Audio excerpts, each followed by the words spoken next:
Everyone grew up watching that classic adventure anime. You know the one, right? The one where a super optimistic 12-year-old boy leaves home on a colorful journey to make new friends, battle monsters, and find his missing dad. On paper, it sounds like the perfect premise for a Saturday morning cartoon, playing right alongside Pokemon or Dragon Ball. The power of friendship always wins in the end, right? Wrong. What happens when you take that completely innocent formula and inject it with real trauma, ruthless psychopaths, and a harsh dose of reality? You get the masterpiece we're dissecting today, Hunter x Hunter. But don't let the protagonist's innocent smile fool you. This anime takes the traditional hero's journey and turns it into an absolute psychological meat grinder. Here, the villain isn't just evil. He'll sit down to debate philosophy right after annihilating entire nations. And the kids, they learn the hard way that the world doesn't forgive innocence. So buckle up, because today on the channel, Hunter x Hunter, the most terrifying and brilliant kids adventure ever made. We meet our protagonist, a 12-year-old wild child named Gon, who spends his days trying to hook the master of the swamp, a colossal fish that could probably swallow his entire family for breakfast. His aunt Mito set this impossible fishing task because she's terrified the boy will become an absentee hunter just like his father, Jin, the ultimate world champion of going out for a pack of smokes and never coming back. But since the kid has the strength of a freight train, he hauls the monster out of the water, leaving the entire town jaw-dropped and his aunt in complete shock.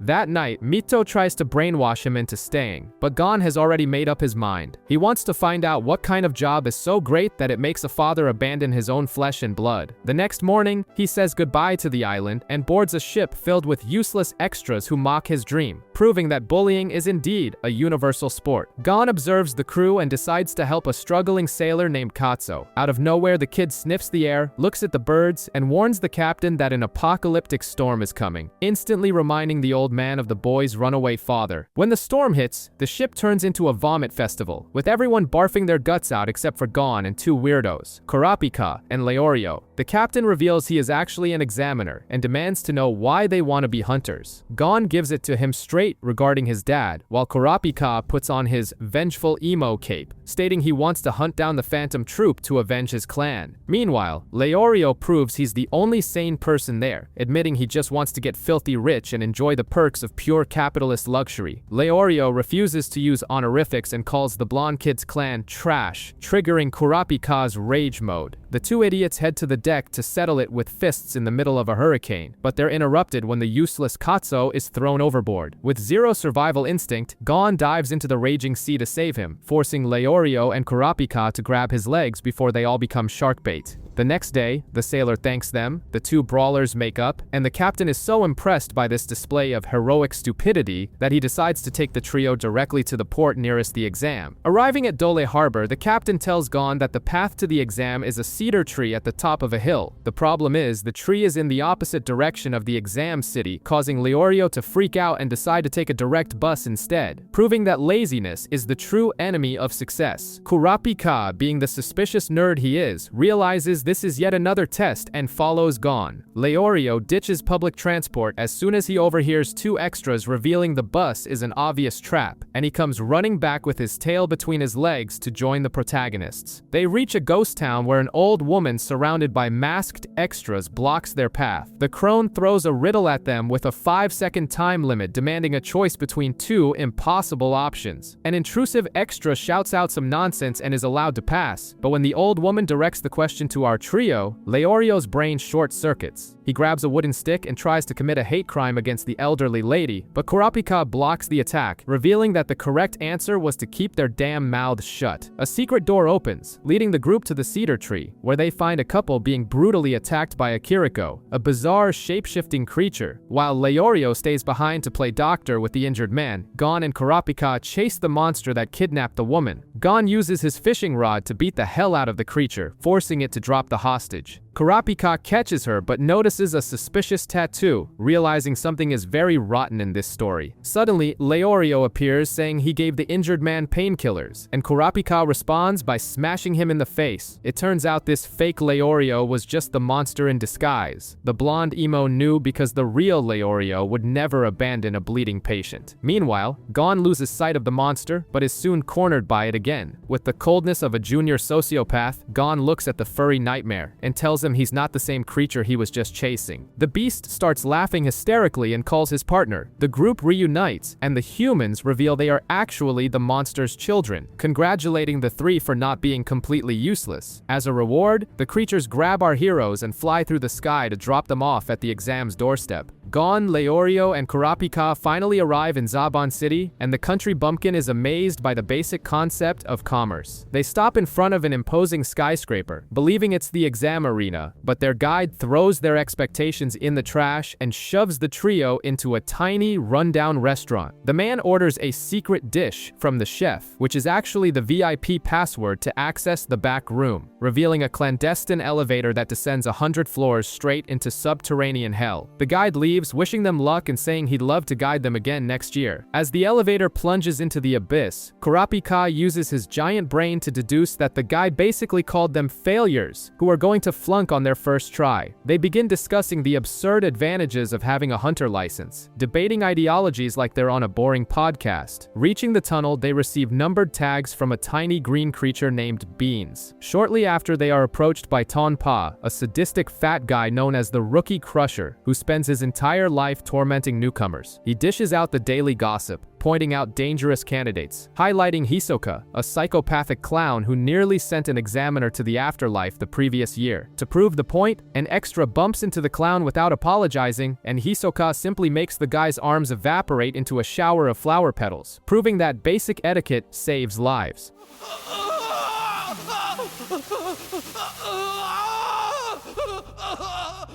My, how unusual. Tonpa tries his classic move and offers cans of juice spiked with heavy laxatives, hoping to make the protagonists poop themselves to death. But the plan goes down the drain when Gon and Leorio sniff the drink and say it's expired, while Kurapika pours his juice on the ground without a hint of mercy. Tonpa flees with his pride wounded, remembering other rookies who also ignored his tainted drinks. That's when a white-haired kid named Killua approaches, demands a can of juice, and chugs it in one go. He looks at the fat guy in shock and warns him that poison doesn't even tickle his system, showing that the level of insanity among the children in this anime is off the charts. Suddenly, the first examiner, Satots, appears, mouthless, and orders everyone to follow him through the tunnel, signaling the start of the true deadly exam. The hellish marathon continues, and the candidates have been running for 2 hours on an infinite treadmill of despair. Leorio, sweating like a pig on a spit, flips out with envy when he sees a kid gliding on a skateboard like he's at a skate park, accusing the boy of disrespecting the sacred exam. Gon defends the skater, reminding Leorio that the only rule was to follow the examiner. The boy is so intrigued by the country kid that he pulls an acrobatic jump, grabs his board, and decides to run alongside him, introducing himself as Killua. Meanwhile, a chubby nerd named Nicholas suffers a mental breakdown after some heavy psychological bullying from the Amori brothers, all bankrolled by the sadistic Tonpa, who loves watching the world burn. Leorio almost throws in the towel, but he finds his shame when he sees that Gon decided to stop and wait for him. Ignoring Killua's advice to abandon the dead weight, Gon hooks his friend's briefcase with his fishing rod while Leorio rips off his suit to get comfortable and starts running like a madman again. Reaching the 80-kilometer mark, the candidates face a massive staircase. Kurapika and Leorio start talking, and the blonde decides to drop his tragic sad boy lore, revealing he wants to hunt the Phantom Troop and recover his clan's Scarlet Eyes, which are essentially the most coveted gemstones on the black market. Leorio also opens his heart, confessing that his obsession with money is just to pay for medical school and treat poor children for free, since his best friend kicked the bucket simply because they lacked the cash for treatment. The dynamic duo gets a second wind, but the touching moment is ruined when Killua calls Leorio an old man. The guy in the suit snaps and reveals he's actually a teenager, proving to everyone that puberty hit him like a runaway freight train.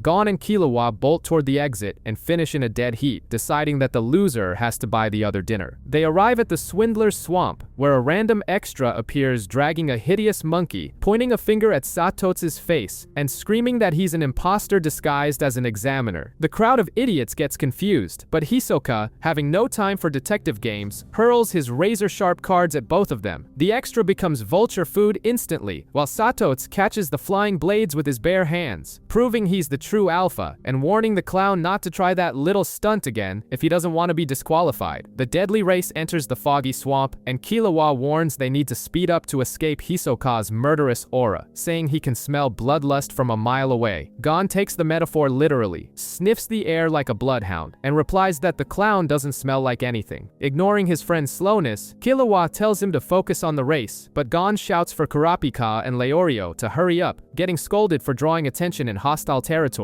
The swamp begins to take its toll, and extras are being massacred left and right. Kurapika and Leorio encounter giant mutant turtles using strawberries as bait, proving that biological evolution in this world was tripping on some heavy substances. Kurapika uses his wooden swords to clear a path, while Gon and Killua are simply swallowed whole by a colossal frog.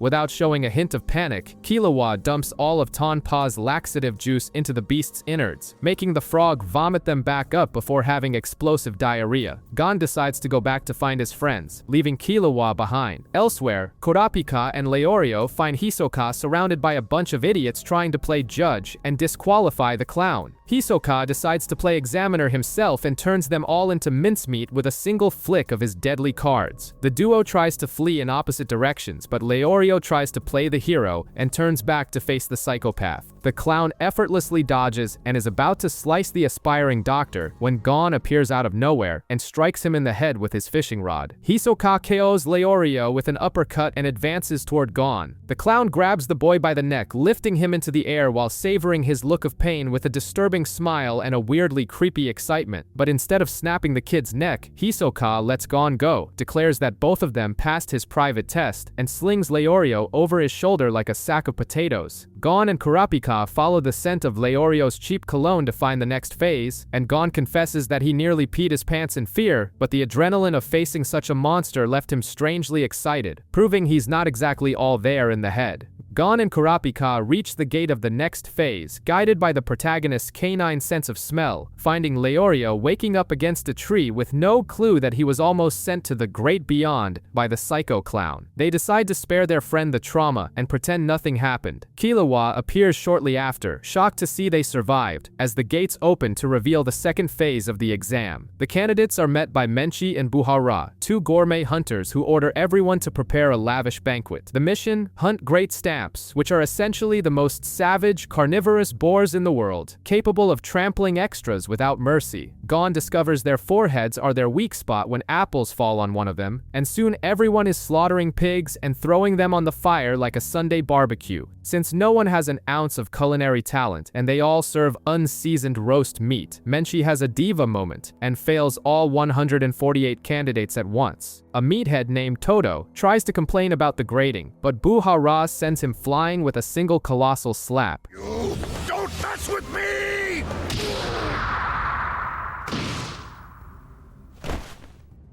Buhara.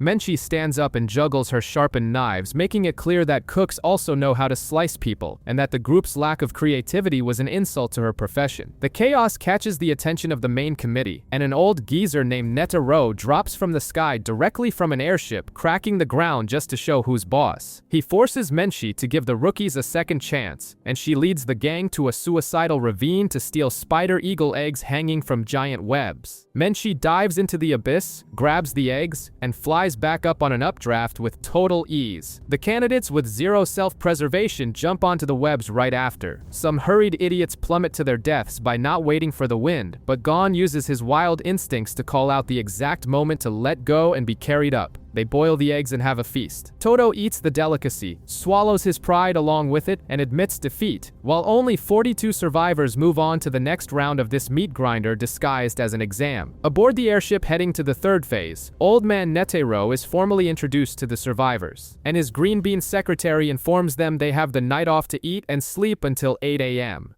Gon and Killua decide to explore the ship, while Kurapika and Leorio prefer to crash in their beds. The human trash known as Tonpa tries his psychological terror tactics, warning them that resting might be a trap, hoping to leave the rookies paranoid and sleepless. But Kurapika uses his functional brain to deduce that it's nonsense, and soon Leorio is snoring louder than the airship's engines, leaving Tonpa looking like a fool. Meanwhile, the examiners indulge in some high-quality dinner gossip. Menchi points out that the bald guy, Hanzo, is dangerous, but Buha-Ra reminds her that the psycho clown was 2 seconds away from slicing someone when she flipped out during the cooking test. She admits Hisoka's murderous energy had her on edge from the start, and Satots concludes the clown is the type of guy who accelerates when any normal human would be calling for help. Elsewhere, Gon and Killua sit down to gossip about their families. Killua casually drops that his parents are professional assassins, and Gon thinks it's the funniest thing in the world, surprising Killua, who expected a panic attack. The white-haired boy reveals he's under massive pressure to inherit the family business and had to stab his own mother and brother just to leave the house and seek independence. He even gives a dreamy look, saying he plans to hunt his own family for the bounty once he becomes a hunter, proving that therapy is desperately needed in this universe. When I get my license, I'll hunt them down to the last one. I'm willing to bet they've got pretty hefty bounties on their heads. The bonding moment is interrupted when Netero appears out of nowhere, using his absurd speed to startle the kids. The old man decides it's a great time to test the rookies and challenges the two to a late-night game. If they can grab the ball from him, they get their hunter license on the spot. Killua accepts the invitation to play with the old man's ball, and even uses a bizarre assassination technique that creates shadow clones to try and steal it. He kicks the old man's leg with all his might, but he's the one who almost fractures his foot in the process. Frustrated by not even being able to touch Netero's ball despite using all his skills, Killua's ego is bruised. He quits the game and marches down the hallway. On the way, 2 extras bump into him and demand an apology, so Killua simply obliterates them from existence in the blink of an eye, grumbling that he would have killed the old man if he'd kept playing. While the junior assassin goes to bed, Gon remains his usual stubborn self and finally forces Netero to use his right arm, promptly passing out from sheer exhaustion. The airship dumps the gang at the top of Trick Tower, which is essentially a maximum security prison designed to torture people. The goal of the 3rd phase is to reach the bottom of the tower in 72 hours, but jumping off is guaranteed suicide. A mountain climber extra thinks he's the smartest guy in the room and tries to scale down the outside wall, only to be immediately devoured by 6-legged flying beasts, becoming bird snacks in record time.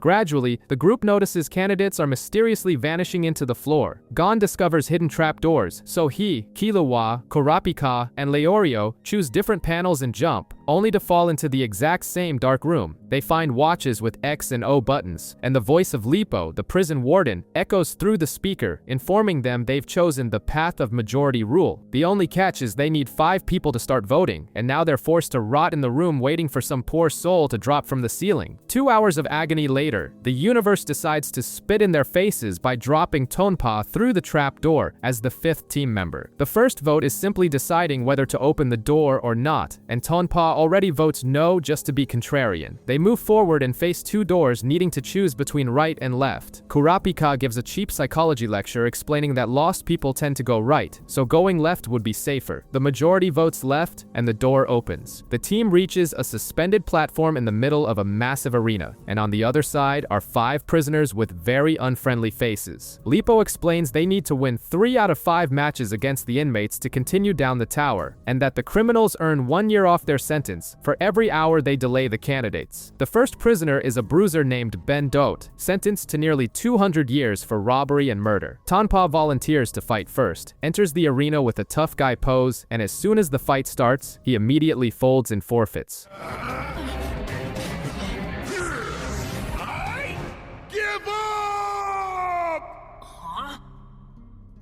Tonpa returns smiling, confessing he doesn't give a damn about the hunter license and that his only purpose in life is to ruin things for rookies, making Leorio nearly have a stroke from pure accumulated rage. With the team already at a disadvantage, Gon enters the arena for round 2 against a scrawny prisoner named Sedakan. The challenge isn't a brawl, but a contest to see whose candle burns longer. Gon, with his peanut-sized brain, chooses the longest and thickest candle, thinking he's hit the jackpot. He just didn't count on the candle being soaked in oil, making it melt faster than a worker's paycheck. Realizing he'll lose if he just stands there holding his flaming stick, Gon uses the most primitive tactic possible. He drops his own candle, dashes towards Sedakan like a runaway train, and simply blows out the enemy's candle, an absurd victory won through pure, simple ignorance. Round 3 pits Kurapika against a bizarre villain cosplayer named Majitani, who proposes a match to the death where the only way out is to die or cry for mercy. The prisoner tries to play the invincible psychopath, showing off a bunch of heart tattoos that supposedly represent the people he's put in coffins. To make the theatrical performance worse, Majitani turns his back to reveal a spider tattoo, claiming to be a member of the dreaded Phantom Troop. In that exact millisecond, Kurapika's eyes glow a demonic scarlet. He vanishes from his spot, reappears in front of Majitani, and sends the fraud straight to the floor with a punch so devastating it nearly restarts the guy's life router.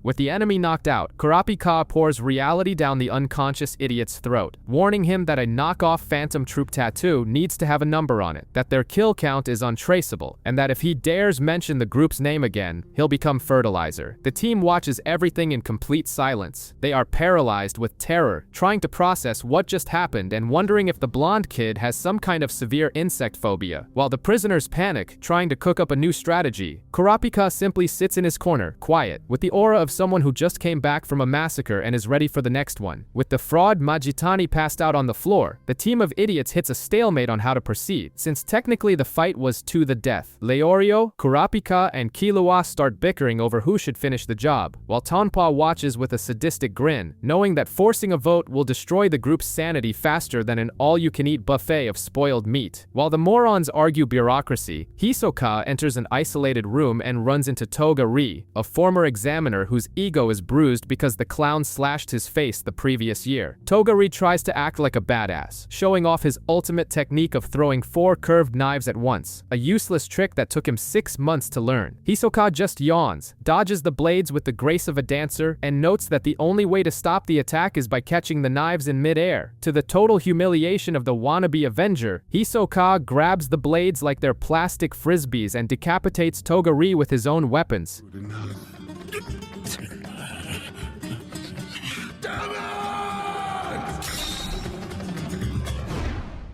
Securing his approval for the 3rd phase in record time. Back at the main circus, Leorio's team realizes Majitani might be playing possum. The prisoner on the other side, a manipulative woman named Lei Root, senses their hesitation and proposes a gambling game using their penalty time as currency. Leorio, always eager to show he has the IQ of a door, accepts the challenge. He bets 10 hours that Majitani is alive, checks the body, feels the pulse of that human trash, and wins the first round. But the problem is, Majitani is still unconscious, and if he doesn't get up, the team loses by time. Lei Root bets 20 hours that he is genuinely out cold. Majitani, who is more awake than someone at 3 a.m. scrolling through their feed, panics internally trying to keep up the act. That's when Leorio decides to apply the most efficient form of preventative medicine. He simply drags the prisoner's body to the edge of the platform and threatens to drop the guy into the bottomless abyss, reasoning that if he's truly fainted, gravity will solve the problem. Lei Root tries to double the bet to 40 hours, thinking Leorio is bluffing, but the aspiring doctor lets go of the body without a second thought. Majitani finally cracks, wakes up screaming in despair mid-fall, and Leorio pulls the loser back into the arena. With a smug smile, Leorio reveals he knew it was a fake all along because the guy's eyelids were twitching, securing a 2-1 victory lead and proving that even a broken clock is right twice a day. Riding the high of his victory, Leorio continues his gambling match against Lei Root, and this time time, the challenge involves her gender. Despite the prisoner flaunting obvious curves and looking like a runway model, Leorio bets she's a man. He does this with the sole and exclusive purpose of demanding a thorough body inspection if he loses, proving his brain is located entirely in his crotch. Leyroute reveals herself to be a woman and, much to the pervert's delight, lets him grope the goods to his heart's content, leaving Tonpa certain that Leorio is going to sink the entire team. After satisfying his primal instincts, Leorio agrees to decide the next 80 hours with a game of rock, paper, scissors. Leyroute, who has already realized she's dealing with a primate, gets inside his head by claiming she can read his mind and knows exactly what he'll play. Leorio panics, breaks into a cold sweat, and at the height of his nerves, throws rock, exactly as the prisoner predicted. In the second round, his psyche remains completely shattered, and he throws rock again, handing over the victory on a silver platter and securing a 50-hour penalty for the group. The final match falls to Killua against Jonas, a hulking serial killer who makes the other prisoners shake in their boots. Leorio despairs upon recognizing the psychopath and begs the boy to back down, but Killua enters the arena with the casual ease of someone going to buy bread. Jonas tries to intimidate the kid, saying he only cares about ripping human flesh apart, and Killua agrees that a fight to the death sounds perfect. Before the serial killer can even blink, Killua vanishes, reappears by his side, and simply rips the man's heart out with the ease of someone popping the lid off a jar of margarine. Jonas stares at his own empty chest in absolute shock, pathetically begging the boy to return his vital organ before dropping dead.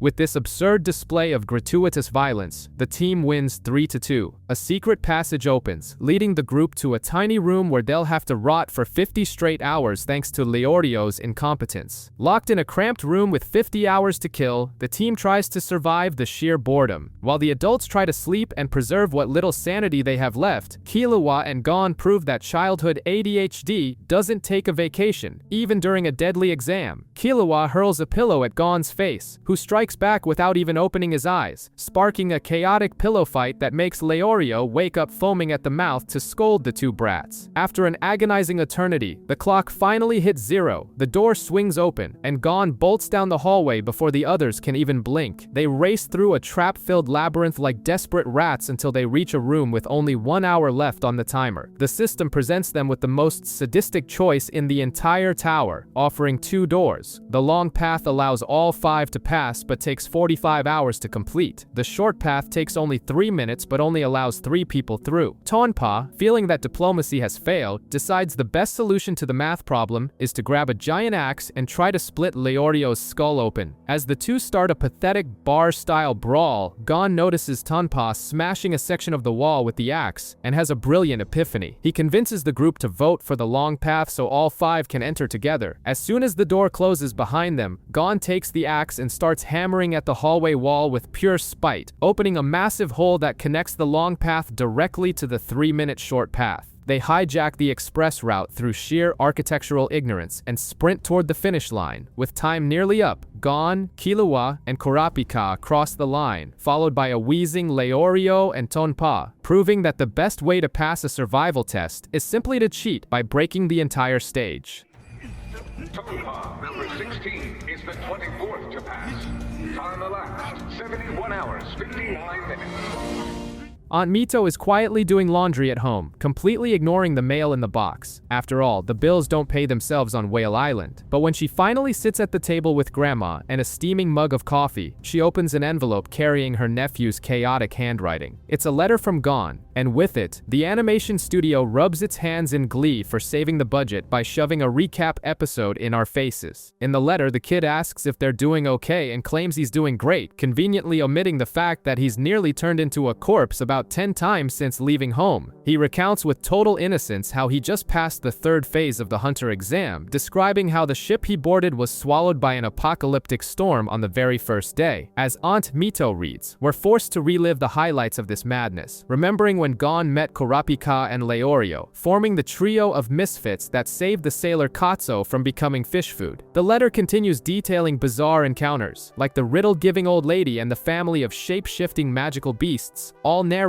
as if it were a Sunday stroll in the park. The kid details the grueling marathon in the underground tunnel led by the mouthless examiner, the moment he bumped into Killua, and the deadly run through the swamp where he was nearly dismembered by a bloodthirsty clown. He even mentions the impromptu game of keep-away against Chairman Netero, a jacked elderly man who humiliated the two punks without breaking a sweat. Mikto sighs in relief, reading that her nephew found the exam super fun and made a best friend who happens to be an assassin, while the letter narrates the descent through Trick Tower and the brilliant idea of breaking stone walls with pickaxes to pass the phase. Gon ends the text saying he has no idea what's ahead, but that he'll survive anything to become a hunter just like his ghost father. Mito walks tearfully toward a photo of that deadbeat Jin, and Grandma asks if the child support dodger would be happy seeing his son follow in his deadly footsteps. 24 traumatized survivors face Lipo, who congratulates them on not dying in Trick Tower before dropping the next bombshell. The fourth phase will take place on Zeevil Island, and the third examiner enters dragging a lotto box to decide who will hunt whom. The math of despair is simple and cruel. Your own tag is worth 3 points, your target's is worth 3, and any other unlucky souls is worth a measly 1 point. The goal is to collect 6 points total, which means stealing, stabbing, or crying in a fetal position are all valid strategies. The psychopathic clown is the first to reach into the box, followed by the rest of the gang. Our spiky-haired protagonist hits the jackpot and draws number 44, which belongs to none other than Hisoka, proving the universe has a sadistic sense of humor. They board a boat to the island, where the new guide, Kara, tries to hype the crowd with the energy of a depressed children's party entertainer. She warns that the trip takes 2 hours and tries to crack jokes, but is completely ignored by a bunch of anti-social assassins who have already hidden their tags under their clothes. Kurapika and Leorio trade barbs about who's hunting whom, with the blonde emo living rent-free in the future doctor's head by saying he'd have no mercy on him. When the boat finally docks, the disembarkation rule punishes those who took longer in the tower, forcing each person to wait 2 minutes before stepping onto land, leaving Leorio fuming with rage. Gon sprints into the brush and starts burning his 2 remaining brain cells, thinking of how to steal the clown's tag without losing his own head in the process. Hanging upside down from a tree, he watches a side character named Kyu take a tranquilizer arrow from Pokul, dropping cold and losing his tag without ever seeing what hit him. Inspired by this tactical cowardice, Gon decides he's going to use his fishing rod to snag Hisoka's tag from a distance. He spends hours swinging the lure in the air like an idiot, trying to catch birds in mid-flight and failing miserably.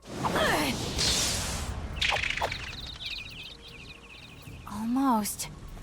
Oh well, I really can't expect to catch a bird. But after observing the food chain in action, seeing a bird snatch a fish that was about to swallow a fly, the kid's mind transcends. He realizes he needs to strike Hisoka at the exact millisecond the clown is attacking someone else. What he doesn't know is that a bizarre hunter named Gareta is hiding in the bushes watching the whole training session, breathing down his neck. Gon finally masters the art of fishing for flying objects, but the price of success is looking at his own hands and seeing them raw, bloodied, and blistered after 2 days of pure forest masochism. The scent of fresh blood attracts blood-sucking butterflies, and the kid's monkey brain sparks a genius idea. He remembers Hisoka took a cut to the shoulder during Trick Tower, so he decides to use the vampire insects to track the clown's open wound, turning the local fauna into a disgusting organic GPS. Gon crawls through the brush and finally finds his target, shoving his face into a bush to hide his presence while waiting for the perfect opportunity to strike from behind. Meanwhile, on the other side of the island, Tonpa tries to be clever by teaming up with Sumi to ambush and rob Leorio, but Kurapika emerges from the shadows to ruin the coward's party. They beat the veteran saboteur, tie him to a rock, and put a giant "Do Not Feed the Animal" sign in front of him, humiliating the fat man in a way that years of therapy won't fix. With Tonpa's tag in his pocket, Kurapika secures the 6 points needed to clear the 4th phase. At dawn, Hisoka senses a presence in the woods and walks slowly toward the bushes. Gon panics, thinking he's been spotted, but luckily, it's Gaz who appears, a side character with 1 foot in the grave who wants to die fighting like an honorable warrior. The sadistic clown looks at the bleeding man and refuses to get his hands dirty with someone who already smells like a corpse, simply dodging spear attacks with profound boredom. Gaz becomes enraged and charges, but out of nowhere, he is instantly struck and killed by Gitaraka's needles. The pin-faced man rips the piercings from his own face, grotesquely warping his bone structure to reveal he is Hisoka's secret partner. After handing a bonus tag to the clown. This bizarre maniac simply digs a hole in the ground with his bare hands and buries himself to sleep in the dirt until the end of the exam. With night falling and his patience thin, Hisoka decides it's time to start his own hunt and runs straight into Leorio and Kurapika, thirsty for blood. The Jungle Kid continues playing hide and seek in the brush, breathing down Hisoka's neck while waiting for his chance to strike. But the magic clown has already found his own toys. Gon enters a moral panic, imagining his friends being sliced to bits. But before he has to play the hero, Kurapika decides to use humanity's strongest weapon, negotiation. He cut a deal with the psychopath, tossing a useless tag onto a branch like spare change for a beggar. Leorio even pulls out a butter knife to pretend he's tough, which only makes Hisoka laugh in his face before accepting the deal and walking away. Gon sighs in relief, but soon notices the clown's bloodlust is spiking to alarming levels, scaring off even the forest animals who want no part of this horror show.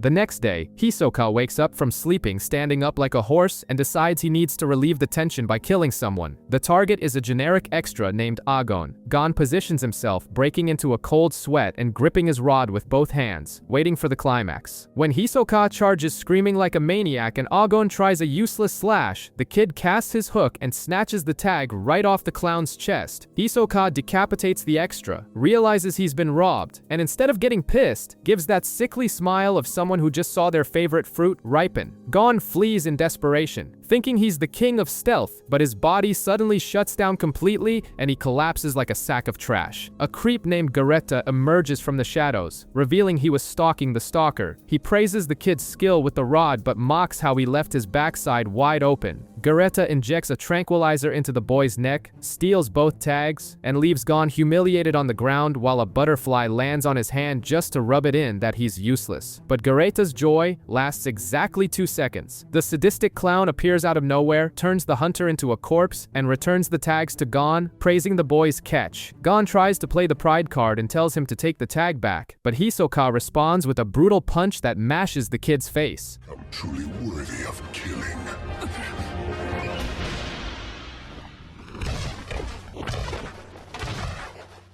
The clown warns that he'll only take the item back when Gon can return the blow in kind, leaving our hero alone in a tree, crying tears of frustration for having won and lost at the same time. Meanwhile, Killua is fed up with being spied on by a loser named Imori, and tells the guy to show his face. The coward planned to attack the white-haired boy while he slept, but Killua loses his patience and goes to him, nearly making the stalker wet his pants. Suddenly, the coward's 2 older brothers, Amori and Umori, pop out of nowhere and force the youngest to fight. Imori tries to act tough by politely asking for the tag, gets insulted for free, and kicks Killua away. But the pint-sized assassin stands up as if nothing happened, already holding the idiot's tag, which he snatched mid-air. Realizing he grabbed the wrong number, Killua casually asks if one of the older brothers is the prize. The two finally realize they messed with the wrong child and try to enter a combat formation. The bald ninja Hanzo watches everything hidden in the brush, waiting for a chance to profit. But before the brothers can blink, Killua teleports behind Amori, takes him hostage, and demands Umori's tag. After getting what he wants, the boy tosses the useless tags into the middle of nowhere and vanishes. Hanzo runs like a dog after a bone to catch the flying items, only to find he's been played. Killua swapped the tags before throwing them. Far from there, Kurapika and Leorio are hiding in the thicket, trying to find candidate number 246, Ponzu. Gon appears out of nowhere and offers his services as a bloodhound, saying he can track the strong chemical scent the girl gives off. After a marathon through the forest guided by the kid's absurd nose, they reach a dark cave. Leorio decides to play the alpha male and goes in alone, but 5 seconds later, Gon and Kurapika hear the future doctor's screams of despair. They rush inside and find Leorio sprawled on the floor, swollen and covered in snake bites like a voodoo doll. Ponzu is sitting in the dark and explains the pathetic situation. The snake charmer Bourbon filled the cave with reptiles programmed to attack anyone who tries to leave. The only problem is she accidentally killed the snake owner, turning the place into a collective coffin with no exit. Trapped in the hellish cave, Gon and Kurapika stare at Leorio drooling on the floor while Ponzu explains that the snakes will bite anyone who touches Bourbon's corpse or tries to escape. The girl has already thrown in the towel, revealing her bees accidentally murdered the charmer, and now she just plans to sit her butt down until the examiners track the tags and save her. But Leorio doesn't have time for rescue bureaucracy, with the venom frying his organs by the second. Without a second thought, Gon decides the best idea is tactical suicide. He dives into the nest of crawlers, getting bitten dozens of times while fumbling over the charmer's corpse until he finds the antidote.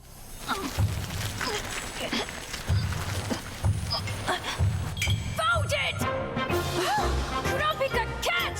Thanks to his bizarre protagonist biology, he survives, injects the cure into Leorio and himself, and stands up ready for the next move. He turns to Ponzu and proposes a fair trade, the dead man's tag in exchange for her sleeping gas to knock out the snakes. Ponzu agrees but warns that the gas takes 5 damn minutes to work and no one can hold their breath that long. Gon just smirks, rubbing it in her face that his lungs are made of steel. The gas is released, and while everyone else passes out, the kid holds his breath, throws the 3 useless companions on his back, and walks out of the cave like he's carrying grocery bags. Outside, he leaves the dead man's tag with Ponzu but takes advantage of the fact that she's unconscious to reach into her pockets and steal her original tag as an extremely unethical service fee. With the 3 friends totaling the 6 points needed, the 4th phase of the exam finally ends. The survivors are shipped to the next destination, where Chairman Netero and the examiners are planning the final torture. The sadistic old man decides the final stage will be a bizarre combat tournament and calls each candidate for a cringeworthy job interview, asking who they want to beat up and who they're afraid to face. After hearing everyone's pathetic answers, Netero reveals the tournament bracket with a rule that breaks all logic. You only need to win a single fight to become an official hunter. While waiting for the bloodbath to begin, Gon and Kurapika swap stories about the traumas they suffered on the island, with the boy recounting how he was humiliated and caressed by the magic clown. They end the day thanking each other, completely ignorant of the pandemonium awaiting them in the arena.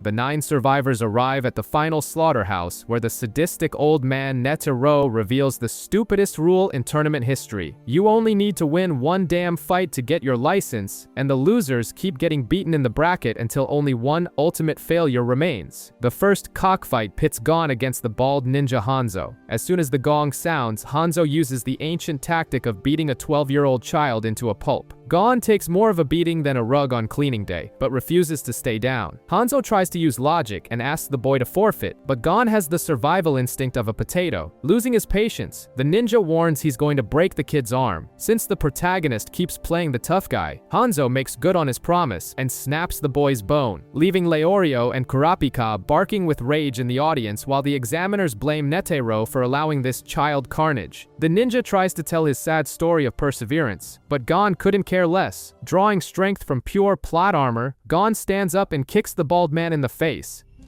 So just admit defeat.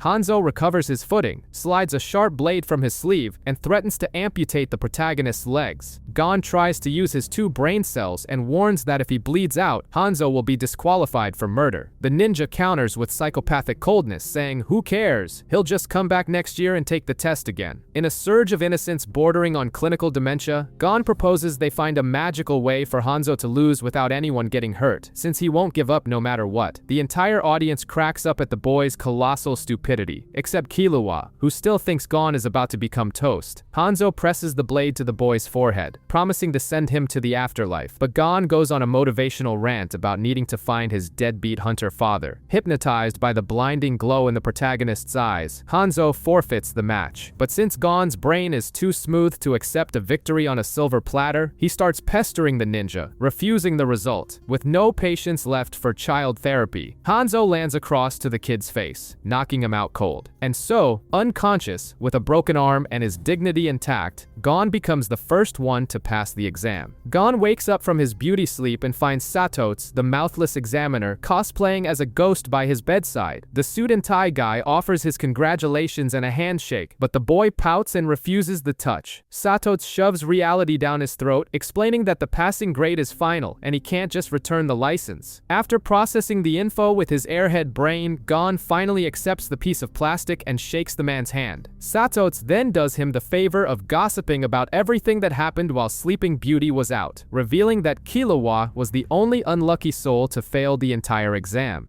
In the second fight, Kurapika faced Hisoka, but the magic clown just leaned in, whispered some filth into the blonde's ear, and forfeited, handing over the win. Hanzo made Pokel cry uncle using the same torture he applied to Gon, and in the fight against Boldero, Hisoka used his secret whisper in the ear tactic again to make the old man give up without a fight. After Killua cowardly forfeited his match against Pokel, he was thrown into the arena against the bizarre Gitaraku. The Pin Man rips the needles from his face and reveals his true identity as Illumi, Killua's extremely toxic older brother. The psychopath begins a heavy gaslighting session, saying the boy was born to be a killing machine and has no right to have little friends. Killua tries to argue that he just wants to play with Gon, which makes Illumi decide the best solution is to murder the protagonist while he sleeps. The abusive brother marches toward the door to slice Gon, but Leorio, Kurapika, and Hanzo form a human barrier to prevent the tragedy. Realizing that killing the boy now would result in disqualification, Illumi has a brilliant idea. He'll pass the exam first so he can commit the homicide legally later. He turns to Killua, who is paralyzed and nearly wetting his pants in fear, and forces the boy to forfeit the match. With the win in his pocket, Illumi reveals it was all a prank and gives up on killing Gon. The cherry on top of the pile of garbage comes in the final fight between Boldo, Ro, and Leorio. Out of nowhere, Killua appears behind the old man and snuffs out his life in the blink of an eye, securing his instant disqualification and failing the exam. Outraged by the gossip and ready to commit a hate crime, Gon leaps out of bed to hunt down the abusive brother at the orientation meeting. Gon crashes the closing ceremony by kicking the door down and charges straight at Illumi in front of everyone. In an act of pure poetic hypocrisy, the boy grabs the assassin's right arm and snaps it like a dry twig, demanding to know where the hell they've taken Killua. Illumi delivers a cynical little speech, claiming his brother wasn't kidnapped but merely psychologically manipulated, which, in Gon's head, is literally the same crap, just with fancier words. Netero interrupts the family feud to start a useless discussion about the silver-haired boy's situation. Kurapika and Leorio try to cover for their assassin friend, swearing up and down that Illumi used hypnosis and that Leorio should have been the one disqualified instead since the death happened on his watch. The sadistic old man throws logic out the window, claiming there's zero proof of manipulation and dismissing it all as losers talk. To make matters worse, Pokel decides to open his mouth and question Kurapika's suspicious victory, hinting at a dirty deal with Hisoka after that intimate whisper. Kurapika tells him to mind his own business, creating a heavy vibe in the room. Fed up with the bureaucracy, Gon tells everyone to shut up, saying he doesn't give a damn about who won or lost this ridiculous exam. This is completely pointless! Why argue about whether somebody should have... He squeezes Illumi's broken arm even harder and warns that he's going to rescue Killua, promising never to let his toxic brother near him again. Netero takes the cue to ignore everyone's psychiatric issues, finishes the paperwork, and declares the bunch of misfits official hunters. Outside, Gon corners Illumi again, with Kurapika and Leorio acting as bargain bin bodyguards. The assassin finally folds under the pressure and spits out that Killua is holed up at Kukuru Mountain. As soon as the trio turns their backs, Hisoka emerges from the shadows, practically drooling over Gon's potential. He warns Illumi that if he lays a finger on his favorite toy before the time is right, all hell will break loose, protecting his future snack. While Pokel and Hanzo exit the story to live their own lives, Sato's hands Gon his license and takes a moment to fanboy over the kid's father, Jin Freaks. He explains how Jin is essentially the goat of hunters, making Gon blush like a tomato out of pride for the dad who went out for milk and never came back. Inside the building, Kurapika does a quick Google search and discovers the assassin's home is in the Republic of Padokia, over 3,000 meters high. Without wasting a second, the Wonder Trio packs their bags to storm the mountain and bring their friend home. The Wonder Trio lands in the Republic of Padokia and boards a crappy tour bus to visit the home of a family of bloodthirsty assassins. Because capitalism shows no mercy, even to death, the tour guide points toward Kukuru Mountain and the infamous Gates of Hades, warning with a smile that anyone who enters through the side door ends up as dead meat. Two background character idiots think they're clever, take the key from the guard, and head through the side door hoping for some photos. 3 seconds later, a giant hairy hand tosses their corpses back out like organic waste.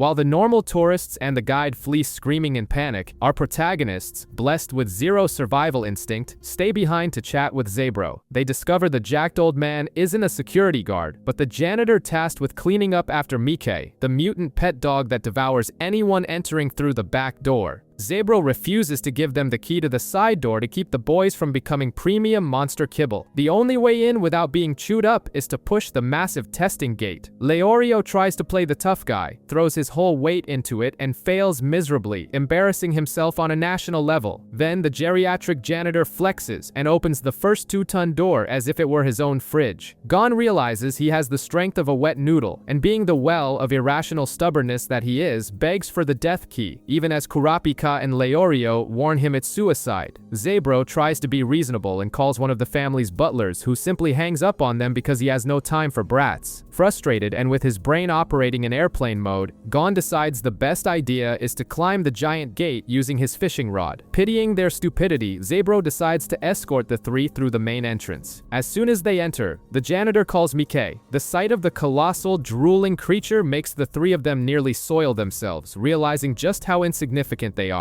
But Gon keeps digging his heels in, demanding to see Killua like a bratty kid who wants his toy back. Inside enemy territory, Zabro asks how long the intruders plan to abuse his hospitality, and Gon declares he's not leaving without the silver-haired emo kid in tow. The janitor takes the boys to the servants' quarters and introduces Sequant, a bitter guy who spends the whole time mocking them and telling them to go home before they die. Gon delivers a cliché speech about the power of friendship and the guilt of not helping his friend, prompting Zabro to adopt the three and propose intensive training so they can actually open that damn heavy door. The old man slaps 50-kilo vests on each of them and warns that even the teacups weigh 20 kilos, turning their routine into a sadistic CrossFitter's nightmare. While the idiots sweat just to drink water, the camera cuts to the mansion, where the unhinged mother Kikyo and the creepy Kaluto watch Killua being whipped by his obese brother, Miluki. Killua couldn't care less about the pain, but takes more lashes when he talks back to mommy. Now you see, Kill. Why the hell didn't you tell me? Don't you ever talk to Mama like that again! I told you to shut. Kikyo swears Gon will fail miserably out there, but Killua bets everything on his boyfriend. Back at training, Kurapika and Leorio spend their days pushing the gate uselessly, while Gon, with a broken hand, trains secretly in the dead of night like a maniac. Seeing the pathetic effort, Sequant stops being a total jerk and gives them some posture tips. They finally make the gate budge, which is enough to inflate Leorio's fragile ego. On the big day, Zabro tells them to take off the heavy vests. Feeling like they've lost 200 kilos of pure humiliation, Leorio and Kurapika push the gate. Gon rips off his bandages, joins the group effort, and the three finally heave the entrance open, making Zabro and Sequant proud. The joy is short-lived because a teenage butler named Canary appears in their path, warning them they don't have permission to pass. Gon, completely ignoring the concept of private property, crosses the line on the ground and takes a staff to the face that sends him flying. He forbids Kurapika and Leorio from helping and decides to solve this through voluntary battery. Gon gets up, walks forward, and gets beaten. Gets up, walks, and gets beaten again. Canary starts having flashbacks of Killua trying to be her friend, and Gon's masochistic determination makes the girl lose her tough-as-nails composure. Gon punches a wall, tells her she has a heart, and the assassin breaks down in tears, begging them to save Killua. The emotional moment is interrupted when Kikyo shoots her own employee in the head, appearing out of nowhere to announce that Killua doesn't want to see anyone. Kikyo vomits out the blatant lie that Killua doesn't want visitors, which triggers a flashback of a toddler Killua trying to shove an apple onto Canary. The girl refuses because she's a salaried employee and can't play with the young master. After Killua shows off by teaching her his silent gates, a bunch of bounty hunters invade the grounds thinking they'll make a quick buck. Canary uses exactly what she just learned to beat everyone senseless, without breaking a sweat, forcing Sequant to surrender immediately, and proving that even the intern in this family is a closet monster. Back in the present, the trio of trespassers tends to the unconscious Canary, while Killua continues to serve as Miluki's punching bag. The torture loses its charm when Kikyo calls to report that the intruders are at the butler's quarters. Miluki tries to mock his brother, telling his mom to kick out the trash, but Killua simply snaps one of the steel chains through pure hatred and threatens to turn the fat kid into mincemeat if they lay a finger on his friends. Miluki, if you so much as touch them, I'll kill you.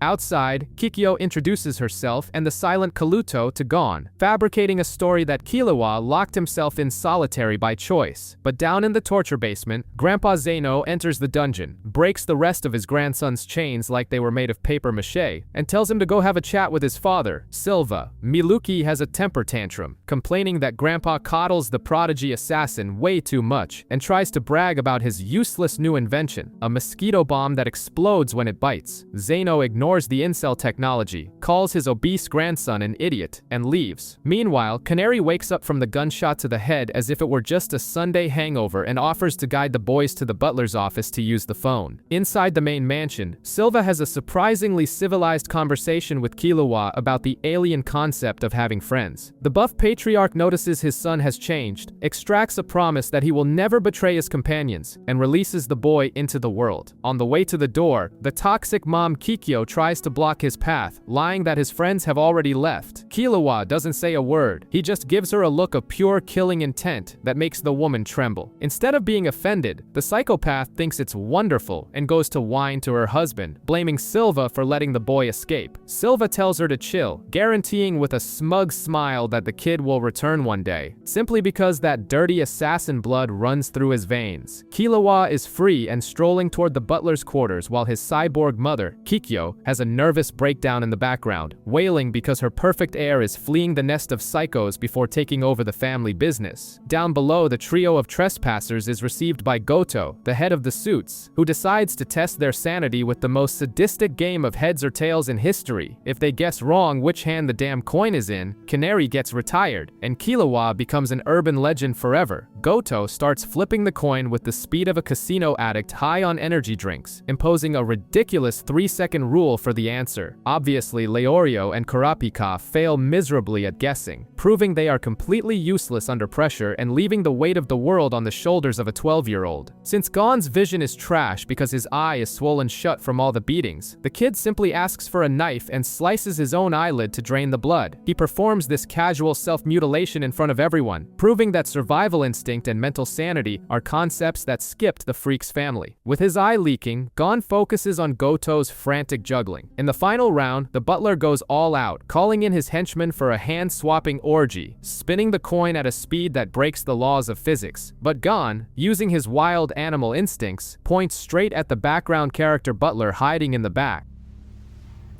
That guy, right behind me.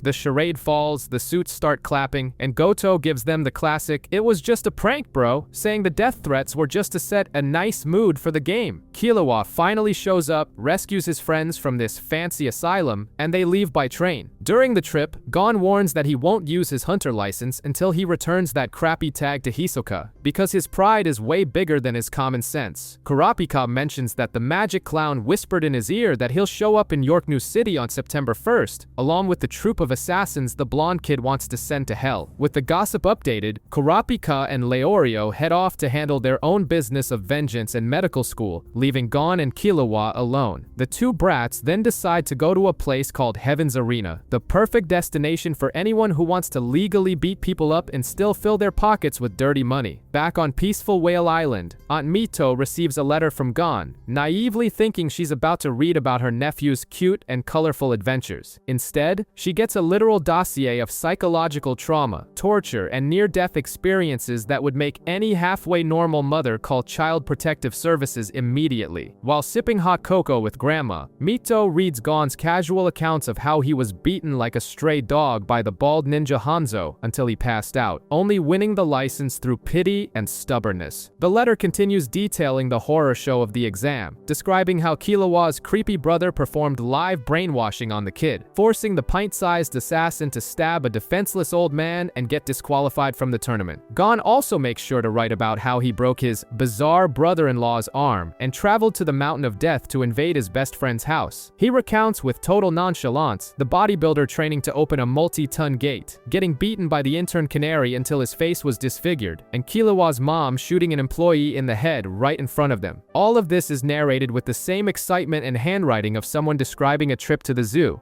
Help, Master Ki-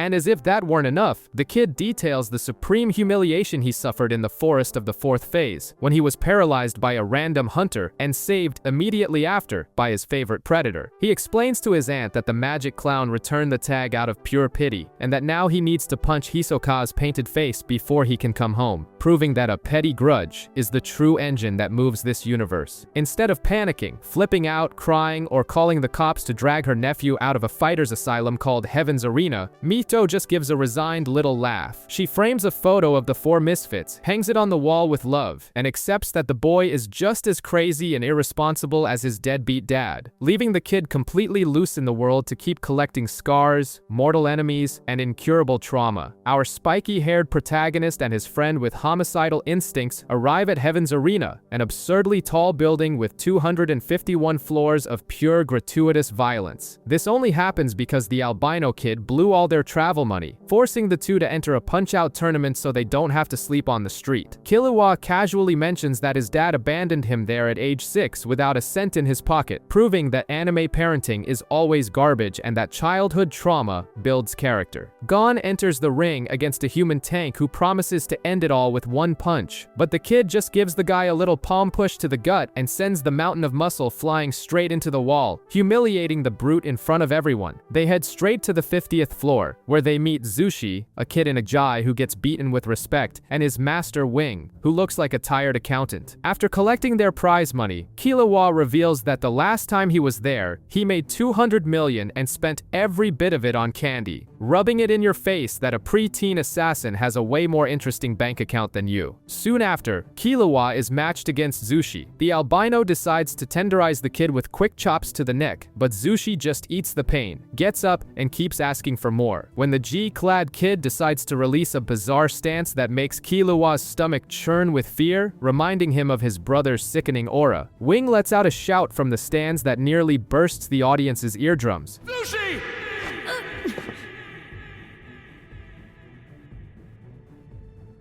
Forcing Zushi to stop playing with his mysterious energy. Killua wins by technical knockout, but feels frustrated because beating up a kid wasn't so satisfying this time. They continue climbing the floors with absurd ease until they earn fancy rooms for free, but the curiosity about that weird stance is hitting hard. They corner Zushi to squeeze out the secrets of the technique, and the kid starts vomiting words like Ten, Zetsu, and Ren, leaving Killua ready to commit a hate crime against nerds for not understanding a word of it. But Wing appears out of nowhere, rescues his student, and decides he's going to teach the boys how to play with this magic energy at his place. The dollar store master begins the lesson in his room by explaining 4 basic principles of the mind and body. To prove his point and show he's not just a useless suit, he focuses his energy and unleashes a killing intent so absurd it makes Killua jump to the ceiling like a scared cat fleeing a vacuum cleaner. The albino realizes immediately that Wing is lying through his teeth, since that bogus theoretical lesson didn't explain how Zushi took so much punishment with his head held high in the arena. As the boys leave, Wing confesses to his own student that he pulled a fast one on the rookies because the true technique is too dangerous to be taught to just anyone. He proves his point by tearing a page from a book, injecting it with his magic energy, and slicing a soda can in the middle of the room, a skill that would be incredibly useful if he worked at a stationery shop cutting cardstock.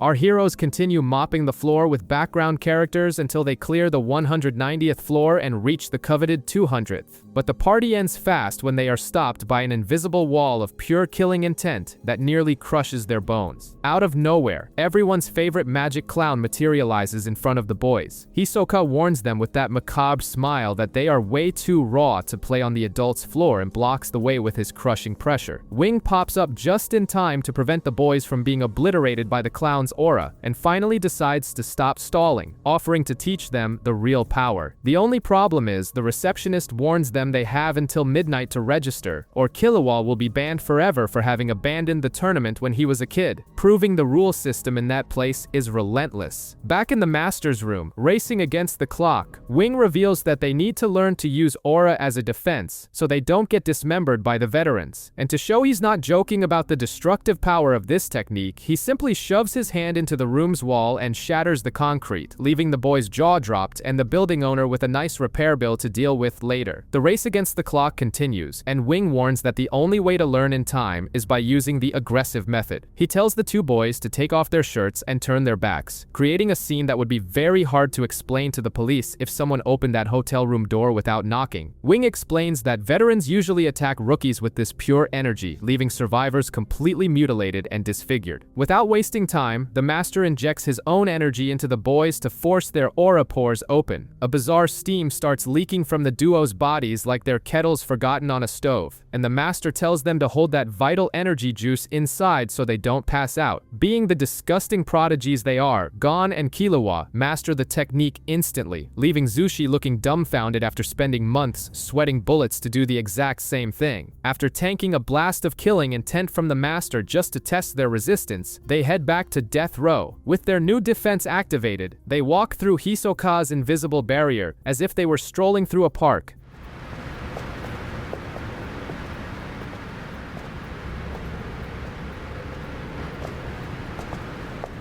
The magic clown molds bizarre shapes with his fingers using his aura, gets all excited about the protagonist's progress, and promises he'll let the boy play with him if he can win at least one fight on that floor. A super cheery receptionist tries to sell them the dream of reaching the top of the tower and living in a luxury penthouse if they win 10 fights. But Killua crushes the poor girl's dreams by saying his house is on a mountain 1,000 times higher. Gon, thirsty for violence, completely ignores the basic rules of survival and decides to book a fight for yesterday, just to see what it feels like to trade blows with magic users. Completely ignoring Wing's warning to train for 2 months before trying anything stupid, Gon enters the ring the following day. His opponent is Guido, a weirdo who decides the best way to murder a child is by using battle tops. The freak launches his deadly toys, which bounce around the entire arena thanks to his battle waltz ability, and Gon quickly eats a direct hit to the back. Now the boy needs to figure out how to dodge dozens of turbocharged Beyblades that hit with the force of a hammer, praying he doesn't get beaten to death, and discovering the hard way that not listening to your teacher always brings terrible consequences. The protagonist's beatdown continues as he learns the hard way that magic tops don't have feelings. Gon realizes that Guido's killer toys attack anything in their path, thinking he's become the Einstein of the arena by coming up with an attack plan. But Guido decides that playing Beyblade isn't humiliation enough and turns into a human top himself. But you still can't land an attack on me!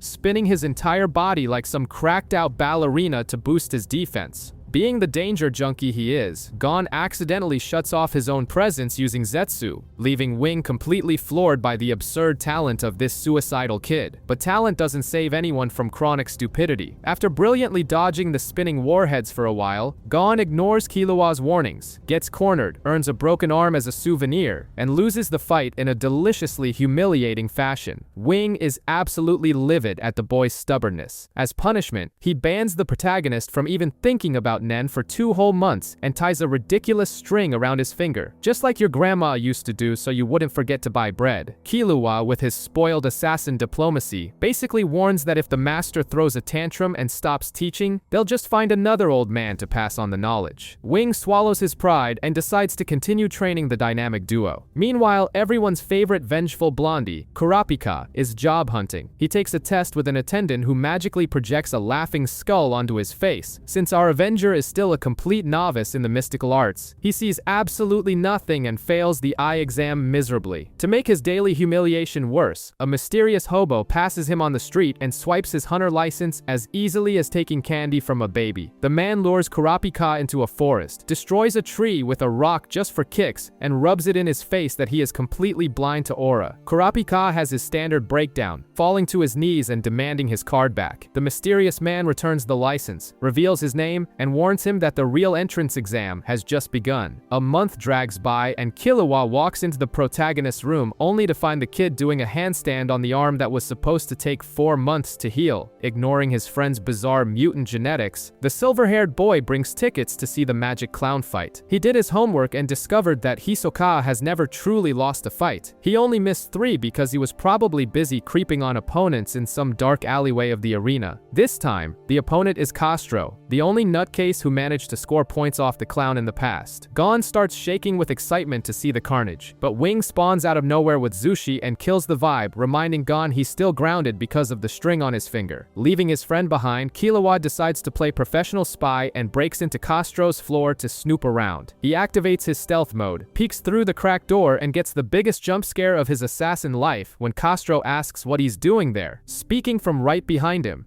May I help you? What? But that's impossible. Killua nearly soils himself trying to process how the guy vanished from the couch in the blink of an eye, but Castro just praises the cute spying attempt, flexes his ego, and keeps his secrets. Finally, in the ring, Castro thanks Hisoka for being his motivation and charges in with bloodlust. The clown dodges but still eats a clean punch right in the middle of that painted face, leaving the entire crowd in absolute shock. Castro shows no mercy, strikes again, lands a kick to the back, and knocks the magician down. Hisoka just smiles like the masochistic psychopath he is, trying to figure out the trick. Castro charges his special move named after a zoo animal, the Tiger Bite Fist. Instead of dodging, Hisoka simply offers his right arm on a silver platter, and the crowd goes wild as the limb flies through the air, spraying red liquid everywhere. The pervy clown holds his own severed arm, licks his lips in excitement, and solves the big mystery. Castro is wasting a disgusting amount of energy to create a perfect clone of himself, proving that getting beaten up by two people at the same time hurts infinitely more. With a severed arm in hand, Hisoka decides that the middle of a death match is the perfect time for a cheap magic show. He covers the limb with a cloth, tosses it up, and the arm simply vanishes, making it rain playing cards in the ring. While bleeding out uncontrollably, the clown makes Castro solve a useless math equation just to pull the exact card out of his own open wound, proving that basic hygiene isn't exactly his strong suit. Castro, completely frustrated by the antics, charges in and rips off Hisoka's left arm too, but the psycho's smile only grows when he reveals that his right arm is perfectly reattached to his body, leaving everyone stunned. With Castro breaking into a cold sweat and doubting his own sanity, Hisoka destroys what's left of the poor guy's psyche. He explains that clones don't copy dirt, pointing to the blood on the real one's clothes. When Castro panics and lunges again, Hisoka throws his own severed left arm right in his face. Disoriented from being hit by a flying bloody limb, Castro is impaled by a flurry of cards and dies miserably on the arena floor.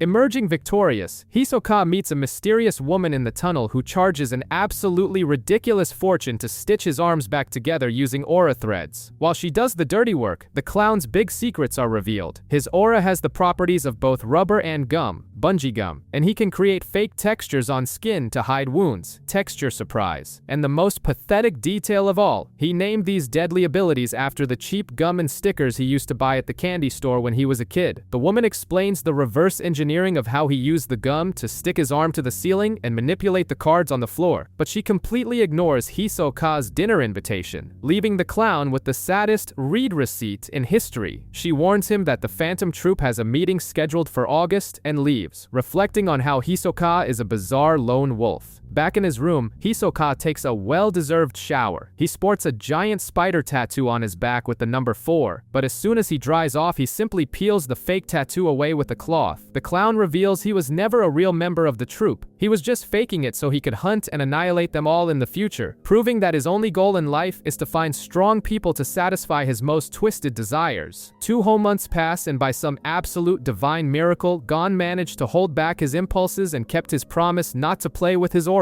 With the punishment officially lifted, Wing decides it's time to stop stalling and starts training Gon, Killua, and little Zushi for real. The master teaches the Gyo technique, which basically consists of forcing all your energy into your eyeballs to see the invisible weirdness other Nen users try to hide. Zushi manages the trick in front of everyone but nearly faints from exhaustion right after, proving he still has a lot of leveling up to do. Wing warns the prodigies they can only fight again once they master this ocular technique. While the trio takes a short break from training, they run into the floor's weirdo squad in the hallway, Sadaso, Guido, and Rielvelt, who demand easy fights to rack up wins. When the boys refuse, Sadaso decides the best strategy is to kidnap a child. He ambushes Zushi in the hallway using a nasty ghost arm made of aura, but instead of doing anything useful, he just steals one of the boy's shoes, revealing an absolutely questionable fetish. Luckily, Killua was trailing the little guy and intercepts the shoe napper before things get worse. With a psychopathic gaze, Killua promises he'll hand them the wins on a silver platter, as long as they leave Gon alone. The problem is that Geto had already sent the hostage shoe to Gon's room. Gon panics seeing his friend's shoe and accepts all the blackmail conditions. The next day, after Gon and Killua finally learn Gyo and manage to uncover Hisoka's dirty tricks, Wing clears them to return to the ring. But peace is short-lived because Killua overhears a scalper selling tickets for Gon's fight against Geto, realizing the cheaters broke the deal immediately. With blood in his eyes, Killua decides it's time to show how the Zoldyck family handles contract disputes. He invades Sadaso's dark room, materializes an invisible knife of pure killing intent at the poor guy's head, and warns him that if he shows up at the tournament, he'll be leaving in a body bag. Totally terrified by a 12-year-old, Sadaso doesn't even show up for the match the next day, giving Killua a free win, and flees the building crying while warning his disabled friends that messing with these kids was the worst idea of their lives. With Sadaso running away with his tail between his legs, after nearly wetting himself, Realvelt and Geto decide they still want to be floor masters, completely ignoring the danger. But Killua emerges from the shadows like a true demon, whispering affectionate threats into the ears of the two idiots to ensure they play fair. Meanwhile, Gon wins his first match by forfeit, and the boys focus on training to crush their opponents. The rematch between Gon and Geto finally happens, and the boy decides the best weapon for a martial arts tournament is a fishing rod. Geto starts spinning like an out-of-control top, but Gon uses his aura to defend himself, hooks the rod into a floor tile, and uses the pole like a giant slingshot. He lifts the entire floor, launches the top man into the ceiling, and finishes the job by shattering the poor guy's only prosthetic leg with a brutal blow. A glorious victory based on property destruction and assault on the physically challenged.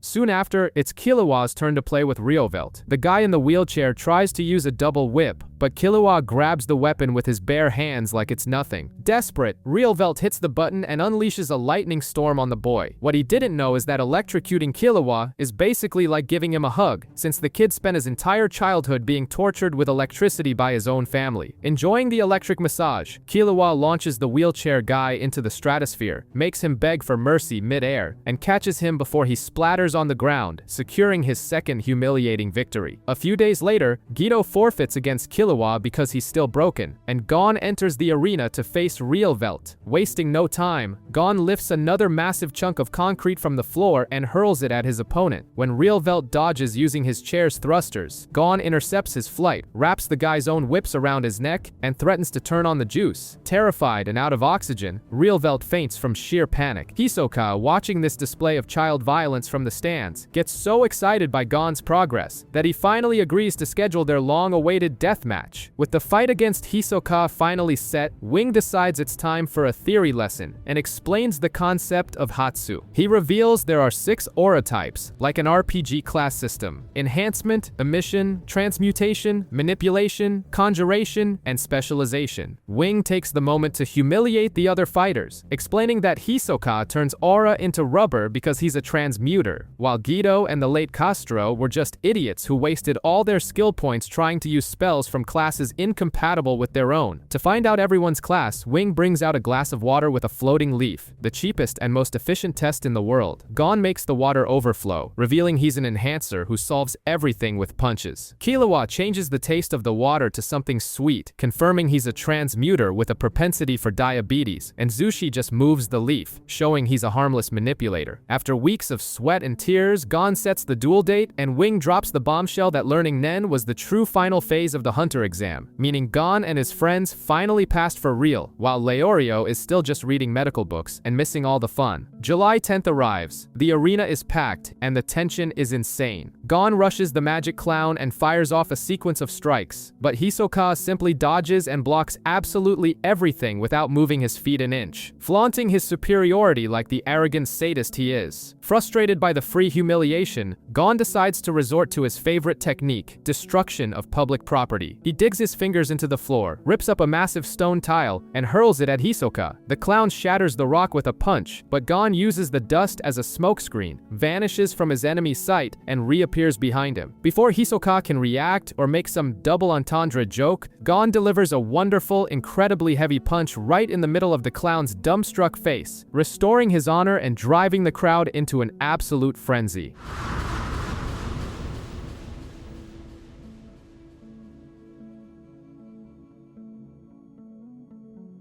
With the magic clown's face still smashed from that beautiful punch, the referee decides to give a critical point to the protagonist, shifting the score and leaving the commentator confused. Some random weirdo appears out of nowhere just to explain that the judges in this arena give points based on what they think is cool, which means the rules in this place are about as consistent as your Monday diet. Gon simply hands the tag back to the clown, leaving everyone stunned. Hisoka then decides to give a lesson in astrology for psychopaths, explaining that he classifies Nen types by personality.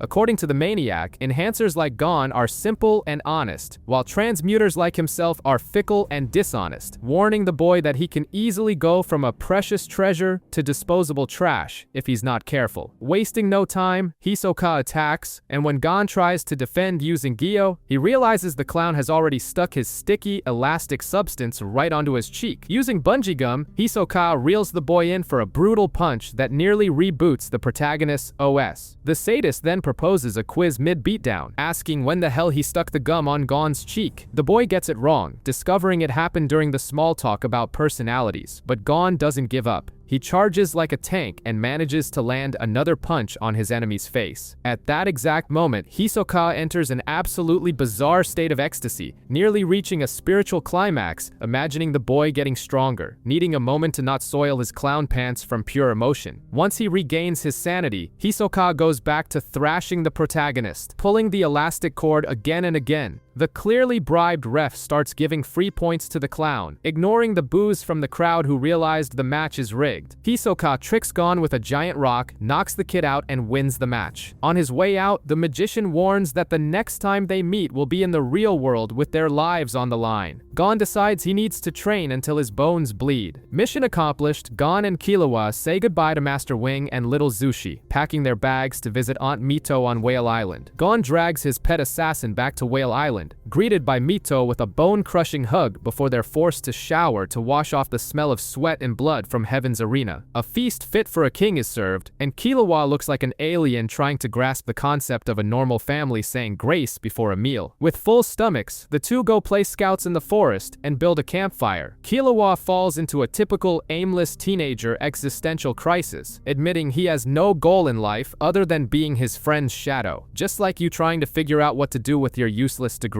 Gon solves the problem by suggesting they travel the world together. When the subject shifts to the protagonist's biological mother, Gon states that the only mother he recognizes is Mito. The woman, who was hiding behind a bush like an emotional stalker, starts crying rivers of joy hearing the declaration. Back home, the therapy session continues as Mito hands over a mysterious box left by Jin. Gon's grandmother decides to spill a decade's worth of gossip, revealing that Mito's parents died in a car accident and that Jin just showed up on the island 10 years ago, dumped baby Gon in the family's lap, and vanished into the world claiming he had separated from the child's mother. Mito gets embarrassed remembering when she was a kid and got lost on the mountain, needing to be rescued by her cousin's canine sense of smell. The next morning, the boys try to open the worst Father of the Year box. After nearly breaking their heads over it, Killua suggests using aura on the object, making the metal locks fall off like magic. They use the hunter license to open a secret compartment and find a ring, a memory card, and a prehistoric relic called a cassette tape. Without hesitation, Gon plays the tape and finally hears the voice of the man who chose to go out for a pack of cigarettes and never come back. Jin's voice echoes from the radio, immediately confirming his status as the world champion of parental abandonment. The man congratulates his son for becoming a hunter, but quickly offers a menu of options for Gon to turn off the tape, warning that if the boy has even a shred of curiosity, he should stop listening right there. Jin admits without a hint of shame that he's a terrible father and an incredibly selfish person for choosing his own desires over raising a child. As they listen to the audio, the imagination runs wild. Jin is visualized riding two bizarre creatures in the middle of nowhere, warning that if Gon wants to find him, he's going to make this game of hide and seek the hardest thing on the planet. Instead of being traumatized, Gon gets absolutely hyped, proving that being clueless is genetic. When Jin asks if the boy wants to hear his mother's voice, Gon smashes the stop button at light speed, repeating that Mito is the only mother figure he needs. But the cassette tape is suddenly possessed by a sinister aura. The object uses Nen to rewind and erase its own audio, ensuring Jin remains an unreachable ghost, even with Killua nearly smashing the device to try and save the recording. With the tape destroyed, the two focus on the memory card. Killua goes online and buys an overpriced console only to discover the save file is for a game called Greed Island. They find out the game costs a whopping 5 billion Jenny, an amount you couldn't save up even if you worked for 500 lifetimes. Since the game is rarer than an honest politician, Killua calls his obese otaku brother Miluki and makes a dirty deal, a pirated copy of the memory card in exchange for information. They discover that dozens of copies of the game will be auctioned at the infamous York New City auction. Wasting no time, Gon and Killua say goodbye to Mito and Grandma, heading for the big city to try and buy an absurdly expensive video game. Gon and Killua head out from Whale Island, while Kurapika goes to beg for a job at an agency to fund his revenge. The attendant looks at his face, realizes the kid doesn't have the slightest ability to see Nen, and tells him to come back when he stops being completely useless. Frustrated in the middle of the woods, Kurapika is suddenly attacked by a brawler hobo named Mizuken, who beats the blondie senseless and decides he's going to be his master, proving that forced adoption is a dime a dozen in this universe. After intensive training, Mizuken has Kurapika take the water divination test. The blonde releases his aura and makes something strange materialize in the liquid, confirming he is a conjurer with 100% affinity, ready to create things out of thin air. With his Nen diploma in hand, Kurapika goes back to the agency, is finally accepted, and picks the most bizarre job possible, serving a human trophy collector linked to the York New auction. Along the way, he crosses paths with Melody, a creature who can hear his unstable heartbeat and who also wants a piece of the same event. Elsewhere, a woman named Basie proves that harassment is a tactical weapon, pressing her lips against the leader of a gang of thugs with her instant lover ability. She forces the guy to attack his own friends while her boss escapes in desperation, leaving the woman unemployed.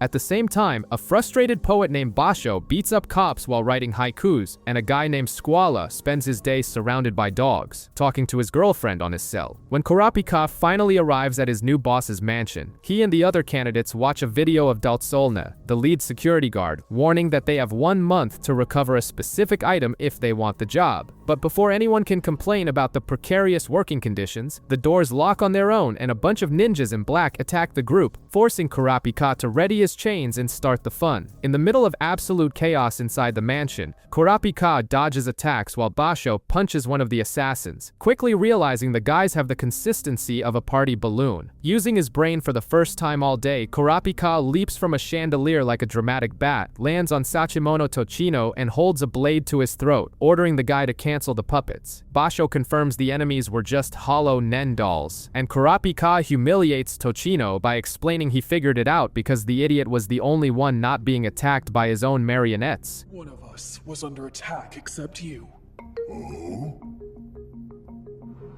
I realized something was wrong when 2 of them appeared. With the charade ruined, Tochino confesses he works for their boss, and that it was all just a survival test, warning that only 4 can leave there alive. Knowing there's one more traitor in the group, Kurapika pulls out his dowsing chain and points it at everyone's face until the metal swings frantically towards Squala. The dog boy tries to act crazy and deny everything, but Melody shuts down his argument, warning that the guy's heart is beating in the rhythm of a pathological liar. Squala still tries to accuse Kurapika and Melody of a conspiracy, but Basho loses his patience, writes a mystical poem on a scroll, and incinerates a chair with just a touch, threatening to turn any liar there into BBQ. Cornered, Squall finally admits he's the second plant, but warns he'd rather be tortured than reveal the escape route. That's when Basie solves the problem in the most invasive way possible, grabbing Squall and shoving her tongue in his mouth. With instant lover activated, the guy becomes a submissive slave and spills the entire escape plan without a second thought. Meanwhile, Miluki, the obese otaku, finally finishes hacking the memory card and decides the best way to send a website link to Killua is by using a messenger eagle. Gon and Killua are 2 weeks away from arriving in Yorknu and reuniting with the gang, but they receive the message mid-journey, completely ready to dive into the secrets of the most expensive and dangerous game in the world. The moment they step foot in Yorknu City, Gon and Killua bolt to an internet cafe to dig up the secrets of Greed Island. Gon swipes his hunter license like a credit card with no limit, granting them access to an exclusive site that transports the duo into a bizarre virtual tavern dripping with nen. They decide to bribe the system's bartender with an insane fee, only to discover that the game was built by nen users and physically sucks players into its world. The kicker? You can't just pull the plug. If you die in the game, you go to the grave in real life. A lovely little detail that once wiped out 50 mercenaries in one go. With 7 copies of the game about to hit the auction block with a starting bid of nearly 9 billion, the two kids try to become drop-shipping masters by selling online junk to get rich quick, but they end the day even more broke than a college student after rent. When we started, we were making a decent amount.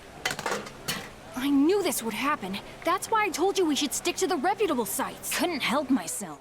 Meanwhile, at the Nostrad mansion, Kurapika and the other survivors hand over the test items and are hired on the spot by Daltsolna. Their first mission, babysit the boss's daughter on the way to a hotel in Yorknu. When Kurapika tries to ask about their enemies, he's immediately told to shut it. They pass by a grotesque piece of wall art, which is actually the corpse of a former bodyguard, before entering an absurdly tacky pink room to meet the mistress, Neon Nostrad. Far from there, the troop of edgy assassins known as the Phantom Troop begins to gather on the city's outskirts. En route to the hotel, Daltsolne asks Neon to use her fortune-telling ability on her father's business partners. Their car brushes past 4 members of the troop on the road, who are busy gossiping about Hisoka being the newbie of the bunch. Neon's predictions warn that the auction will be a total bloodbath, forcing her father to cancel her attendance at the event. As the sun sets, Hisoka finally arrives for the troop's meeting, and the leader gives the simplest order in the world: steal every single thing from the auction and massacre anyone unlucky enough to get in the way. Kurapika stares at the horizon with the eyes of a psychopath, knowing full well that the demons he wants to hunt are arriving in town. Gon and Killua hit the Yorknu flea markets to buy a brick cell phone and end up bumping into everyone's favorite loan shark, Leorio. The triple threat catches up on Nen Basics and the overpriced Greed Island console. Since they're flatter than a pancake and need billions, Leorio activates his hustler mode and creates a legalized pyramid scheme. They set up an arm wrestling booth in the middle of the street where any sucker who can beat Gon takes home a diamond worth more than their entire lives combined, while the 12-year-old spends the night humiliating beefed-up thugs and crushing the egos of blue-collar workers. A plain-looking girl with glasses shows up to challenge our protagonist. The match spirals out of control, and Gon has to break a cold sweat, using his full strength just to beat this weirdo. Right after her defeat, she's seen gossiping with other members of the Phantom Troop, proving that even elite assassins enjoy losing money on street bets. Then you should have used your left hand. Yes. Why didn't you use your stronger arm? Oh, because he extended his right hand first.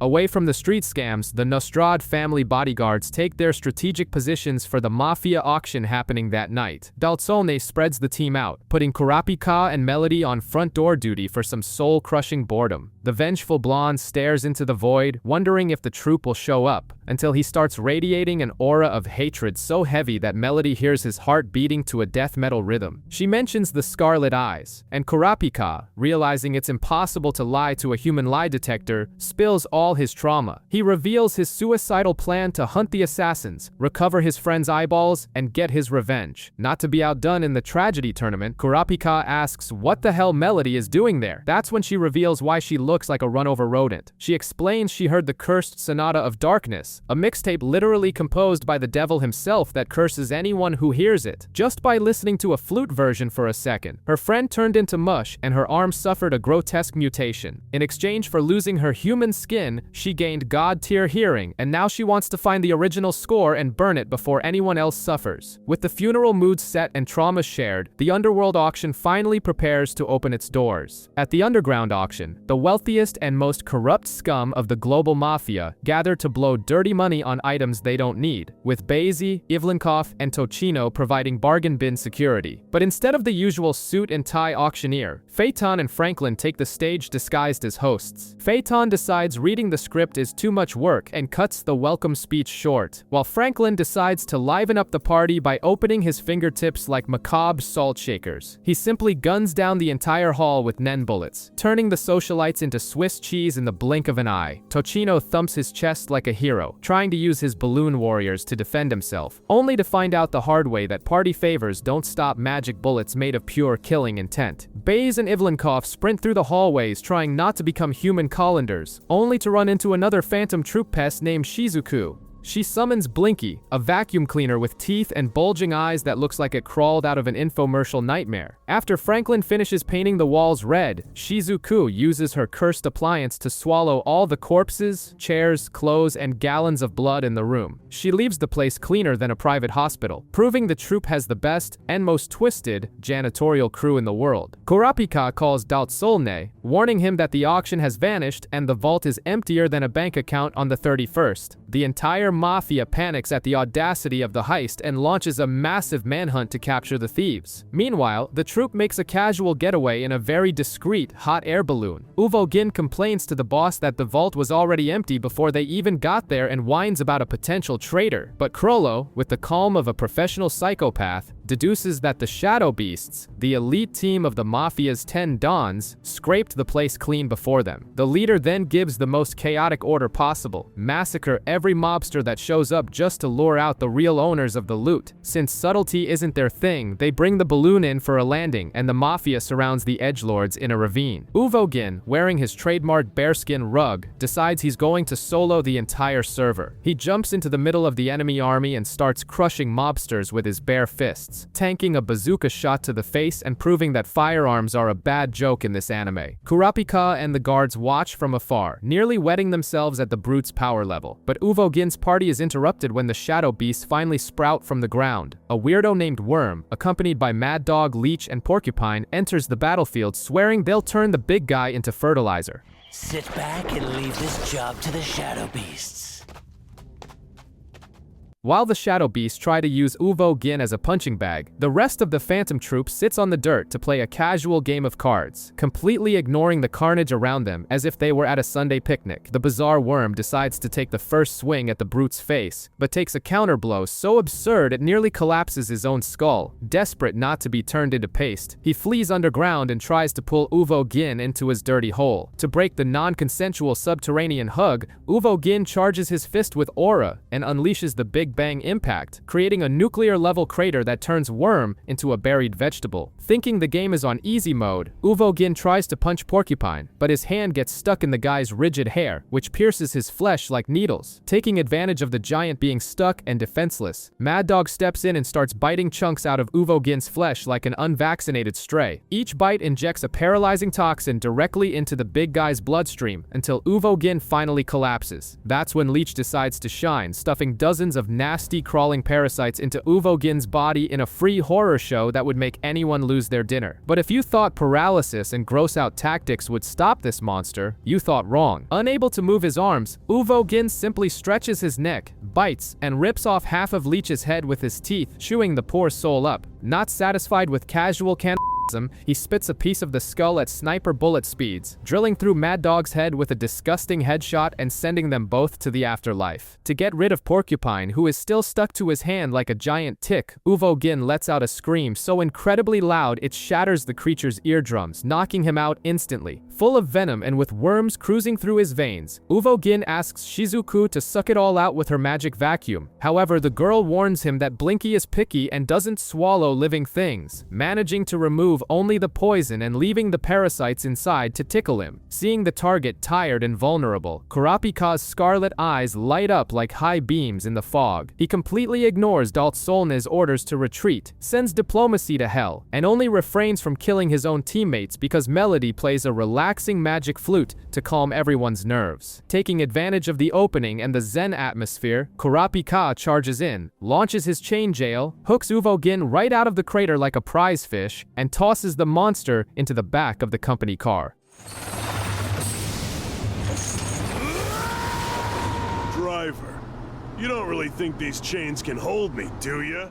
While driving like a maniac, Kurapika tells the prisoner to shut up and mentally rehearses the sadistic rules he created to make the Phantom Troop suffer. While Kurapika speeds off with his new muscular hostage, the Phantom Troop is already hot on his heels thanks to a nen needle and thread that Machi stuck onto Uvogin, acting like a psycho ex-girlfriend with a GPS tracker. But their pursuit is cut short when Owl, one of the Shadow Beasts, jumps in front of the troop's car and tries to wrap them all in a magic dishcloth. Most of the villains easily escape the ridiculous trap, leaving only Nobunaga, who gets captured because he was in the wrong seat at the wrong time. Immediately after, the rest of the Shadow Beasts show up thinking they're the Mafia's elite, completely ignoring Owl's warnings. They charge the troop with the confidence of a bunch of idiots about to become a statistic. Within seconds, Phaeton and Shizuku wipe the floor with all of them, leaving only Owl alive to be taken to the torture basement so he can cough up the location of the treasures. Back at the bodyguard's base, Uvogin wakes up tied down and paralyzed by venom. The team leader, Dalt Solnay, tries to play the tough guy and stabs the prisoner, but his sword simply shatters against the brute's armored chest, proving he's as useless as he looks. Uvogin gets real, telling them the treasure has already been moved and proposing a peace deal. But when he casually mentions that the troops slaughtered every auction guest, Kurapika loses his cool and punches the giant in the face. While Owl spills his guts after being tortured by Phaeton, Hisoka sets up a meeting with Kurapika in an abandoned amusement park. The creepy clown proposes an alliance, offering exclusive gossip about the troop's abilities in exchange for help killing his own boss. Simultaneously, the troop invades the hotel disguised as Mafia, dispatches the useless Dalt Solnay to the afterlife, and frees Uvogin. Shizuku uses her weird vacuum to suck all the toxic liquid out of the big guy's body. Fully healed and fueled by pure spite, Uvogin smashes a steel door with his own head and throws a tantrum, demanding his colleagues tell the boss he's not coming home until he hunts down the chain user.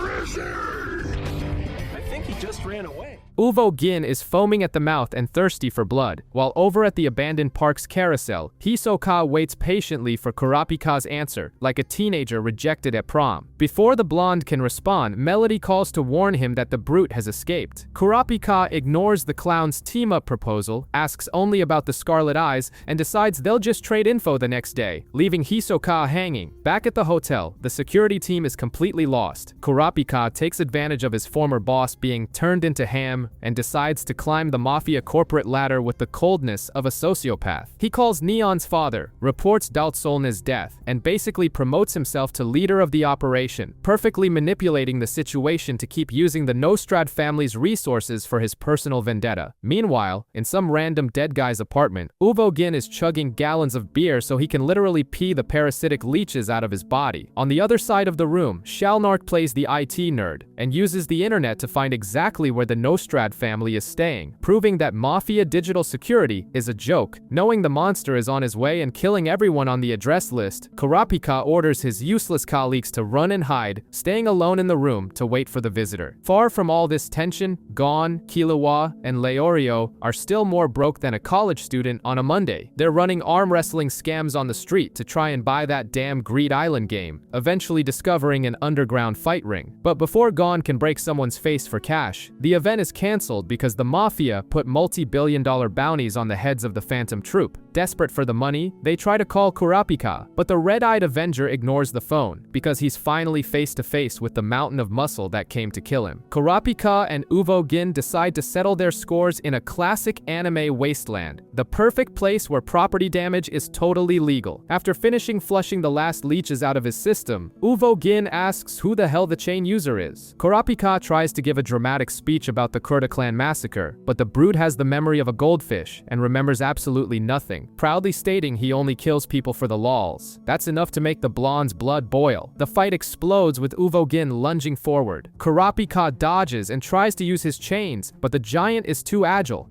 And I turn the tables on him!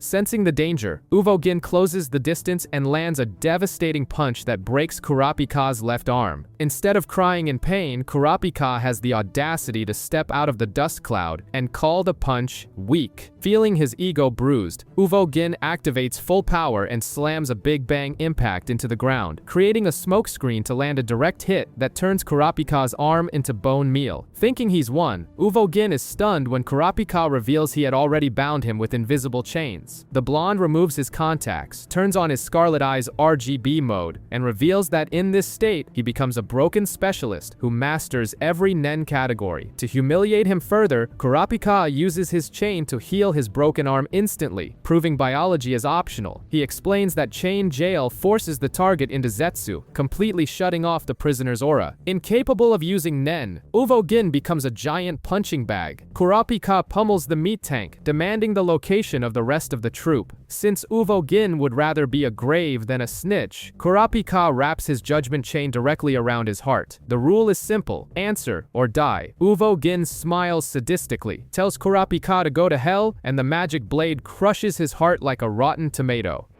Go to hell, you son of a bitch.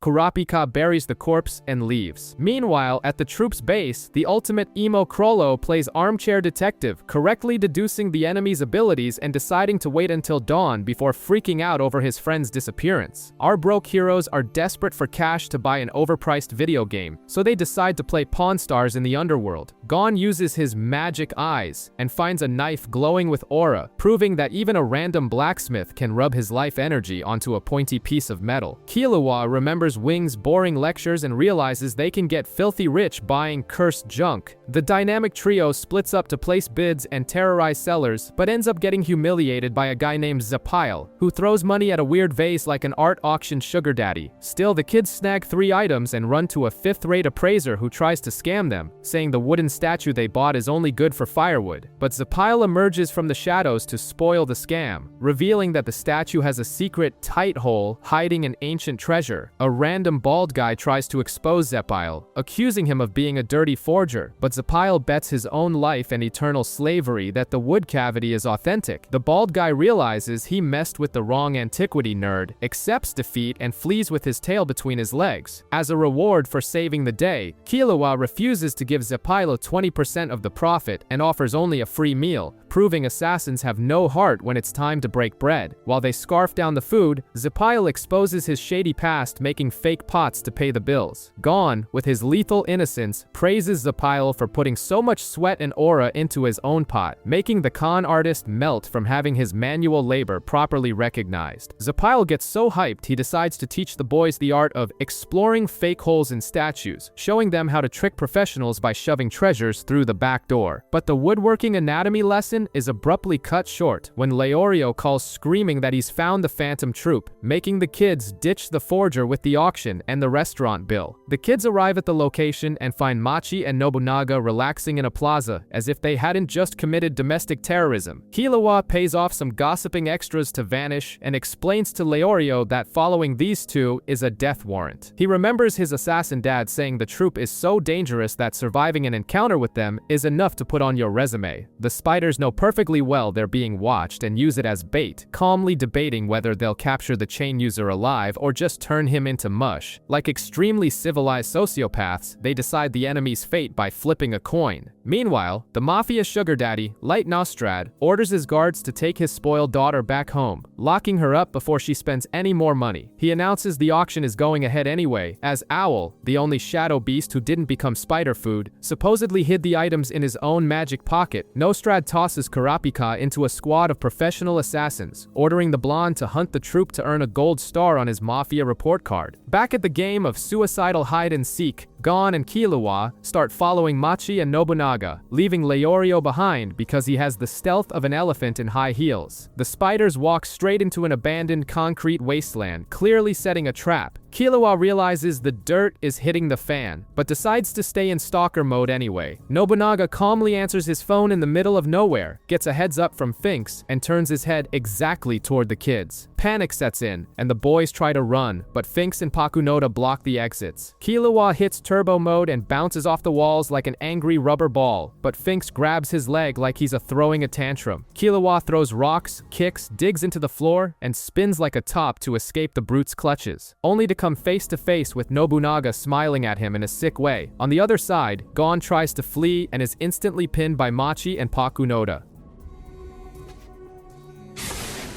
It's no use. Don't try anything.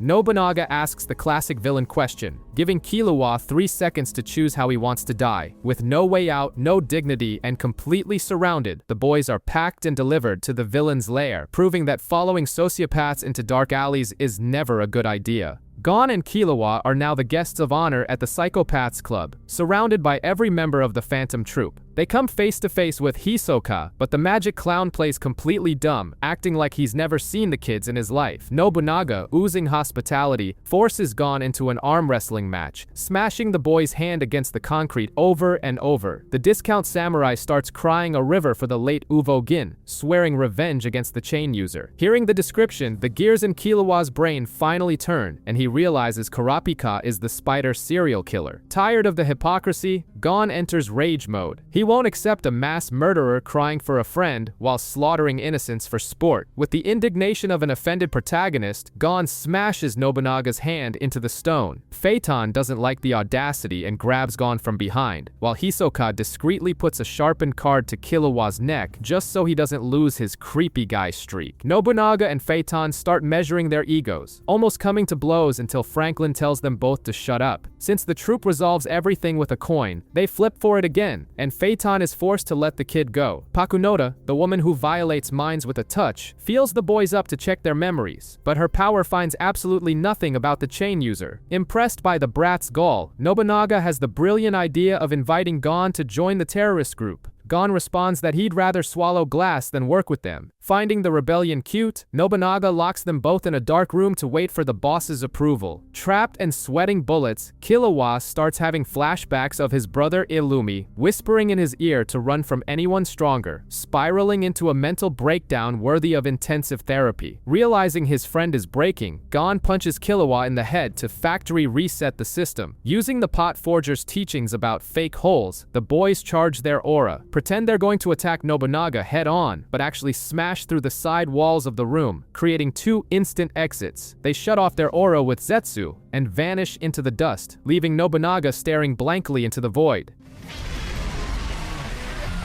If the exit is blocked, you've just gotta make your own.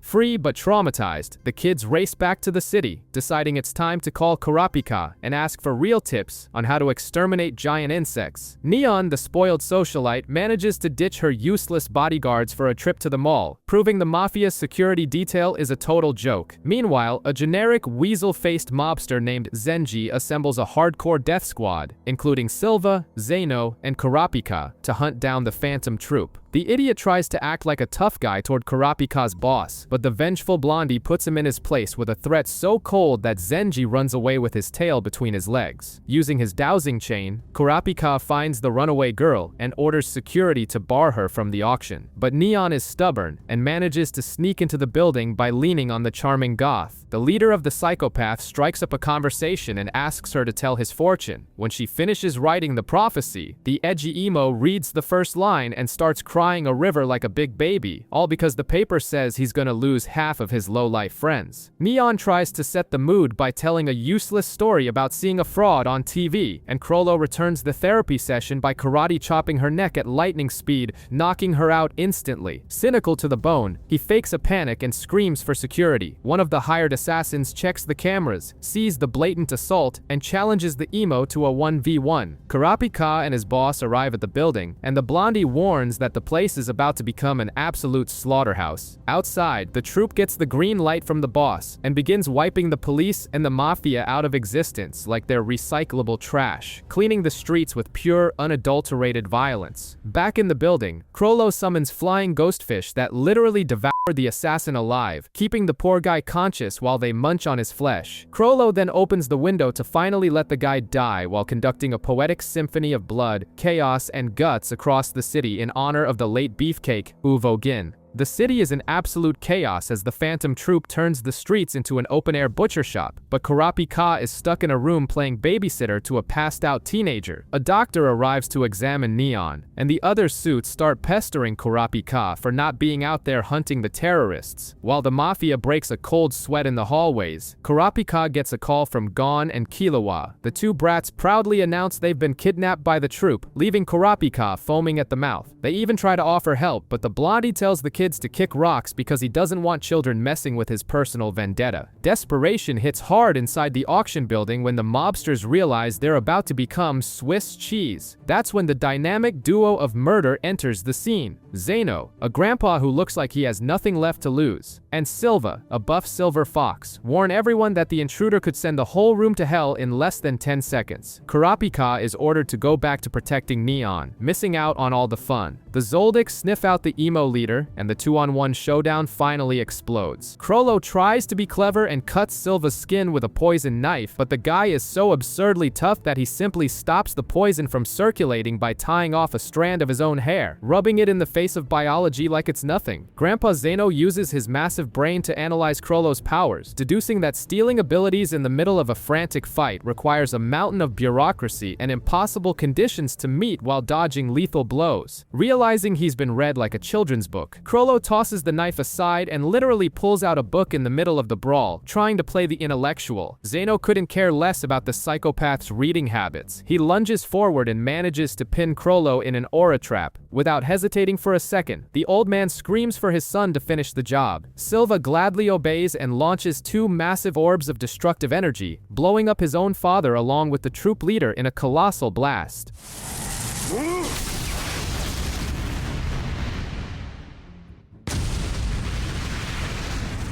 While the basement turns to dust, the auction guests feel the building shake but stay delusional, thinking Neon's prophecy will save their hides. On the big screen, the 10 Dons appear to calm the rich folks down and announce that the leader of the Phantom Troupe has bitten the dust. The only catch is that those Dons are already dead, murdered by the bizarre Needleman and the youngest sibling, Kaluto. Iolumi uses one of the corpses as a meat puppet to give the announcement, doing a perfect PR job. In the middle of the basement rubble, Zeno and Chrollo emerge from the smoke practically unscathed. Iolumi calls his father and warns that the mafia clients are toast, which means the contract is cancelled. With no one to foot the bill, the Zoldicks literally clock out and end their shift mid-fight. Chrollo, acting like a greedy collector, asks who would win in a fair fight. Zeno gets real, saying he'd crush the emo easily, unless the kid actually tried to kill him instead of trying to steal his powers. The assassins leave, leaving Chrollo lying on the floor, frustrated that he couldn't suck up any new abilities. Kurapika ships the sleeping socialite off to the hospital, while the troop members start 3D printing fake corpses using Cortopi's powers to trick the mafia idiots.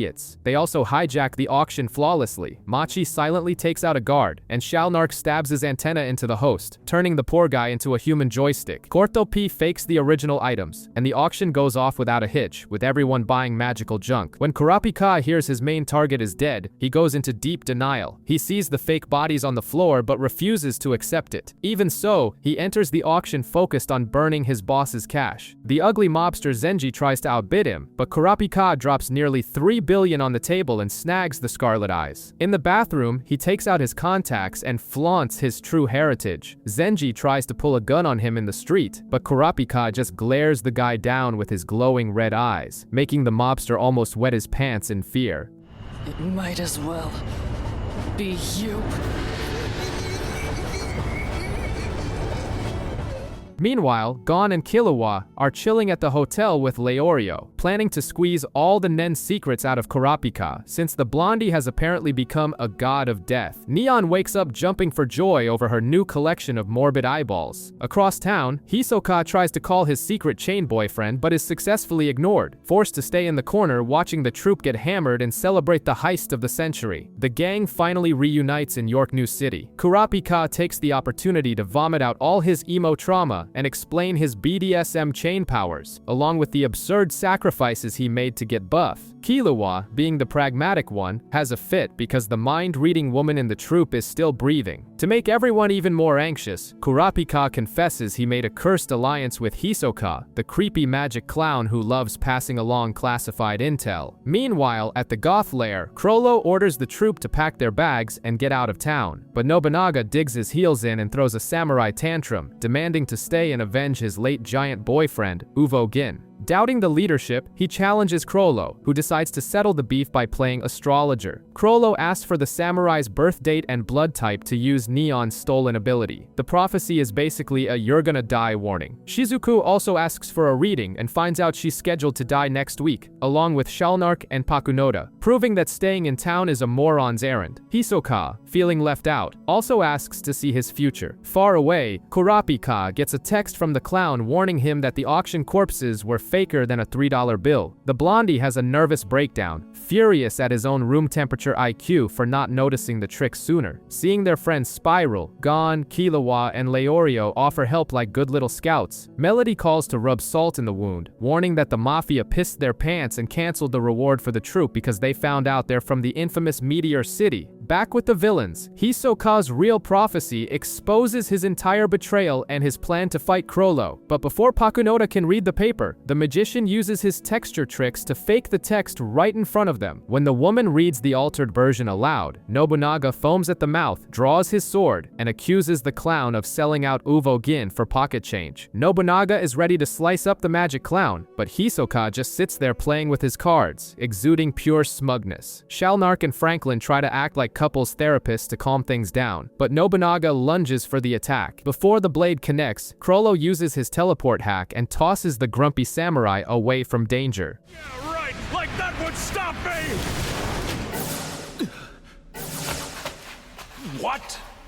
The emo leader starts playing Sherlock Holmes with the fake prophecy, deducing that the chain user shoved a blade of law into Hisoka's heart to stop him from gossiping. Hearing this brilliant and completely wrong analysis, Hisoka gets physically turned on by the boss's intelligence, wanting to kill him even more. In his own head, the clown is laughing at everyone, since he made up the whole fanfic and there's no sword in his heart. Based on this wonderful lie, Chrollo decides the group will stay in York New City. Meanwhile, Killua throws in the towel and says he doesn't want to hunt the troupe anymore, since the money is gone and the death risk is 100%. But Gon is a compulsive contrarian and insists on helping Kurapika. They meet with the vengeful blondie and Leorio at a hotel, where they decide the new kidnapping target will be Pakunoda. In a fit of childish psychopathy, Gon demands that Kurapika shove a Nen blade into his heart to prove his loyalty. Kurapika takes a moment to explain his complicated rules, revealing Judgment Chain and Chain Jail. The little assassin Killua is shocked to see that the blondie can now activate his red eyes whenever he wants, becoming a broken specialist. After all the drama, Kurapika says he never intended to stab his friends and just wanted to thank them for the help, creating a cavity-inducing friendship moment. Behind the scenes of villainy, Machi warns Chrollo that the kids must be linked to the chain guy. To avoid unwanted visitors at the base, Corto P uses his copy-paste power to vomit out 50 identical buildings on the map. Killua arrives at the scene to scout and nearly has a brain aneurysm trying to figure out which warehouse is the real one. Kurapika, Leorio, and Gon are crammed into a car on a rainy day while Killua tries not to lose his mind on the phone, completely lost in the middle of the fake housing complex Corto P built out of nowhere. At the Goth lair, Chrollo finally decides to use his brain and connects the dots of the investigation. He remembers that Neon has a weird fetish for collecting body parts, which means she definitely bought the Scarlet Eyes. Acting like a human package tracker, Corto P touches the copy of the eyes he made and finds the exact location of the girl's hotel.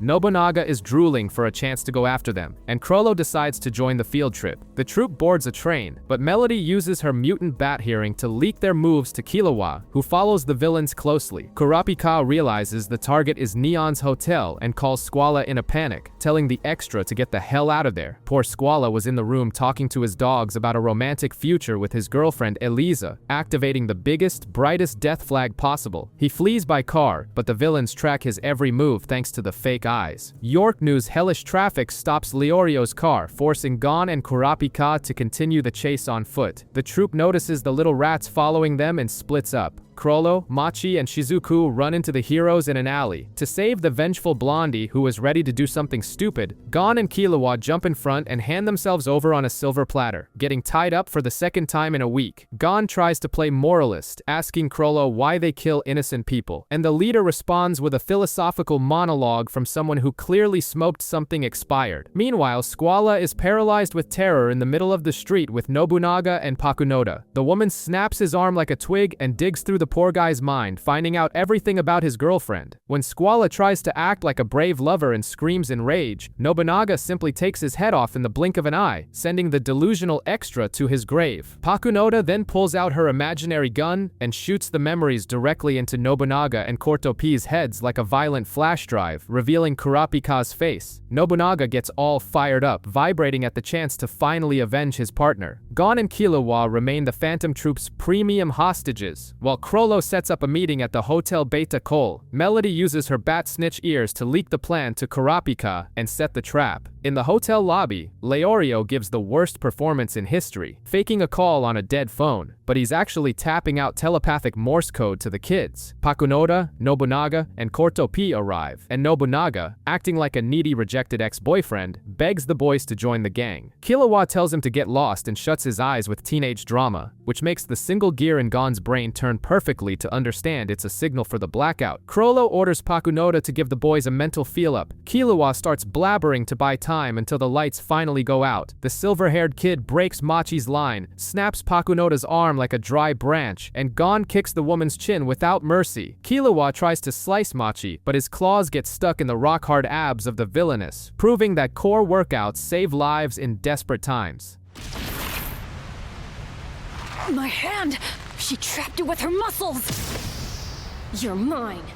Gon tries to play the hero and ends up grabbed by Nobunaga again. Suddenly, a sword flies through the window with a love letter from Kurapika attached. The boss is gone. The letter warns that if Pakunoda opens her mouth about the memories, Chrollo becomes toast. The lights come back on, and the rest of the troop arrives to see the circus on fire. Kurapika calls Finks, dictates the rules of the game, and orders Pakunoda to go to the meeting point alone. Meanwhile, Hisoka is in the corner grinning from ear to ear at the chance to finally brawl with Chrollo, but realizes that if he leaves, the boss dies. The magic clown calls Illumi for a quick dirty favor. Pakunoda arrives at the meeting point and takes 2 judgment chains straight to the chest. The vengeful Blondie dictates the terms of the contract. Chrollo is forbidden from using Nen and from texting the troop. For Pakunoda, the rule is to return the kids in one piece before midnight and not say a word about him. She accepts the terms of service and heads back to the lair. Inside, Finks is losing his mind, wanting to know where the enemy is, but Pakunoda digs her heels in, saying she's taking the hostages alone. Machi and Cortopi back her up, and Phaeton swears the 3 of them have been brainwashed. Gon decides to butt into the adults' fight, annoying Finks even more. Franklin decides to act like the only adult in the room and reminds them that the spider survives even without the head. So if the boss dies, they just need to kill the traitors and find a new leader. The phone rings. Kurapika wants to talk to the hostages, and Finks hurls the device at Gon's face with pure hatred, making Shalnar cry blood seeing his precious phone treated like a baseball. Gon answers quickly and tosses the brick back. At the exchange site, Hisoka appears out of nowhere demanding to get on the airship because the only thing he wants in life is to tenderize Chrollo's meat. The hostage swap happens peacefully, but when Hisoka finally challenges the boss to a 1v1, Chrollo reveals he's been neutered and can't use Nen. The clown is instantly turned off. I can't use Nen anymore.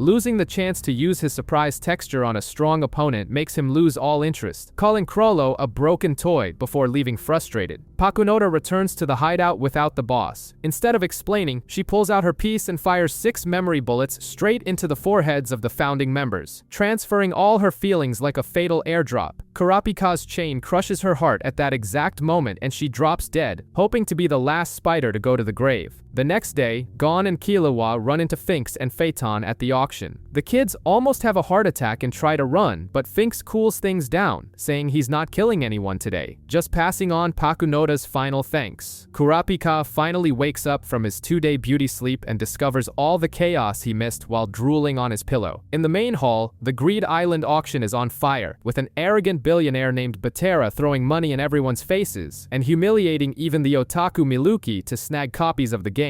Gon and Killua run after the rich guy, offering to play for free, but they get a no to the face. The old man only changes his mind when he sees Jin's ring and memory card, calling in the hunter Tsezguera to evaluate the kid's aura. Tsezguera looks at them with disgust and fails them on the spot, saying their Ren is so pathetic they wouldn't last 5 minutes in the virtual world. While the heroes are publicly humiliated, Finks and Phaeton simply steal a copy of the game and enter the magical island without paying a cent. Realizing they're too weak, Gon and Killua decide to create their own special abilities. Killua starts playing with electric shocks, but Gon has the creativity of a brick wall and his mind goes completely blank. Kurapika shows up in the room and suggests the kid ask his master for help. Gon calls Wing, whining for a secret technique. Wing gives him that generic motivational talk, saying enhancers don't need fancy stuff since hitting hard and taking a beating is the best skill of all. Gon says he's in a hurry, but Wing lectures him and tells him not to follow Kurapika's emo path. With no other choice, Gon starts training. He realizes that all the suffering and beatings he's taken so far were actually for something. Using Gyo, he concentrates an absurd amount of aura into his fist, creating a massive energy ball. The only problem is the energy explodes in his face, knocking the kid on his butt. Even so, Gon gets all hyped up over his new suicide bomb. I did it! It's no use! On the other side, Killua has already turned his useless spark into a high-voltage electrical technique, proving once again who carries the real talent in the duo. Kurapika and Melody ditch Yorknu, leaving the kids behind without even a decent goodbye. Leorio waves at the airship disappearing in the sky, turns to Gon and Killua, and tells them that Zapile, the art forger with a heart of gold, recovered the 100 million needed to buy back Gon's hunter license. Zapile himself is so amazed stroking that obscene mountain of cash in a park that he decides to become a hunter too, proving that greed is a highly contagious disease. Meanwhile, at the auction building, the arrogant billionaire Batera drops a small country's GDP on the table and snags all 7 remaining copies of Greed Island for 60 billion, not giving a damn that the first copy was already stolen. Seeing this financial humiliation on TV, the obese otaku Miluki drowns his sorrows by swallowing mountains of food until his pajama pants almost explode. The next day, Gon and Killua go to the game's mercenary selection test. The evaluator Tsezguera dictates the rules with a bored face and lowers a curtain, sending a horde of brainless idiots running to the line like cattle to the slaughter. A guy named Puhat mocks the desperation of the crowd, and Killua decides to just go and get it over with. He asks to show his Hatsu instead of the basic Ren. And when the evaluator blinks, the assassin is letting off high-voltage sparks from his fingers, passing instantly. But the real horror show comes next, when Gon simply obliterates an entire wall with a brutal punch, opening a colossal crater that makes Tsezguera almost piss himself in terror at the strength of a rabid primate. With the test in the bag, the 3 friends drink their heads off at a restaurant to celebrate. Leorio leaves to go play doctor for his exams, and the kids head by train to the mansion where the consoles are set up. They decide the entry order with a classic game of rock, paper, scissors. Gon goes in first, materializing in a room with the NPC Ita, who hands him the magic ring and explains he needs to shove 100 restricted cards into the very tight slots of his book to beat the game. But before he can step on the grass, Ata plays an audio message from Jin. The father of the year reveals he created this virtual wonder with his friends just to show off, admits he has no clue where he actually is, and tells his son to go have fun, securing his trophy for the worst father figure in history before Gon finally sets foot on the field of Greed Island. Gon steps onto the green grass of the game and stands there like an idiot waiting for the silver-haired kid to show up. Once Killua finally arrives, the two two realize they're being watched closely, but before they can react, a failed veteran with a book in his hand tosses a tracking spell straight onto Killua's back. The assassin runs as fast as he can, but the magic sticks to him mercilessly. Thinking he's hot stuff, the veteran starts laughing in their faces until Killua turns his head and gives him a look so purely psychopathic the guy feels his soul leave his body, activating a return spell to run away with his tail between his legs before he becomes sliced meat. What was that? Far away, at the Phantom Troops' hideout, Shalnark, Shizuku, and Cortopi decide that committing war crimes has lost its charm and resolve to invade Greed Island to play video games like a bunch of bums. Back in the game, Gon and Killua reach Antokiba, the famous city of prizes, and head straight to fill their bellies because an empty stomach can't stand. The restaurant chef lays down the challenge. The meal is free if they swallow everything in 30 minutes, offering the Garguider card as a bonus. The kids don't think twice. They open their mouths and gulp down every piece of meat and cream to the bottom, clearing the plates at a speed that would make a vacuum cleaner jealous. They win the card, only to read the description and find out the wonderful prize is a useless piece of junk. The heavy digestion is interrupted by a colossal explosion in the street, revealing the smoking corpse of a player splattered on the ground. Gon panics, thinking spells can fry people, but an extra pops out of nowhere to warn him that's impossible under the game's rules and invites the newbies to join a clique of mediocre players. At the meeting point, the veterans try to recruit the duo to clear the game safely while holding hands, managing to recruit only Puhat and some other nobody. Gon, with the stubbornness of a stuck mule, refuses the charity offer because he wants to play in the sandbox with his own hands. The two turn their backs on the group of cowards and walk out of town, completely unaware that they are still being watched closely by a mysterious and persistent stalker. Gon and Killua dominate a rock-paper-scissors tournament, with Killua taking home the coveted Sword of Truth. A sweaty, nervous noob tries to steal the prize by activating his book, but Gon's hand is faster than a teenager's in incognito mode at 3 a.m. He snatches the guy's steel card before he can even utter a word to cast the spell. Take this! Thief on! Attack Killua! Haven't you trained at all, mister? Shortly after, a mob of frustrated veterans surrounds the duo, warning them that only absolute idiots enter tournaments because prizes are always stolen on the way out. Accepting the unprovoked roasting, the boys decide to march toward the city of Masadora to buy defensive spells, all while professional stalker Bisky, continues to trail them like a bizarre phantom. Meanwhile, a group of losers attempts to corner the market on defensive cards to protect the Archangel's breath, while the Phantom Troop uncovers Greed Island's biggest secret. Shalnark realizes that Cortopi's copy abilities fail on the cards, and that Shizuku's vacuum has restrictions, deducing they aren't in a magical virtual world, but on an isolated patch of the real world. With the epiphany that their physical bodies were teleported, they decide to go full GTA mode, with Finks and Phaeton massacring players and looting everything in sight without a shred of remorse. In the desert, Gon and Killua trade their junk for a map, ignoring the vendor's warnings about killer monsters. Bisky finally tries to join the team by feigning innocence,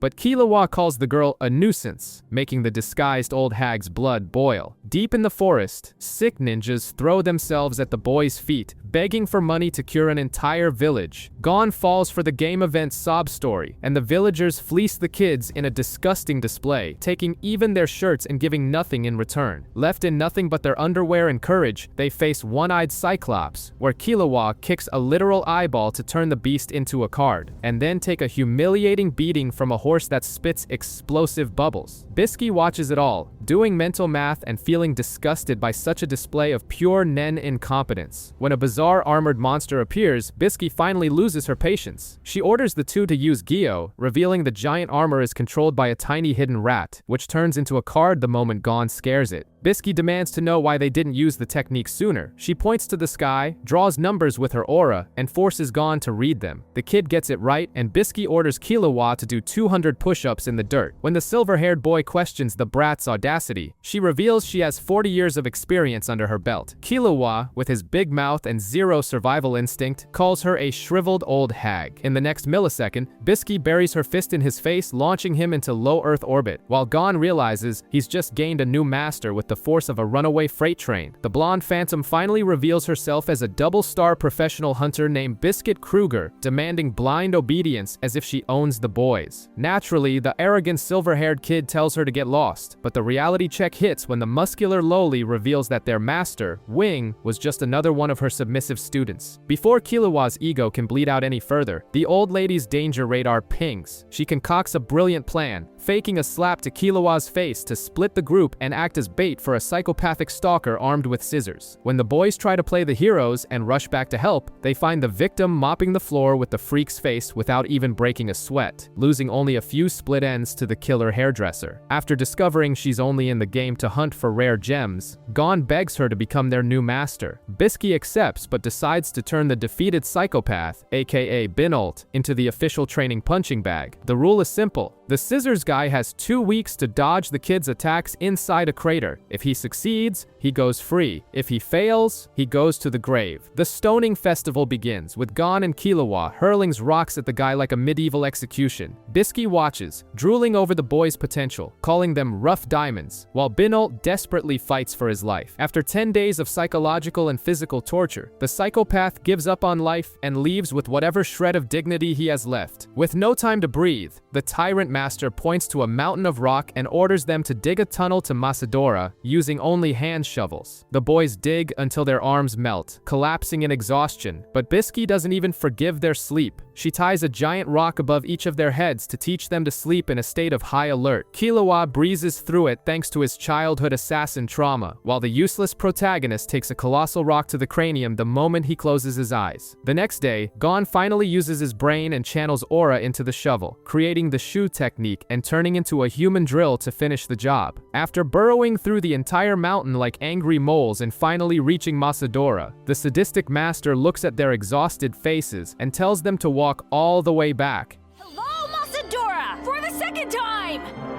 Okay, now let's head right back to where we were.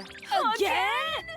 On the return trip, she decides it's time for monster hunting. Gon embarrasses himself chasing a giant furball, while Killua slaughters a lizard effortlessly to grab the card. The next day, the protagonist finally uses Zetsu to capture a bubble-spitting horse, thinking he's a legend, until Bisky decides to teach them what real defense looks like. She demonstrates the Ko technique and tells Gon to use Ken to block her punch. The buff Loli moves her fist in slow motion, making the kid confident he can take it, but as soon as the tiny hand touches his defense, the absurd impact sends the boy flying into another time zone. After warning him that his face would have been mashed potatoes without the aura, she demands they keep Ken activated for 30 minutes straight. The torture training continues until they learn to balance aura across their bodies using the Ryu technique, soon followed by breaking rocks with their bare hands. Bisky raises a finger covered in aura. Both use Gyo to read the number, tie on the answer, and settle it with rock, paper, scissors. Killua loses and is humiliated with physical punishment, while the old lady begins to tell the ancient history of the hand game. While the kids play in the dirt, absolute chaos swallows the alliance of useless players. Genthru, a man with the face of a bank accountant, reveals himself to be the dreaded bomber. He announces he has planted aura bombs on everyone in the cave, and the only way to disarm them is by touching him and saying the magic phrase. The bargain bin terrorist demands 90 rare cards in exchange for their miserable lives and vanishes from the game. In the real world, a fool named Puhat tries to stand up to Genthru's henchmen at the billionaire's mansion, only to have his throat exploded in the blink of an eye. Meanwhile, 12 hours before this carnage, the Phantom Troop psychopaths appear sailing a fishing boat, discovering the magical game is actually just a random island in the middle of the real ocean. The Phantom Troop invades the beach thinking they're going to dominate the server, but they run straight into Razor, one of the game's creators and the deadliest nightclub bouncer in the universe. When Finks tries to act tough, promising to return and destroy everything, Razor simply pulls an elimination card, teleports the invaders off the island in a humiliating magical poof, and blows up their boat with a colossal energy ball, just to make it clear who's boss.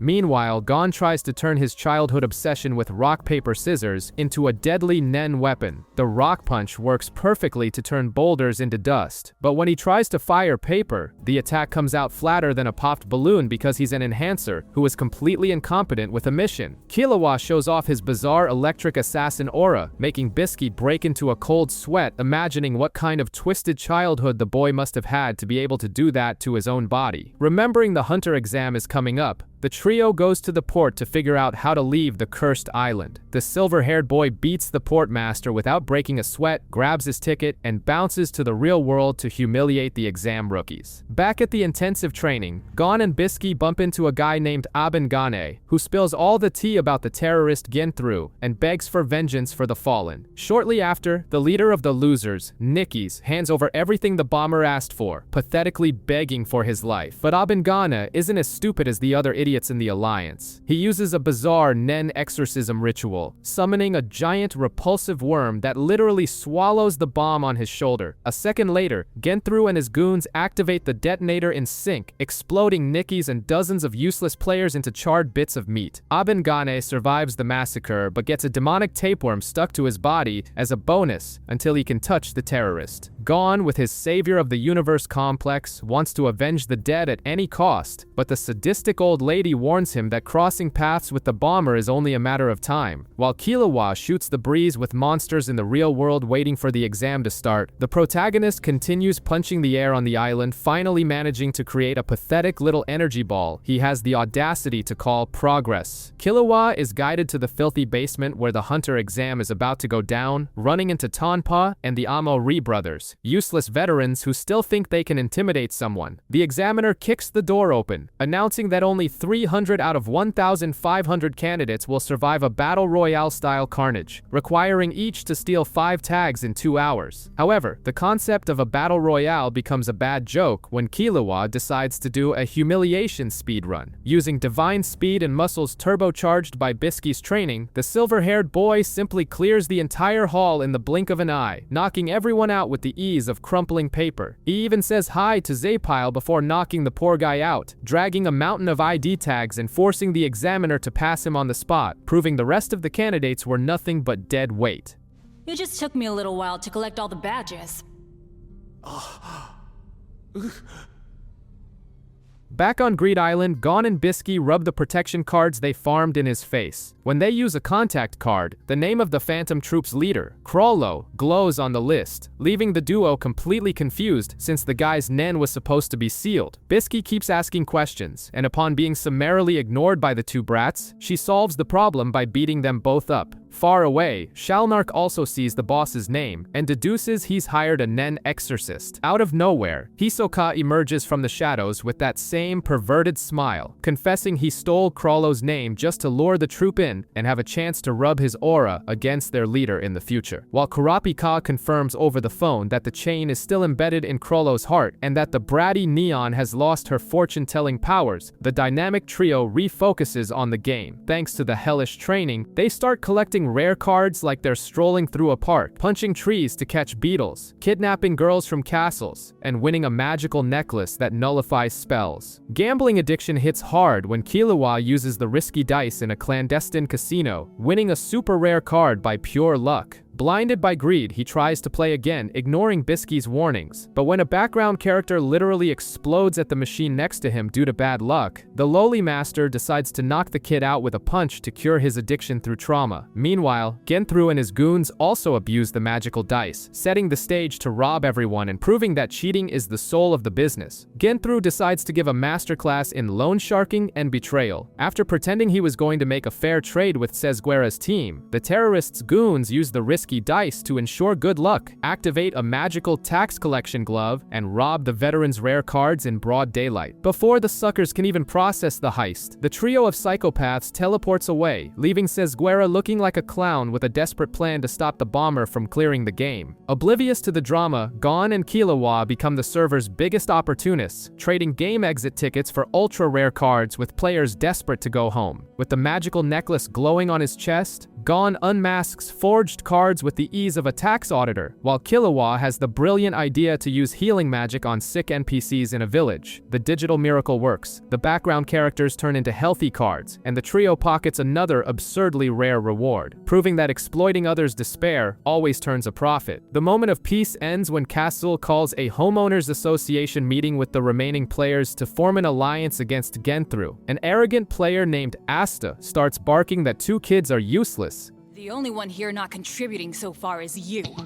Well, at least you're a big talker, but I'm still not sure you can be useful. So let's see some proof. Giving Killua the perfect opening to rub it in her face that they have inside info on the bomber's abilities. The silver-haired boy tries to extort rank S cards from the woman, but Gon, with his pure and immaculate hero syndrome, spills the beans for free, ruining his friend's blackmail scheme. Satisfied with the free gossip, Asta reciprocates by teaching game shortcuts, and a temporary alliance is forged. The group teleports to the city of Solfrabi in search of information regarding a legendary card linked to the beach. A gossiping NPC dumps the local lore, warning that Razor and his 14 buff pirates are dominating the area and crushing anyone who comes near. Doing the math, the group realizes the event only activates if 15 people arrive at once. Without wasting time, they invade the pirates' base, ready to discover what kind of twisted game the island's creators have cooked up this time. The invasion of the pirates' base begins with Bopobo challenging the Alliance to push him out of a ring of fire. A useless background character tries his luck and gets a roasted foot for his trouble. Gon manages to kick the pirate's face, but since he has the IQ of a door during technical moments, he jumps out of the ring and disqualifies himself. Tired of playing, Killua grabs a bottle of booze, soaks the brute's face, and uses his electricity to fry the guy's head, making him roll out of the burning arena and securing victory through pure cruelty.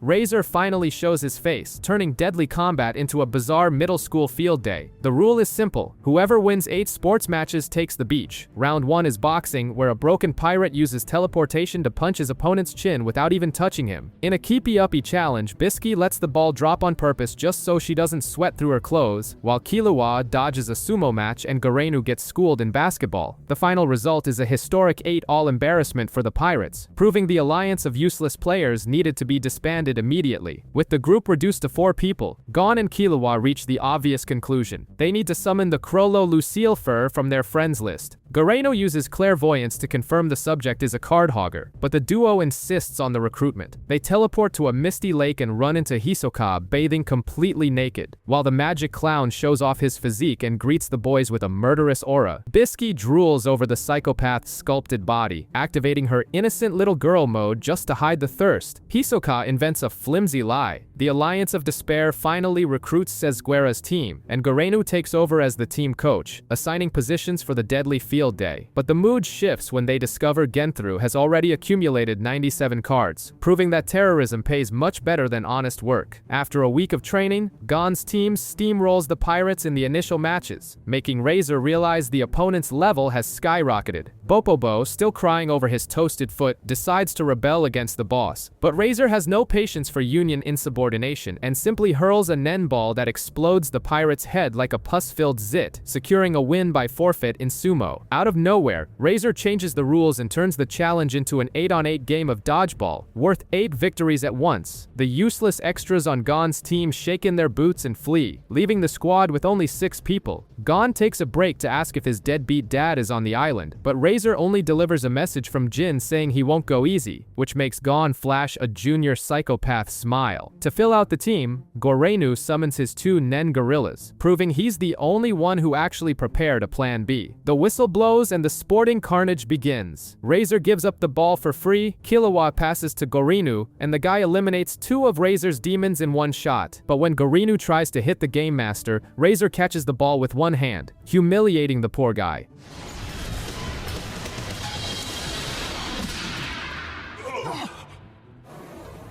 The payback is swift and brutal. Razor hurls a meteor at Gorenu, who panics and swaps places with his gorilla, letting the beast be completely disintegrated in the process. Razor's demons start a light-speed passing circle and nail Cesguera in the back, sending the old man to the bench with his spine in shambles. The ball rebounds into Killua's hands, weighing more than a corrupt politician's conscience. Hisoka decides to play, sticking his bungee gum to the ball, but two demons fuse into a buff beast and catch the attack. Now it's Razor's turn to serve again, and he warns that the target is the protagonist. Gon concentrates all his aura in his forehead to tank the impact, but takes such an absurd hit that he blasts through the gym wall. Killua and Bisky rush over in despair, only to find the kid standing, smiling, and more excited than ever to keep taking a beating. Since the ball hit the ceiling before falling, the referee declares Gon was eliminated, forcing the boy to spend a back command to stay in the arena. While the protagonist gets patched up, Gorenu decides it's his time to shine. He throws the ball, swaps places with his black gorilla, and hits Razor square in the face. But the celebration lasts exactly 2 seconds because one of the demons catches the rebound and sends a boulder shot into Gorenu's face, knocking the guy out and leaving Gon's team in an even deeper tactical hole. Razor shows no mercy and sends a curve throw toward Killua, who magically dodges toward Bisky and Hisoka. The duo evades, but a demon positioned outside the court grabs the ball and fires a cheap shot back at the clown. Hisoka uses his bungee gum to cushion the impact, but still gets hurt. Worse yet, Bisky's dress is grazed by the ball, and since clothing counts as the body in these crazy rules, the muscular loli is eliminated. Gon spends his last back to return to the game, refusing the idea of just dodging. The kid wants to destroy Razor at his own game, proving his ego is bigger than his survival instinct. He tells Killua to hold the ball in the center of the court and starts charging his Jajanken. With a devastating punch, Gon hurls the ball and obliterates one of the demons in the arena. But the protagonist is frustrated by the lack of power and decides to go all out. He closes his eyes, takes a deep breath, and releases a sickening amount of aura. With the second punch, the ball flies like a heat-seeking missile at Razor, who is forced to use full strength to deflect it toward the ceiling. As the ball falls, Hisoka takes advantage of gravity and uses his elastic gum to stick the ball to Razor's chest, pushing the big man out of bounds and forcing him to use his own back command. Cesguera calls a timeout after noticing a macabre detail. Killua's hands are completely destroyed. The boy was using the bare minimum Nen protection so as not to weaken Gon's attack, basically sacrificing his own bones in the name of friendship. Killua tries to play it tough by hiding his hands in his pockets, but Bisky pulls his arms out, revealing two swollen purple masses of flesh. Cesguera offers to hold the ball, but Killua refuses to let go, and Gon backs his friend, saying he only trusts him for this suicidal role. Back in the game, Bisky eliminates the last demon on the court, leaving the stage set for Gon to try and stop the Game Master's death throw. Razor gathers all of his scattered aura, ready to launch an attack with his monstrous strength and end the game. He tosses the ball high and spikes it like a jacked Olympic volleyball player, sending a comet toward the surviving trio. Gon, Killua, and Hisoka form a human shield. Gon takes the impact in the front, Hisoka acts as the shock absorber behind him, and Killua anchors both so no one flies away. The impact is absurd, but they manage to stop the ball, earning praise from Razor himself for tanking his supreme attack. It's time for the counterattack. Gon explodes with a colossal amount of aura, making Razor finally admit the kid is worthy of being Jin's son. With a punch loaded with determination and rage, Gon sends the ball straight at the Game Master. Razor knows that trying to catch it will drag him out of bounds, so he tries to deflect it using his forearms, sending the projectile right back at Gon. Cesguera screams in despair for the kid to dodge, but the protagonist has spent his entire battery and faints in the middle of the court, letting the ball pass right over him. When all seemed lost, Hisoka activates Hero Mode. He uses his bungee gum to catch Razor's rebound and hurls the ball back. Since the elastic gum was still stuck to the ball, it sticks to Razor's arms, pulling the brute past the court limits.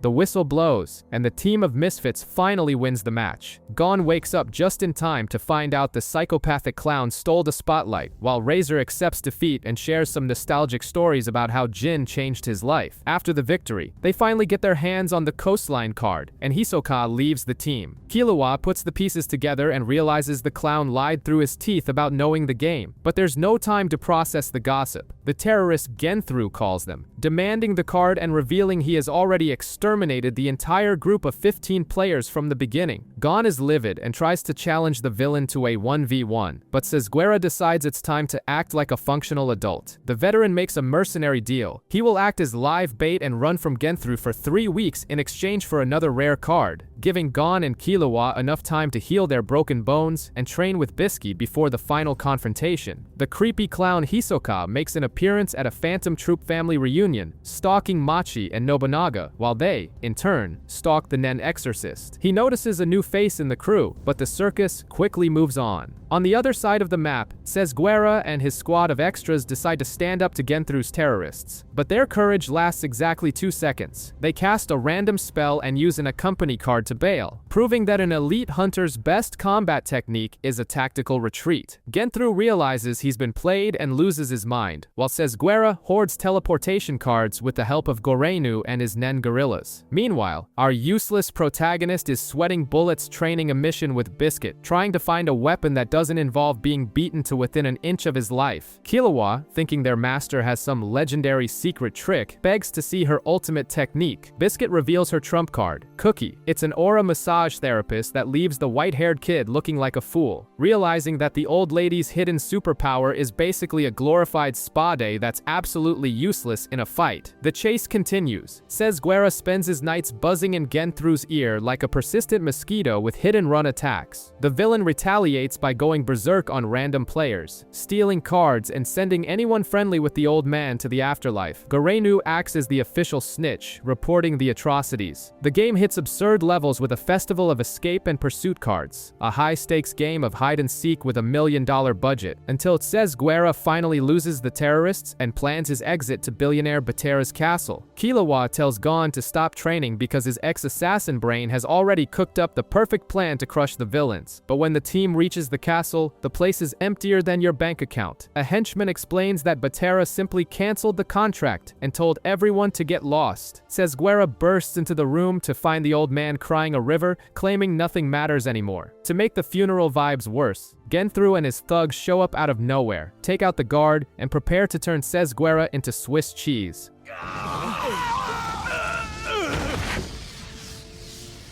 We can kill all we want out here. Gorenu pings Gon, Killua, and Biscuit, letting them know that Sesguera officially chickened out and quit the game, but not before handing over all the high-value cards and filling his inventory with fakes. Genthru and his lackeys camp out at the starting point waiting for the old-timers, and when the timer runs out, they celebrate, thinking they won through fear. But their terrorist joy is short-lived because Gorenu reports that the villains are heading to Masadora. The protagonist trio gears up for the brawl after Gon finally learns how to count a minute in his head, a true miracle of basic math. In the real world, we find out why Batera was crying. The old sugar daddy blew his fortune on copies of the game just to get the Archangel's breath card to cure his comatose girlfriend. But the poor woman bit the dust before the magic delivery arrived, making this entire Greed Island circus completely pointless. Cheers to the irony of fate. Back in the game, the terrorists find our heroes. Genthru tries a pyramid scheme salesman pitch to strike a deal, but Killua tells him to kick rocks. The trio uses a company to flee and hide their aura. Genthru spends his last teleportation card to land right in their laps, falling perfectly into their plan to separate the idiots for a fair 1v1. The beatdown begins. Gon and Genthru get into a debate over who gives up first, with the protagonist serving as a voluntary punching bag. Meanwhile, Biscuit isolates Bara and takes a punch on purpose just to give the poor guy false hope. She reveals she always lets the opponent hit first because their next stop is the cemetery. Then, the cute Loli drops the act, transforms into a bodybuilder jacked on steroids, and sends Bara to Dreamland with a single devastating punch, complaining all the while about how much she hates her monstrous true form. Elsewhere, Killua decides to play yo-yo with Sub's face. But these aren't just toys. They're 2 110-pound metal spheres. The villain thinks he's a genius for landing a kick on the kid's blind spot, only to find out he swallowed the bait. Killua pulls out the second yo-yo, crushes the guy's skull, and finishes him off by frying his brain with electricity. Every move I made was a trap.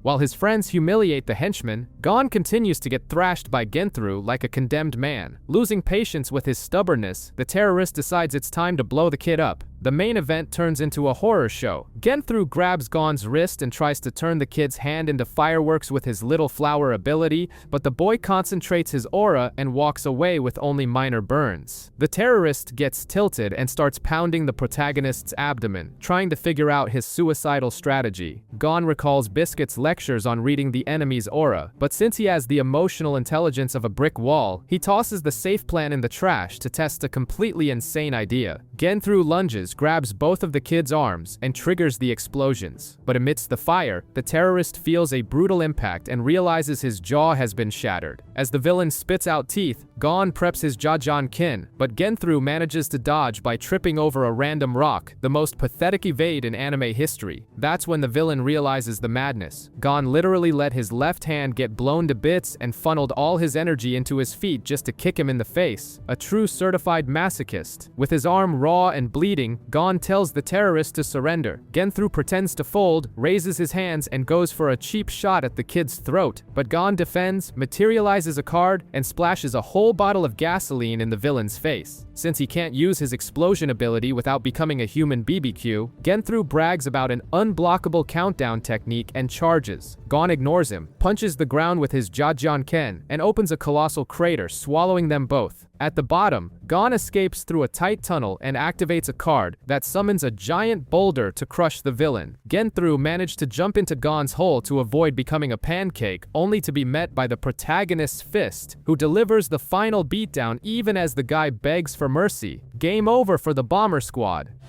No, wait! Hold on! I surrender! I surrender!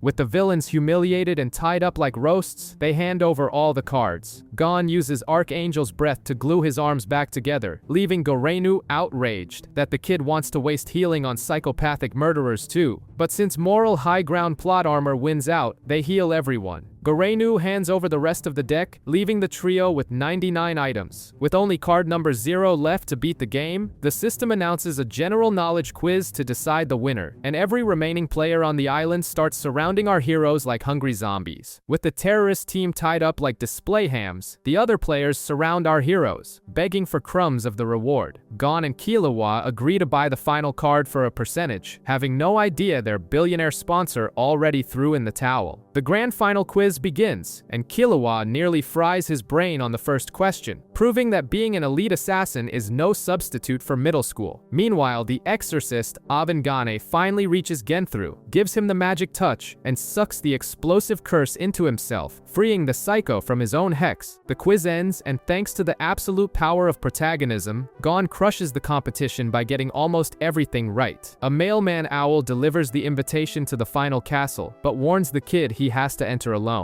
Two random extras try to be clever, teleporting to Gon and threatening to steal everything, only to be humiliated and dispatched before they can even finish their sentence. Gon wants to use a transport card straight to the castle, but Killua reminds him they've never stepped foot in that city, so the plan is trash. The muscle loli suggests using a divert card to bypass the system. Killua tests it, returns in a flash, and enables group teleportation. Far away, Avengane uses a magnetic force to fly straight into Hisoka's lap, declaring he's about to get filthy rich exercising the Phantom Troop leader's curse. Leaving his friends at the gate, Gon enters the castle and is greeted by List and Dune, who lives in a room that looks like a Chernobyl landfill. The game master hands over card number 0 and explains the origin of the name Greed Island.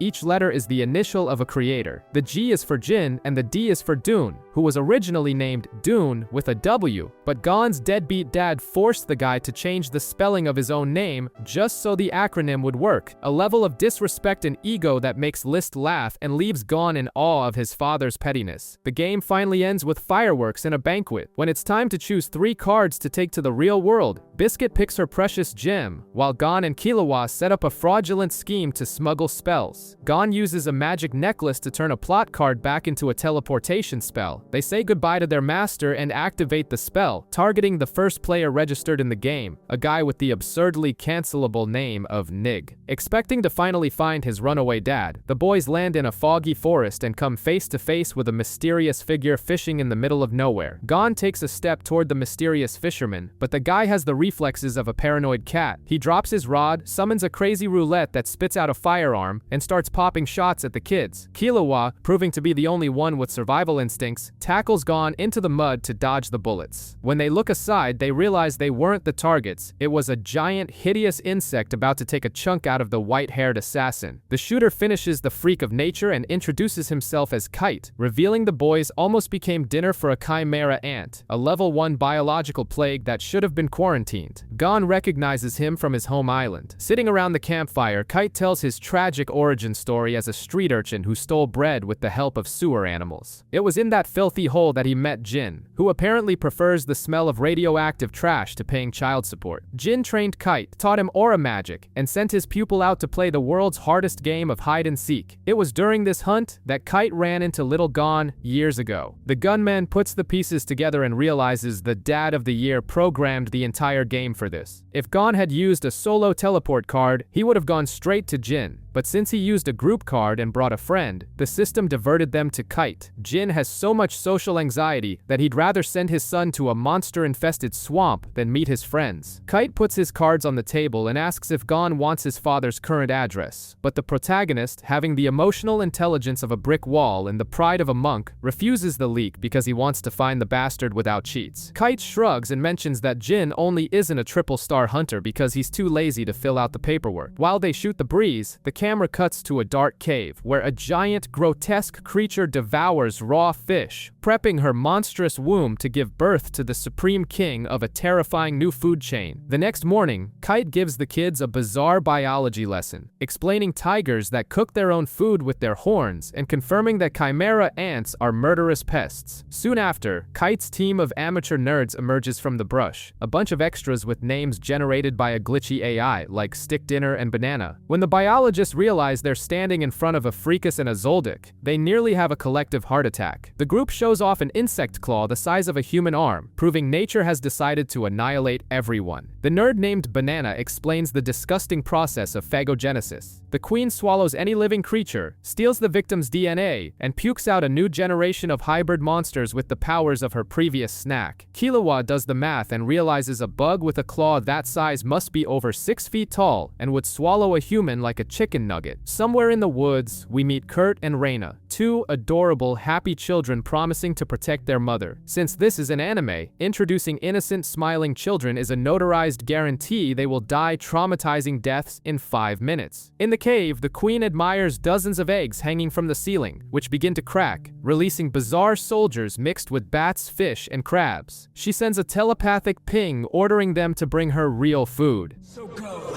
and find me the best food you can!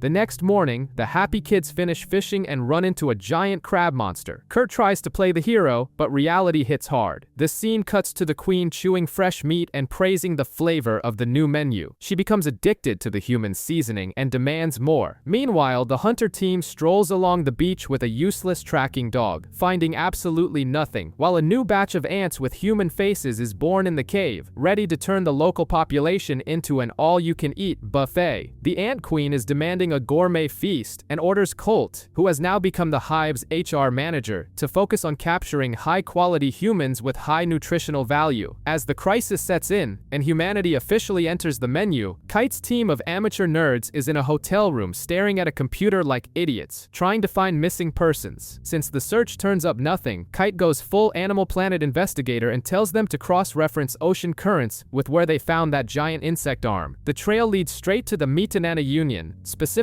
to a bizarre dictatorship called NGL. This place is a hipster paradise that rejects modernity, meaning if you walk in with a thumb drive or a cell phone, you get shot on sight. Living there means if a 6-foot insect starts devouring the population, the people will just hug a tree and accept their fate without being able to call for help. At the nest, a bipedal alligator starts a measuring contest with Colt, wanting to bet on who can kidnap more people. Colt, ever the employee of the month, accepts the challenge but reminds him that meat quality matters more than quantity. The tragedy continues as the mother of the 2 children eaten in the previous episode cries in the forest. Colt flies past, ignores the small kids in the village because they don't grant enough XP, and takes an adult instead. In another area, a mutant turtle takes a bullet from some local traffickers serving a guy named Gyro, and flees by rolling away like a Mario Kart shell. What is Gyro? The name of our king, you fool!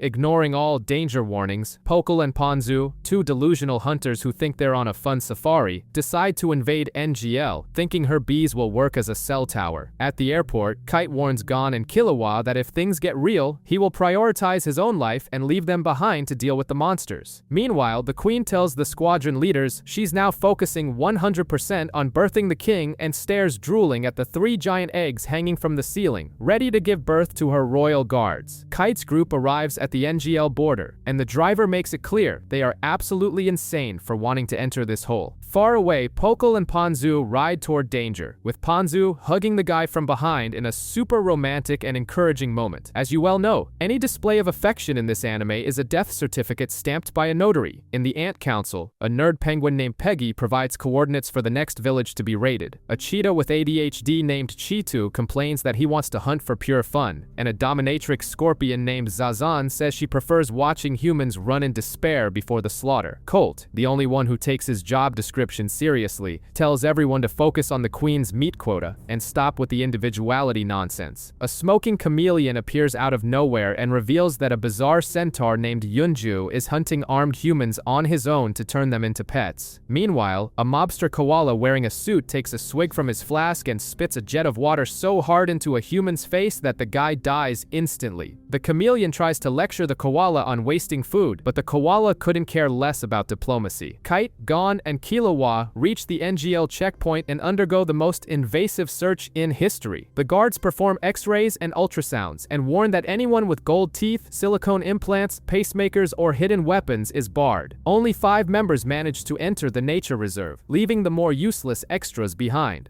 Welcome to the NGL. All right, now the hunt begins. Pokol's squad finds a bullet-riddled corpse and realizes they are way out of their league. A squad of ants pops up out of nowhere to ruin their day. Pokol activates his Nen bow and arrow, hits an insect's head dead on, and tells everyone to run for their lives. Ponzu trips in the middle of the panic like a bad horror movie protagonist, but Pokol saves her life at the last second and tells her to call for help via her bee radio. Meanwhile, the centaur Yunju continues turning the underworld base into a clandestine slaughterhouse, wiping the floor with the local mobsters. The script decides to dump a bucket of depression on your face by presenting Gyro's tragic past. He grew up being beaten daily by an alcoholic father and holding his bladder all night so he wouldn't make noise and get hit more. Gyro thought his father was a benevolent god just because he didn't kick him out and supposedly cared for him during a lethal fever, teaching him the rule to never cause trouble for others. But one day, a coworker throws the cold, hard truth in his face. His father only wanted the kid's paycheck, and the person who actually cared for him during the fever was some random neighbor. Gyro snaps, attacks the coworker, gets miserably beaten, and his father walks right past him, completely ignoring his son's existence. Realizing the world is trash, and he was never loved, Gyro grabs a hammer and smashes the old man's skull without a second thought. Years later, he became the untouchable kingpin of NGL, spreading the lethal drug D2 across the globe just to make humanity suffer. But his drug empire goes down the drain when the centaur Yunju invades the factory and slaughters his armed thugs. Colt discovers that some humans possess special powers called Nen, and promises the queen that the ants will learn this skill to protect the nest. Meanwhile, Pokol's squad finds out the hard way they aren't leveled up for this stage of the game. An extra dies brutally, and Pokol tries to be the hero by firing his red arrow, but a spider ant catches the attack with its bare hand like catching a dead fly. The spider rips another extra's head off with one bite, and when Pokol tries to throw hands in an act of pure desperation, the dominatrix scorpion Zazan stings him with her venomous tail, knocking the kid out instantly. She orders Pokol to be packed up alive for the queen, thinking he has the nutritional value of a premium steakhouse platter. Ponzu manages to run through the forest in a panic and releases her bees to call for help, but hope lasts exactly 2 seconds, because an ant armed with a revolver guns the girl down without mercy and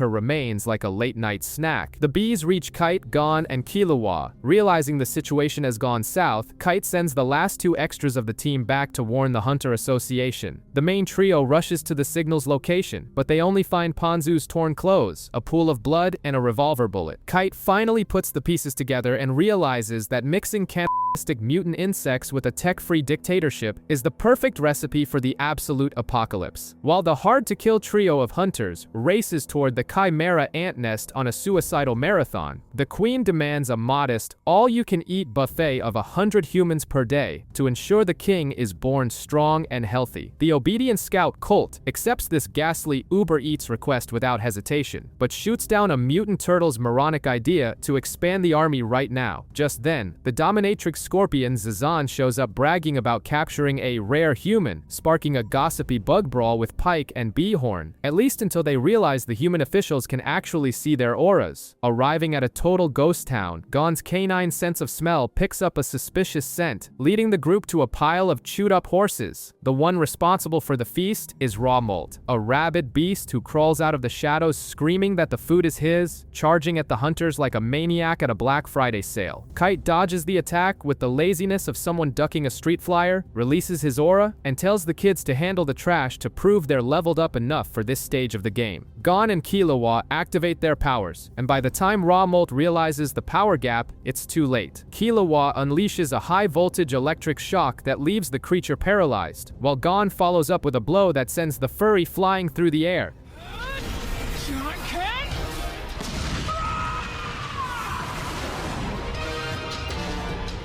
But before they can finish the job, Colt appears out of nowhere, grabs Rawmolt, and retreats while the beast keeps screaming about wanting to devour the brats. Realizing their hits barely scratch the insect's shell, the boys are frustrated, but Kite gives them a pat on the head and asks if they still want to continue this suicide mission. They give him an obvious yes. Back at the nest, Rawmolt is foaming at the mouth, thirsty for revenge. He snitches to Colt that the other squads are killing humans for sport and leaving the meat to rot. When Colt goes to demand an explanation, the balding lion Hagya acts like a total lunatic, claiming that killing is fun, but Pinky promises he'll bring the rare humans to the queen. Obviously, it's a lie, as Leo, Hagya, plans to swallow any rare delicacy he finds for himself. Meanwhile, the hunter trio stumbles upon more brutalized corpses until they find a drug factory overrun by the insects, deciding to raid this clandestine trap house to see what's going on. Advancing through enemy territory, the group stops before a suspicious cliff. Gon thinks it's a giant anthill, but Kite gives him a reality check, explaining that super-evolved ants don't live in holes in the ground. He reveals that it's actually the NGL's secret drug factory. Killua deduces that the insects raided the place and wiped out all the dealers. Kite tells everyone to shut up because his N-Aura radar, with a 45-meter radius, has detected some unwelcome guests. From the central tunnel, the bizarre centaur Yunju appears, parading around with two naked men crawling on the floor like dogs. The beast accuses the trio of trespassing in his backyard and decides to punish one of his human pets just because he got bored. The other human starts barking and begging for his life, but Yunju warns that begging only makes him want to kill more. Gon almost loses his cool and charges, but Kite keeps the kid on a short leash while two of Yunju's goons, Mosquito and Centipede, emerge from the shadows. Yunju decrees the hunters will be his new pet dogs, but Kite sets the ground rules. He'll take the centaur, while the boys crush the fodder. Centipede goes after Gon, throwing punches that the boy blocks easily until Gon gets tired of the game and readies his Jajanken.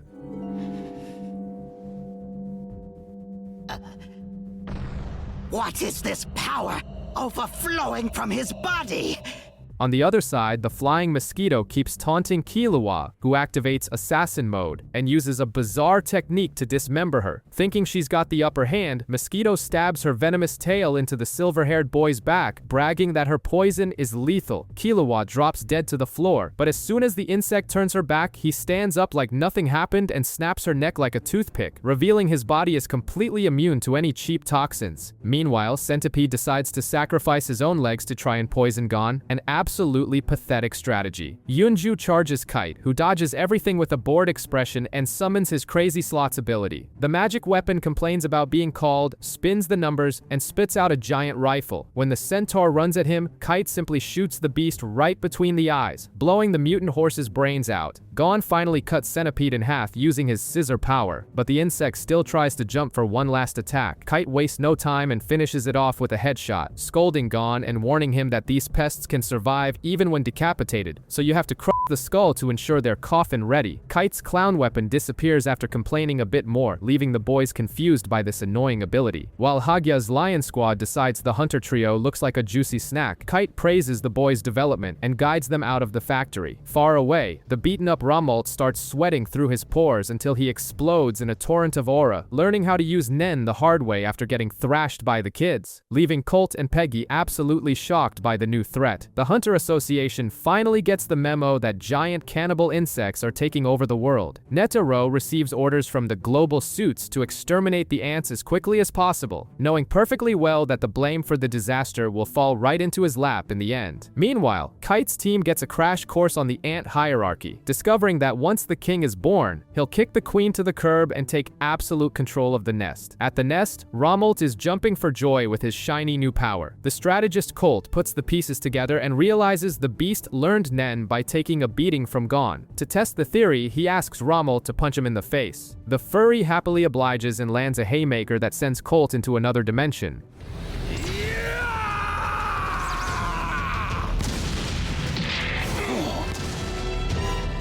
Proving the entire army can now learn this broken magic. Roaming the NGL forests, Hagya's Lion Squad locates their targets. Kite, Gon, and Killua are suddenly surrounded by a battalion of ugly insects. The group leader, an arrogant humanoid toad, gives the hunters 3 pathetic options. Decide who gets beaten up first, try to run, or surrender. The trio chooses the first option for individual fights, and Kite scoffs, saying the ants have lost their pack instinct and are becoming as stupid as humans. Gon enters the ring against Barrow, a mutant armadillo. Before throwing hands, Gon asks what the rules are, and the armadillo warns it's a fight to the death. When Gon suggests fighting only until someone gives up, the insect loses its patience and attacks. Barrow even manages to land a hit that slams Gon against a tree, but the boy gets up and shakes off the dust. The real trouble starts when the armadillo confesses they kill humans purely for fun, without even needing to eat. This flips Gon's rage switch. He releases an absurd amount of energy, catches the beast's attack with his bare hands, and crushes the armadillo to death without blinking. Next up is Killua, who goes head-to-head with Rhino, a giant rhinoceros who calls the deceased Barrow trash. Killua realizes normal punches don't tickle the beast's tough hide, so he plugs into the outlet, cloaks his hand in electricity, and cracks the rhino's chest open, sending the beast to the afterlife in a heartbeat. Kite is impressed and decides it's showtime. The toad offers to fight, but Kite summons his crazy slots, which spits out a massive scythe. He tells the kids to jump on the count of 3. The area is engulfed in a thick mist. The ants start breaking out in a cold sweat, feeling the murderous aura, and in a single death spin, Kite decapitates the entire squad at once.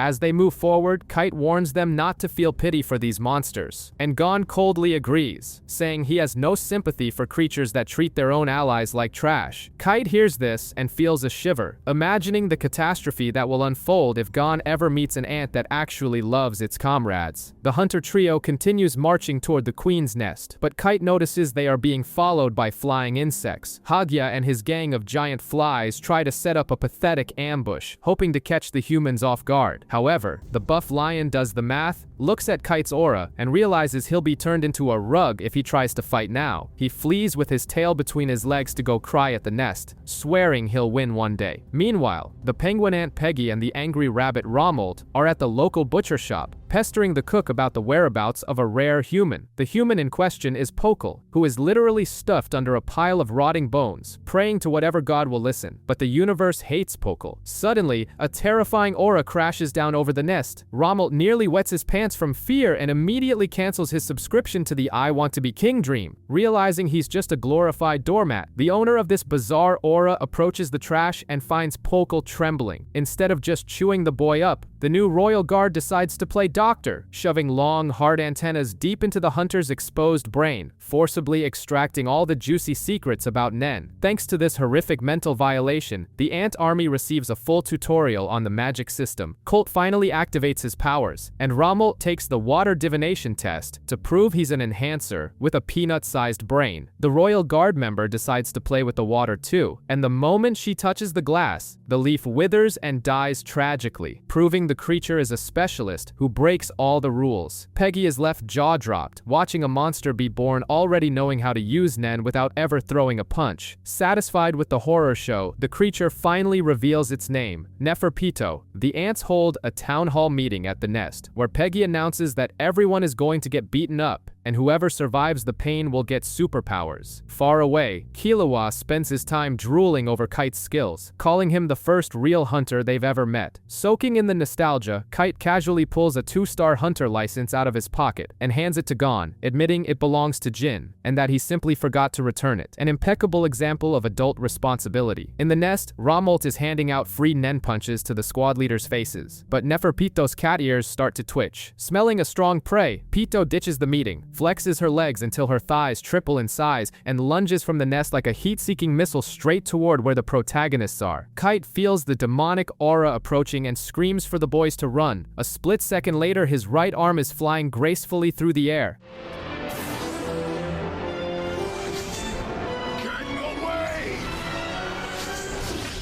Gon looks at the severed limb on the ground and has a total freakout, releasing all his aura to try and commit suicide by mutant cat. Fortunately, Killua uses the duo's only functional brain cell, knocks Gon out with one blow, and runs for their lives, leaving Kite behind. The hunter praises their escape, summons his crazy slots, which spits out a number 3, and prepares to become pet food. Killua runs crying all the way to the border and bumps into Netero and 2 suits, Moral and Nolf. The boy reports that the monster is worse than Hisoka and doubts the old-timers can handle the job. Moral calls Killua a useless coward for running, and Netero warns them they can only get back in the game if they defeat 2 hired assassins. Gon finally wakes up in a hotel bed, huffing an insane amount of copium, swearing that Kite is still alive. Meanwhile, back at the nest, Colt requests a giant freezer to stock human meat. The camera cuts to Neferpito, who is sitting calmly with Kite's head in her lap, dropping the most humble line of the year by saying she thinks she might be a little bit strong. Gon remains completely delusional, telling the universe that Kite is invincible and that they're going back to save him. To do that, they need to steal 2 wooden tokens from Netero's assassins. That's when they meet Palm, a bizarre woman who desperately needs therapy and a spiritual cleansing. She's obsessed with Nolv, pours a mountain of sugar into her coffee, and snaps, releasing a murderous aura just because Killua dared to interrupt her delusional romantic monologue. The targets are Knuckle, a loudmouth delinquent who screams into a megaphone looking for a fight, and Shoot, a coward hiding in the shadows. Killua tries to use logic, saying they need to train before getting thrashed again. They return to their room, open the door, and Gon immediately takes a punch to the face from Biscuit, who was dragged there by the crazy Palm. Biscuit warns them that Netero's deadlines are a bad joke and orders the boys to maintain their aura for 3 hours straight. Killua suffers and gives up at 55 minutes, proving they're still pathetic. While Biscuit summons her magical Nen Masseuse to keep the boys awake and Palm threatens to murder everyone if they fail, Netero and his suits decide to adopt stealth tactics. Nolv opens a portal in the ground and Moral pulls out a giant pipe to blow dozens of smoke bunnies to spy on enemy territory. Back at the nest, Pito spots the vape bunnies immediately. Before the cat can play with the smoke, a new butterfly weirdo emerges from the shadows. It's Shawapoof, the second Royal Guard, who can read minds and warns that the 3rd monster of the group is about to wake up.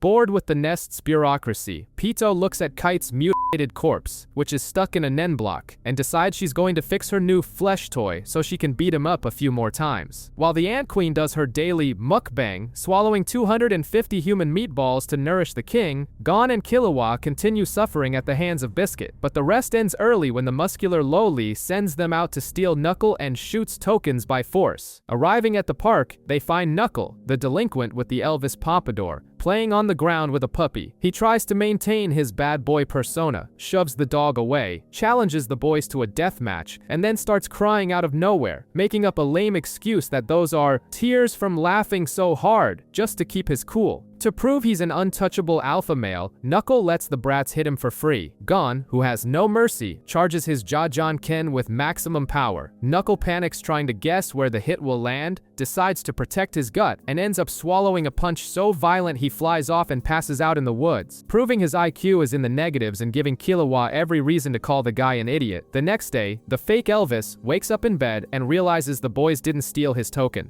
Gon wants to win in a fair fight because the script demands drama and growth. We discover that Knuckle is a beast hunter with a soft heart who can't abandon stray dogs, and he starts crying again like an emotional baby. Meanwhile, the terrifying Palm peeps through the door, and when Knuckle praises her cooking out of pure reflex, the crazy lady is shocked by his kindness. Far away, the elderly pest control squad is cleaning house. Nolv opens his magic portals, and Moral uses his giant vape to suck up the ants one by one, sending them straight to Netaro's slaughter room. The ants realize their soldiers are vanishing into thin air. Pito is too busy playing necromancer with Kite's corpse to care about security, leaving Colt and Peggy paranoid enough to use the remaining 28 squads as bait. While the old-timer hunters continue the stealth extermination, Gon and Killua return to the park to take some more licks from Knuckle, unaware that the cowardly Shoot is hiding in the shadows, drooling with anxiety.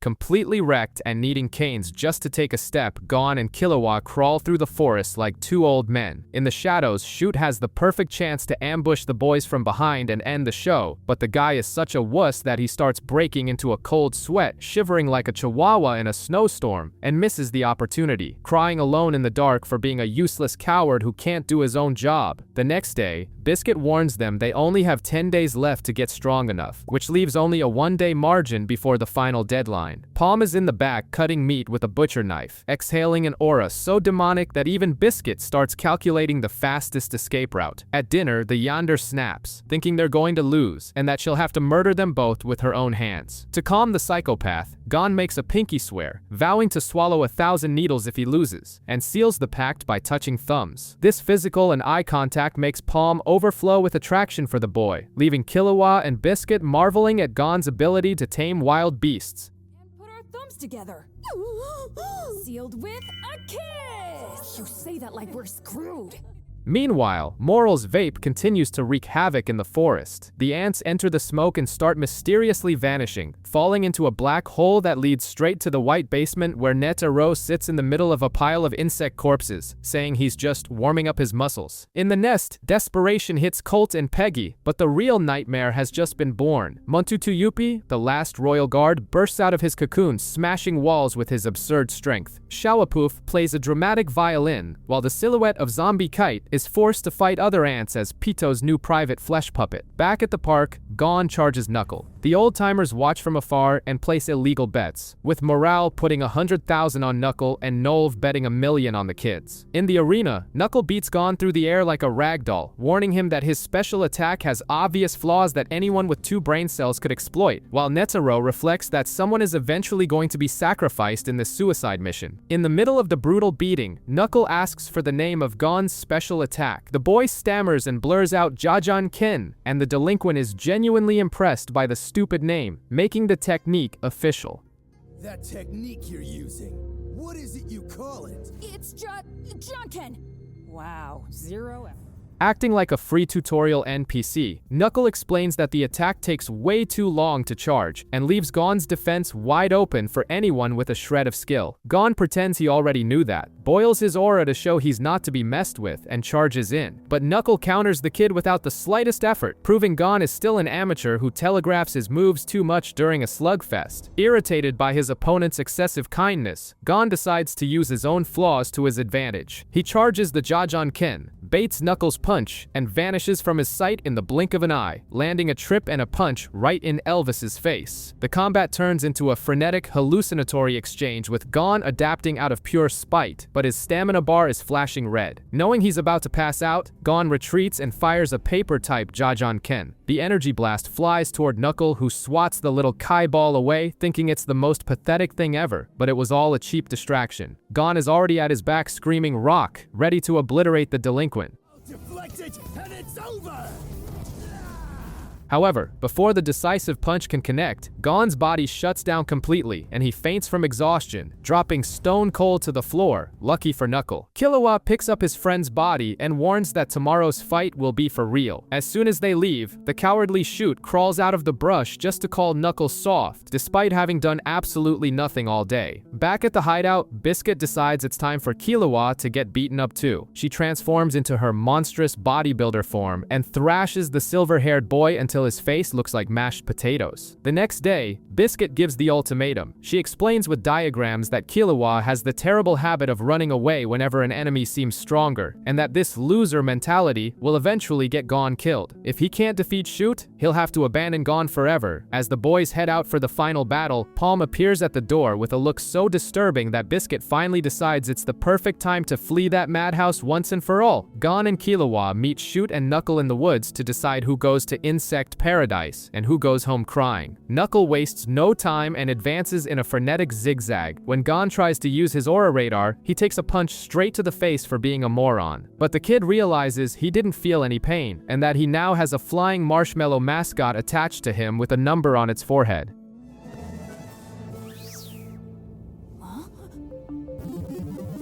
Hey, what is this thing? Acting like a loan shark from hell, Knuckle explains that he lent aura to Gon and that this bizarre little creature, called APR, will charge extortionate interest every 10 seconds. While Gon takes another zero-damage punch, and the number inflates faster than a third-world economy, Knuckle decides to give a financial math lecture in the middle of the brawl. He starts vomiting acronyms like MOP, AOP, and POP, calculating the energy cost of every one of Gon's tiny punches. The delinquent throws it in his face that each Jajan Ken cost 2,000 aura points, and that the kid wasted it all for nothing the night before. Gon's brain literally starts to fry and smoke as basic math turns out to be his story's true villain. To make the humiliation worse, Knuckle warns that the interest is hitting the limit of Gon's spiritual credit card. Within minutes, the debt skyrockets. The cute mascot turns into an implacable demon called IRS, and Gon declares total aura bankruptcy, being forced into a Zetsu state for an entire month, rendering him as useless as a common peasant. Meanwhile, Killua is dealing with his own trauma fighting the cowardly Shoot. The guy strips off his clothes to reveal he's missing an arm, but he compensates with 3 floating hands and a bizarre bird cage ready to swallow the boy. Killua tries to defend himself with his children's toys, yo-yos, but his psychopathic brother's voice starts echoing in his head. Every time Shoot advances and throws his hands at him, Killua freezes in terror, feeling Illumi's presence commanding him to run away like a scared kitten. The situation gets so pathetic that Killua completely loses vision in one eye mid-panic, taking hits from the floating hands from all sides. In one last surge of courage, he throws his yo-yos away and charges the enemy, but his knees shake and he freezes in place, proving he is the ultimate psychological hostage of his own brother. And while the protagonists fail miserably in their fights, the Insect King continues to grow in the Queen's oven, ready to unleash true chaos. The royal babe finally decides it's time to head out, injuring his own mother to make his grand entrance, proving that family values definitely aren't his thing. Without missing a beat, the king already demands breakfast.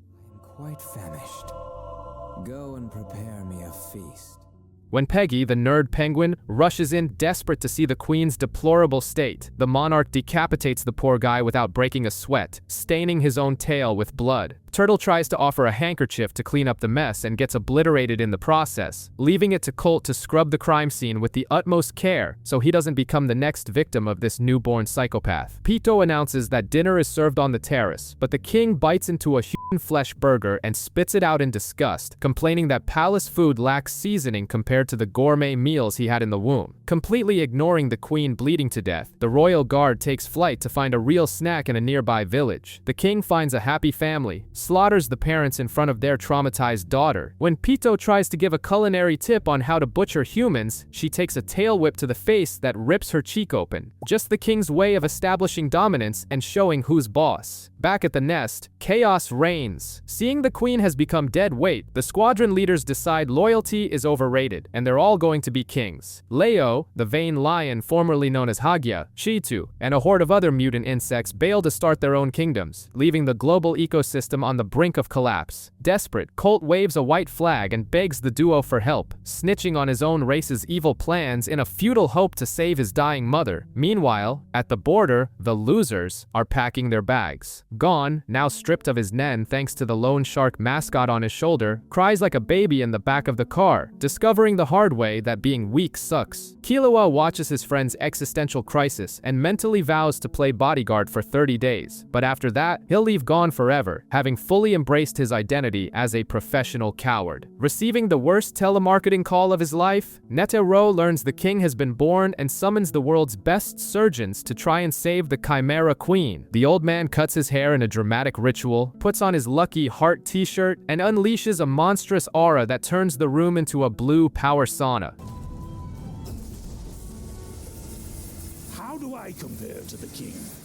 He takes a moment to ask Colt if he stands a chance against the monarch. The insect looks deep into the chairman's eyes and gives him a reality check. Netero wouldn't even be fit to mop the king's floors, and would die at the hands of one of the royal guards before even getting close. Netero just gives a sadistic laugh, loving the idea of being the underdog in a high-stakes fight for the first time in decades. The extermination team invades the bankrupt nest with the doctors on duty, but the queen's organs are more spoiled than meat left in the sun. Using some last-minute telepathy, the dying monarch delivers her final dramatic monologue, naming her ungrateful son Mei-Ru-En, the light that illuminates everything.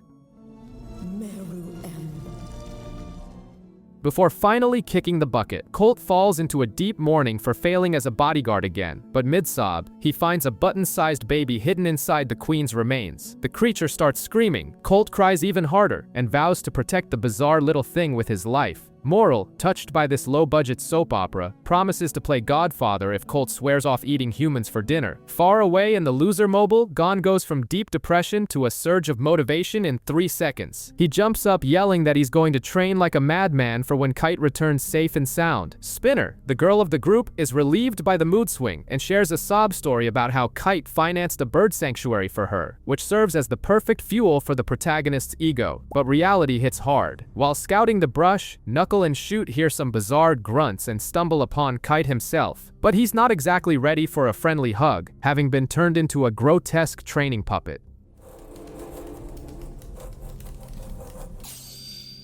To make matters worse for the planet, the deserting insects are spreading terror worldwide. Cheetu is shredding extras at the border, other leaders are seeking their own thrones of blood, and the almighty Mei-Ru-En chooses the Republic of Escorto as his newest all-you-can-eat buffet, wiping the floor with armed guards while the supreme leader, Macedor Diego, watches a group of cat girls dance on his lap. The king enters with his royal guard of freaks and decides to sample the flesh of a soldier who knows Nen, discovering the flavor is infinitely better than late-night fast food. Pito realizes the monarch gets natural steroids every time he chews on a Nen user. In seconds, Mei-Ru-En rips the useless dictator's head off, deciding to turn the palace backyard into a fresh meat plantation. Meanwhile, Gon and Killua return home and are met with the demonic aura that would make the devil himself ask for a truce. Palm is stabbing a Gon voodoo doll because the kid broke his promise to take her to NGL. To avoid becoming mincemeat for a deranged woman, the protagonist agrees to go on a date with her, leaving Killua's jaw on the floor. But it's not actually a date. Whoa.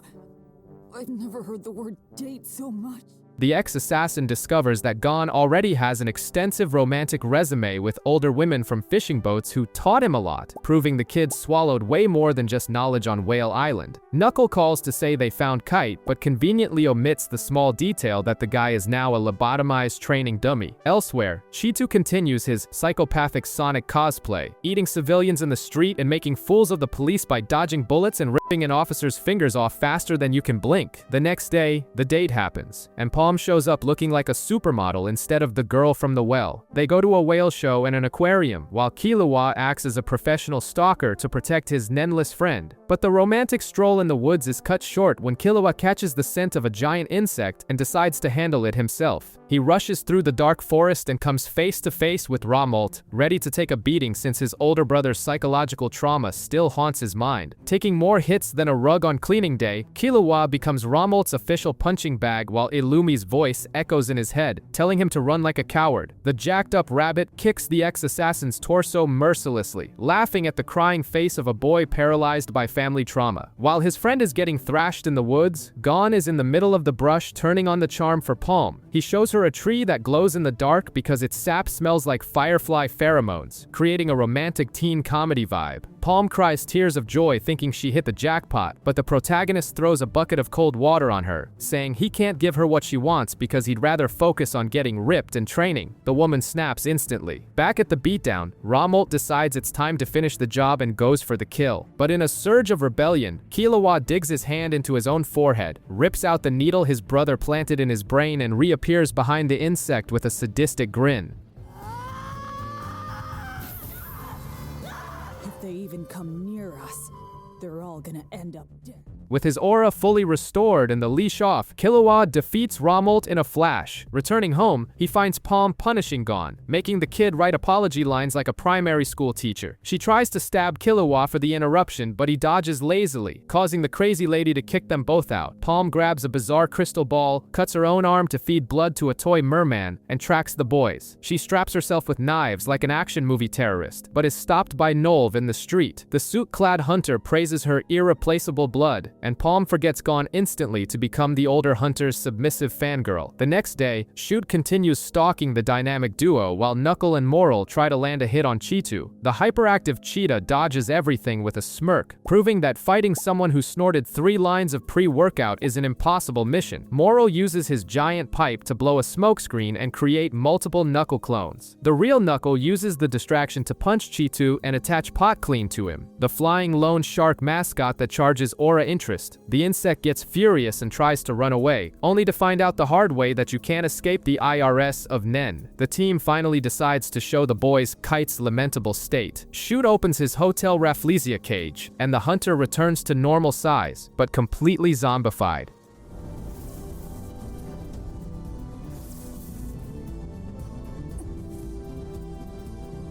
Gon, unable to use Nen, takes a punch to the face from his undead mentor and cries, thinking it's just brutal training. He lets the corpse beat him on purpose to play the martyr until he finally loses his patience, dodges a blow, and hugs the zombie, deactivating its attack mode. When he discovers that the puppet's level 2 is even more lethal, Gon snaps with rage and announces that Neferpito's head already has an owner. Days later, the team travels by train to the Republic of East Gorto, discovering that the king plans a selection of the citizens in 10 days, using the dictator's corpse as a puppet. Netero sends word that he'll handle the monarch alone while the mere mortals serve as bait for the royal guard. At midnight, the protagonist's Nen finally returns. Moral, trying to play tough, tells Gon to attack him with killing intent to test the kid's resolve, flexing his muscles like a fifth-rate bodybuilder. Gon remembers the trauma with Pito. His eyes go dead like a fish at a market, and he starts charging a Jajanken so massive Moral nearly ruins his pants. Killua has to intervene before the protagonist turns the smoker into pate.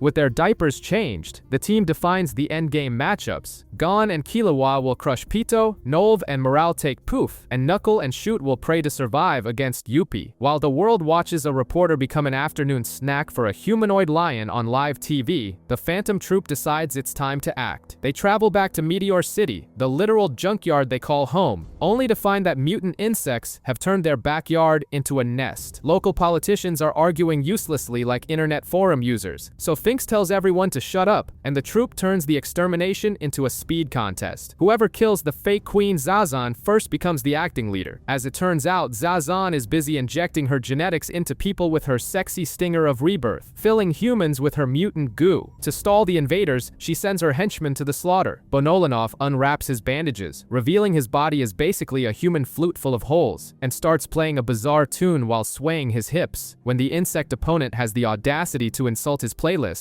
Bonolanov summons a literal planet Jupiter and crushes the bug into ant paste. Meanwhile, Shalnark tries to stick his antenna into an opponent, only to find the bug is already being manipulated, ending up trapped in a non-consensual bear hug. Losing patience, Shalnark decides to penetrate himself, sticks the needle into his own leg, and activates autopilot mode, shredding the insect before waking up with terrible muscle pain and a piece of paper stuck to his back.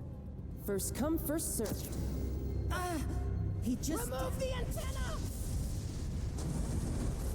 Finks finds a bug dumb enough to offer a free punch. The mobster accepts the offer, cranks his arm 15 times like a rusty outboard motor, Ripper Cyclotron, and turns the insect into a cloud of blood, complaining that half strength would have been overkill. That one makes 11. Almost there. 13. At the same time, Kaluto reveals himself as the group's stalker, using his paper confetti to spy on everyone while amputating the arms of another whip-wielding insect with absurd ease. To close the round of humiliations, Phaeton draws a sword from his umbrella, ready to slice the queen of the junkyard. The fight continues, and Shizuku finds herself cornered by Pike, the ugliest old man-faced spider in existence. Seeing the girl has a dangerous vacuum, the bug decides to use his special attack called Love Shower, firing industrial amounts of a sticky white web straight from his backside to cover the mobster. To escape this gross goo, Shizuku uses the perfect anime excuse and sacrifices her clothes, stripping down to her underwear. Flaunting her spider tattoo, she commands her fanged vacuum, Blinky, to suck all of Pike's bodily fluids through his open wounds, drying the bug out like a raisin, while mocking him for not plugging his own holes with his white goo. It would have stopped the bleeding, wouldn't it? Guess we're both pretty stupid, huh?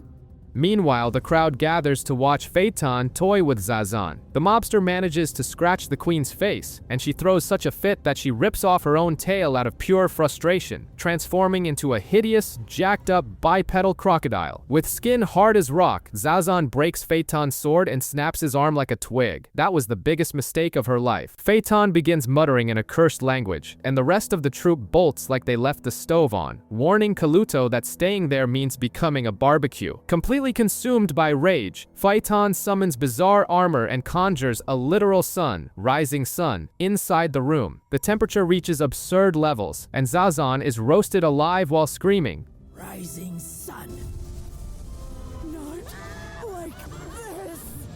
turning into a pile of ash that Phaeton still makes sure to insult before leaving. On the way out, some mutant citizens beg for death, and the troop kindly obliges by slicing everyone up with style. Walking back to the dump, Finks lends his robe to cover Shizuku's nudity. Shalnark's phone rings with Nobunaga begging for help, and Finks pouts like a rejected tsundere girl because he wasn't called sooner. When Phaeton and Shalnark mock his feminine attitude, Finks starts throwing boulders at them like a furious gorilla. Far from this asylum, Gon and Killua finally pack their bags to invade the dictatorship of East Gorto. After Leo and his furry friends pay a quick visit to the palace just to remind the audience they still exist, Gon and Killua walk calmly into the Republic of East Gorto, a country that supposedly has the tightest borders in the world. Killua unloads his encyclopedic knowledge of the local informant system, something he learned in healthy family meetings with his sadistic brother and assassin grandfather. Arriving at a ghost village decorated with fresh blood and shallow graves, the two realize the king has already started turning the entire population into fertilizer. Killua decides the best strategy is to split up. He wants to go solo to cause absolute chaos and destabilize the selection, while telling Gon to stay hidden, saving all his energy and pent-up rage to disfigure Neferpito later. What they don't know is that an invisible chameleon named Melio Ram is hiding in the shadows, watching the two boys like a creepy voyeur. The lizard analyzes the duo's assassination potential, but when Killua gives a death stare exactly in the direction of the invisible bug, Melio Ram nearly soils himself and decides that stalking Gon is a much safer option for his mental health.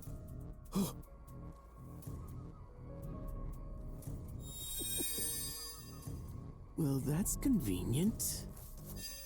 While the kids play spy, the adults do the boring work. Nolv and Moral find a corrupt official named Bizef and bribe him, offering a one-way ticket out of that hellhole in exchange for all the decapitated dictator's military secrets. Elsewhere, Knuckle is having a fit because he has to sit and wait while civilians become ant food, but Shoot tells him to shut up and have patience. Back in the forest, Gon is having a solitary picnic when a snake ant thinks it's a good idea to ambush the protagonist. Gon dodges the attack without breaking a sweat, delivers a punch so violent to the reptile's face that the bug forgets its own species, and uses the poor guy's tail to tie him to a tree like a Christmas ornament. Melio Ram watches this display of gratuitous violence from the bushes and chuckles, completely entertained, while two new flying insects lock onto the boy. A buff owl and a bat start an annoying combo where the female bursts the kid's eardrums and the brute attacks from blind spots. Gon tries to solve everything with a punch, but the bat uses ultrasonic waves to dodge, proving the biology in this anime makes zero sense. Tired of being a punching bag for ugly bugs, Gon decides to use the most primitive tactic possible. He simply fills his lungs and screams with all his might directly into the bat's ear, leaving her completely disoriented. While the buff owl tries to throw giant rocks like a raging primate, Gon tears a piece of his own clothing, plugs his ears to ignore the noise, and focuses. He rips an entire tree trunk from the ground and starts spinning the wood like helicopter blades, batting the bat straight into a stone wall like he's hitting a home run. The owl tries to flee but takes a crushing blow that sends him flying off the map, all while the invisible chameleon watches from the grass, completely marveled by the child's gratuitous violence.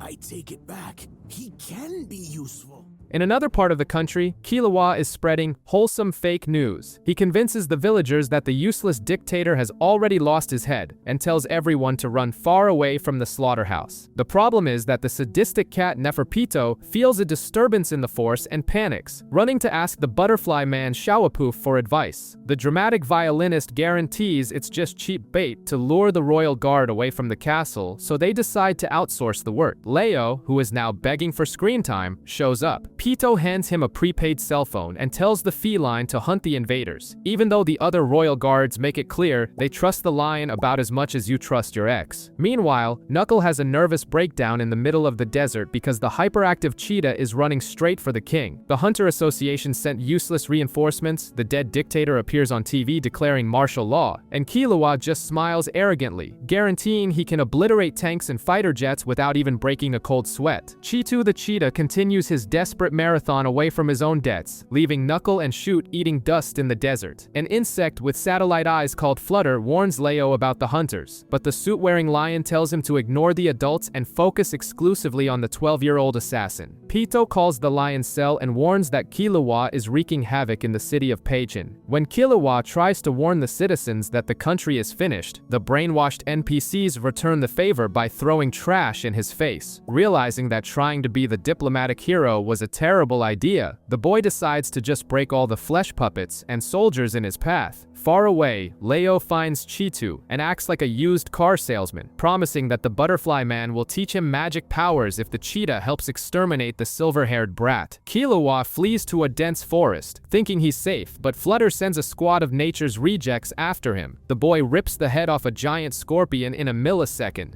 dodges a fireball spat by a beetle, and thinks he's cleared the area until he starts taking fire out of nowhere. He pulls the projectile out of his face and realizes he's being sniped by literal fleas.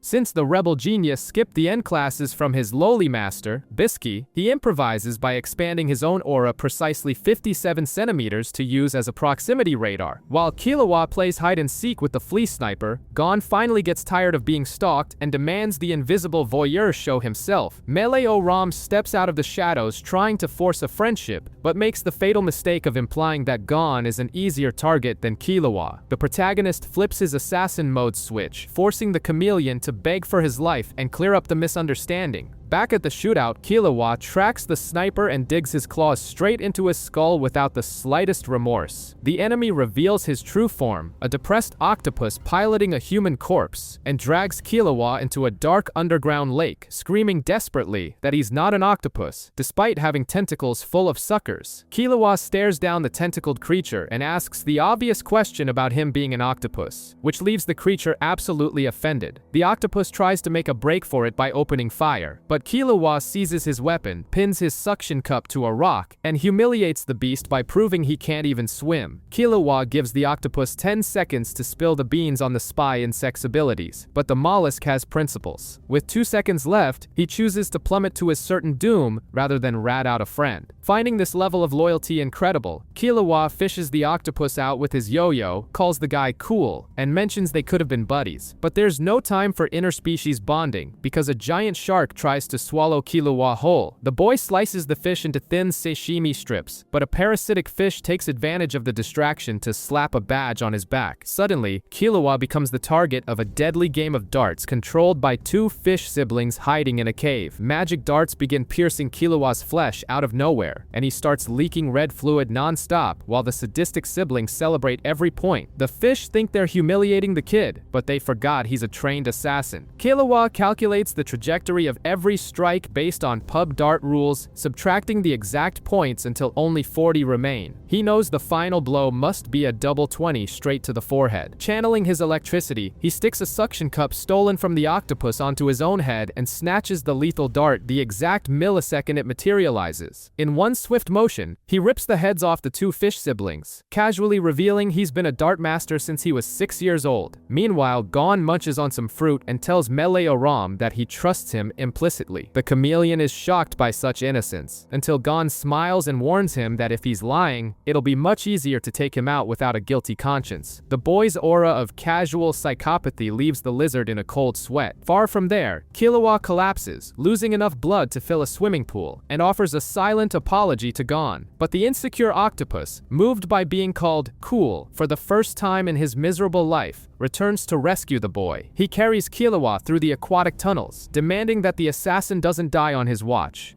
Save you! Don't you die on me!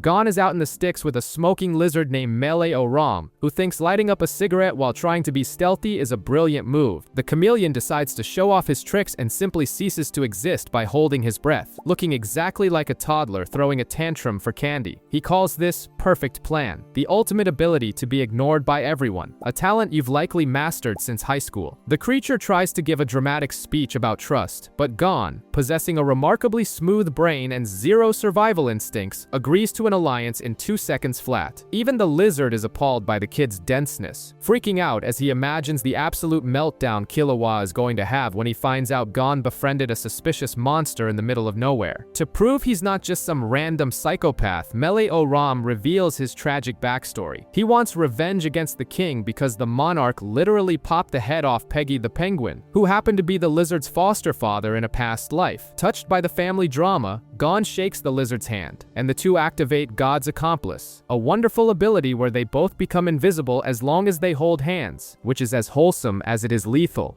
I actually have one more ability, and we... Meanwhile, Knuckle is screaming into Gon's ear over the phone to warn him that Moral is sweating bullets, spreading smoke across the entire capital to delay Neferpito's selection process. The beefcake mentions that old man Netero has vanished off the map to meditate before the final showdown, and since Killua isn't picking up his damn phone, the team has to set a rendezvous point in the neighboring city. Far from there, the Ant King has discovered board games and has officially become the most toxic player on the server. He plays shogi against the national champion, and when the guy refuses to forfeit, the monarch simply rips his ear off and sends him to the great beyond. The next victim is the Go champion, who was dragged into the room by Yuppie and forced to sit next to a corpse. The king wins easily, but the guy starts crying about having a fever and exhaustion. In a rare moment of gamer mercy, Mei Ruen gives the man 8 hours to take some meds and come back for another beating. Xiaopoof spends the entire time brown-nosery, praising the king's ability to master any game in 5 minutes. But since Mei Ruen is already bored of humiliating the elderly, Poof suggests Gungi, the official board game of that middle-of-nowhere country, and announces that the world champion is on her way to be the arrogant monarch's next victim. In what way exactly, he has no idea at all. The Gungi world champion finally enters the king's chambers, and she's literally a blind girl with a permanent trail of snot running down her nose. Mei Ruen tells her to shut up, but since her nose is stuffed, she just stops breathing and nearly suffocates on the spot. When the game finally begins, the girl opens her blind eyes and the aura in the room shifts completely.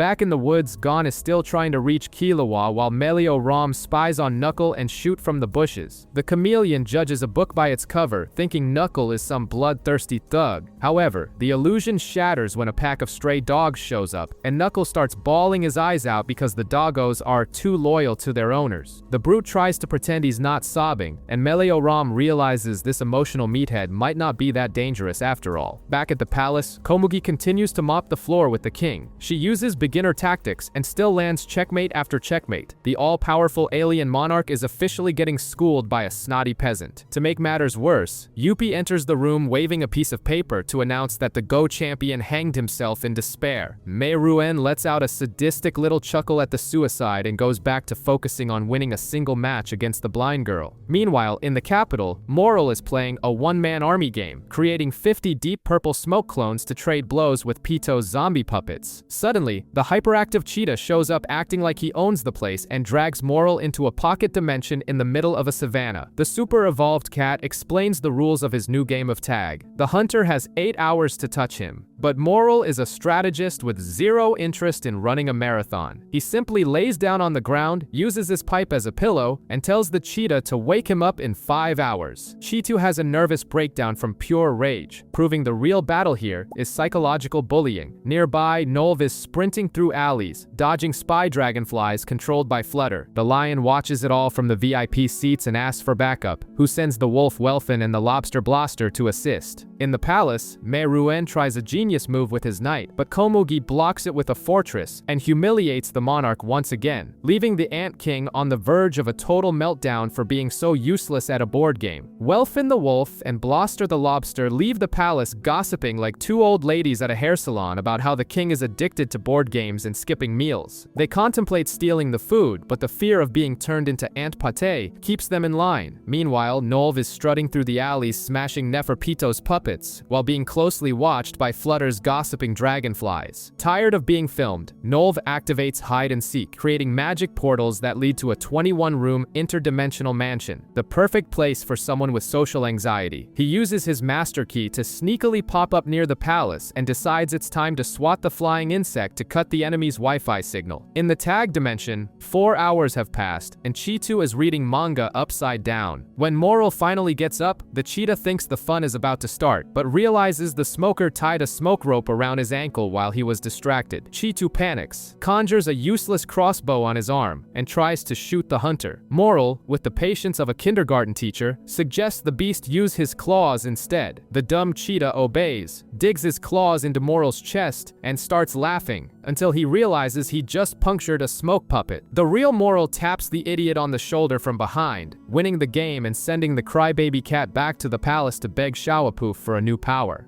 This feels like... No, it can't be. Well, that was easy.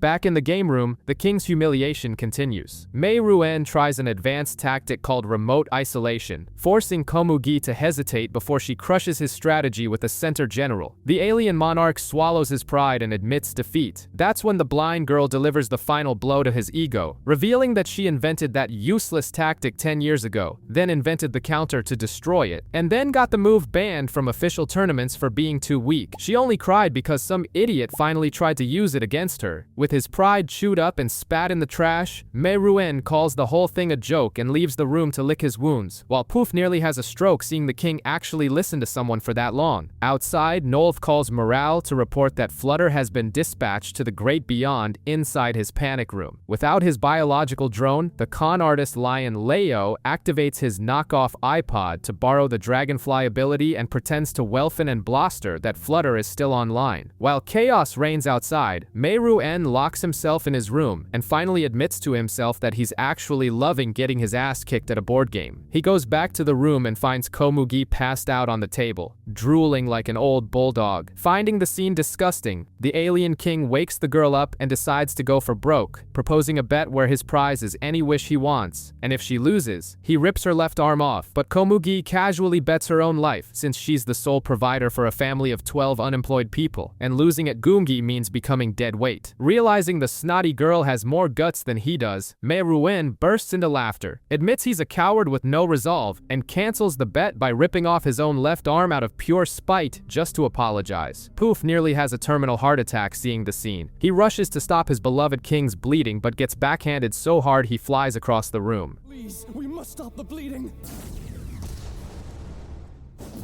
The stubborn monarch wants to keep playing one-handed, but Komugi goes on strike and says she won't move a piece until he reattaches the limb. With no choice, he summons Neferpito. Meanwhile, outside, Nolv and Moral notice the crushing aura has vanished from the palace. Nolv puts on his best solid snakeskin, rips up some bushes for a bush cosplay, and goes crawling stealthily toward the castle to plant his magic portals. Inside, Neferpito summons Dr. Blythe to play surgeon on the king, warning that the procedure will take about 3 hours and she needs to shut down her aura Wi-Fi and to focus on the stitches. Poof offers to be the watchdog, even though he knows his radar is a joke compared to the cats. In the palace basement, the corrupt secretary Bizef is crying from overwork and demands more secretaries to relieve his accumulated stress. He receives an email full of photos of available women, gives that manic, creepy old man on Tinder smile, and picks his victims. What the idiot doesn't know is that he just swallowed Marcos's bait, and the psychopath Palm is already boxed up, ready to be delivered straight to the gates of hell. Nolv finally reaches the palace gates and comes face to face with a bunch of eerie cocoons hanging from the trees. Realizing the captured humans are going to be turned into the king's new biological weapons, he creates the first emergency exit and continues his stealthy parade until he bumps into an ant soldier. Using his portal closing ability, Nolv snaps the creature's head off in a blink, but starts sweating cold, imagining how many more of those are hiding in the shadows. When he finally reaches the central staircase,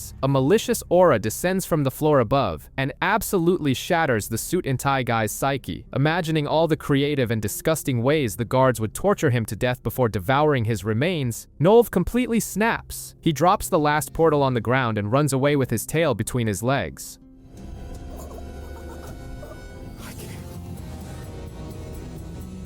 Far from there, the guy has a total nervous breakdown, crying like a toddler who lost his mom at the supermarket, begging the Void for Palm not to do anything stupid, and wondering how the hell Gon and Killua can go toe-to-toe with Neferpito without needing a diaper change. While Nolv crumbles mentally, the fresh meat delivery trucks arrive at the palace. The old creep Bizef goes down to receive the goods personally, and releases 5 women from the container, picking one to take to his private quarters. In the middle of this makeshift harem is Palm, mentally unstable as always, promising herself that if she gets caught, she'll bite the dust on her own terms to avoid leaking info. She enters Bizef's room holding a cold drink, ready to manipulate the drooling old man. At the same time, Moral runs into Leo. The two exchange some lame dad jokes before Moral sprints in the opposite direction to lure the little lion away from the palace. The chase ends in an underground church, where Leo thinks he's the king of the jungle and announces he's going to use a stolen ability. Moral realizes what's happening instantly,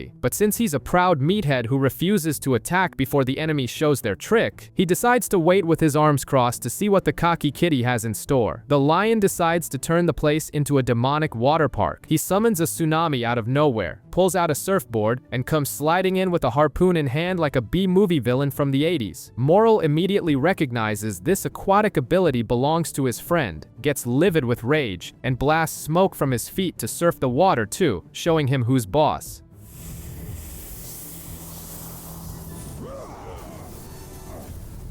The cocky lion starts spinning, creating giant whirlpools and drowning the smoker, thinking he's already won the fight and can go home. But Leo forgot that Moral has lungs the size of a blimp. The hunter uses his smoke to escape the whirlpool without making a sound. Annoyed, the bikini cat creates a colossal wall of water and drowns Moral again. He floats at the top, watching some bubbles rise, convinced the human is thrashing desperately to avoid becoming fish food. But suddenly, the lion's vision blurs. He starts suffocating, and he drops dead in the water. It turns out Moral simply stayed underwater, breathing through his pipe, and filled the entire room with carbon dioxide, killing the kitty by making him choke on his own toxic breath.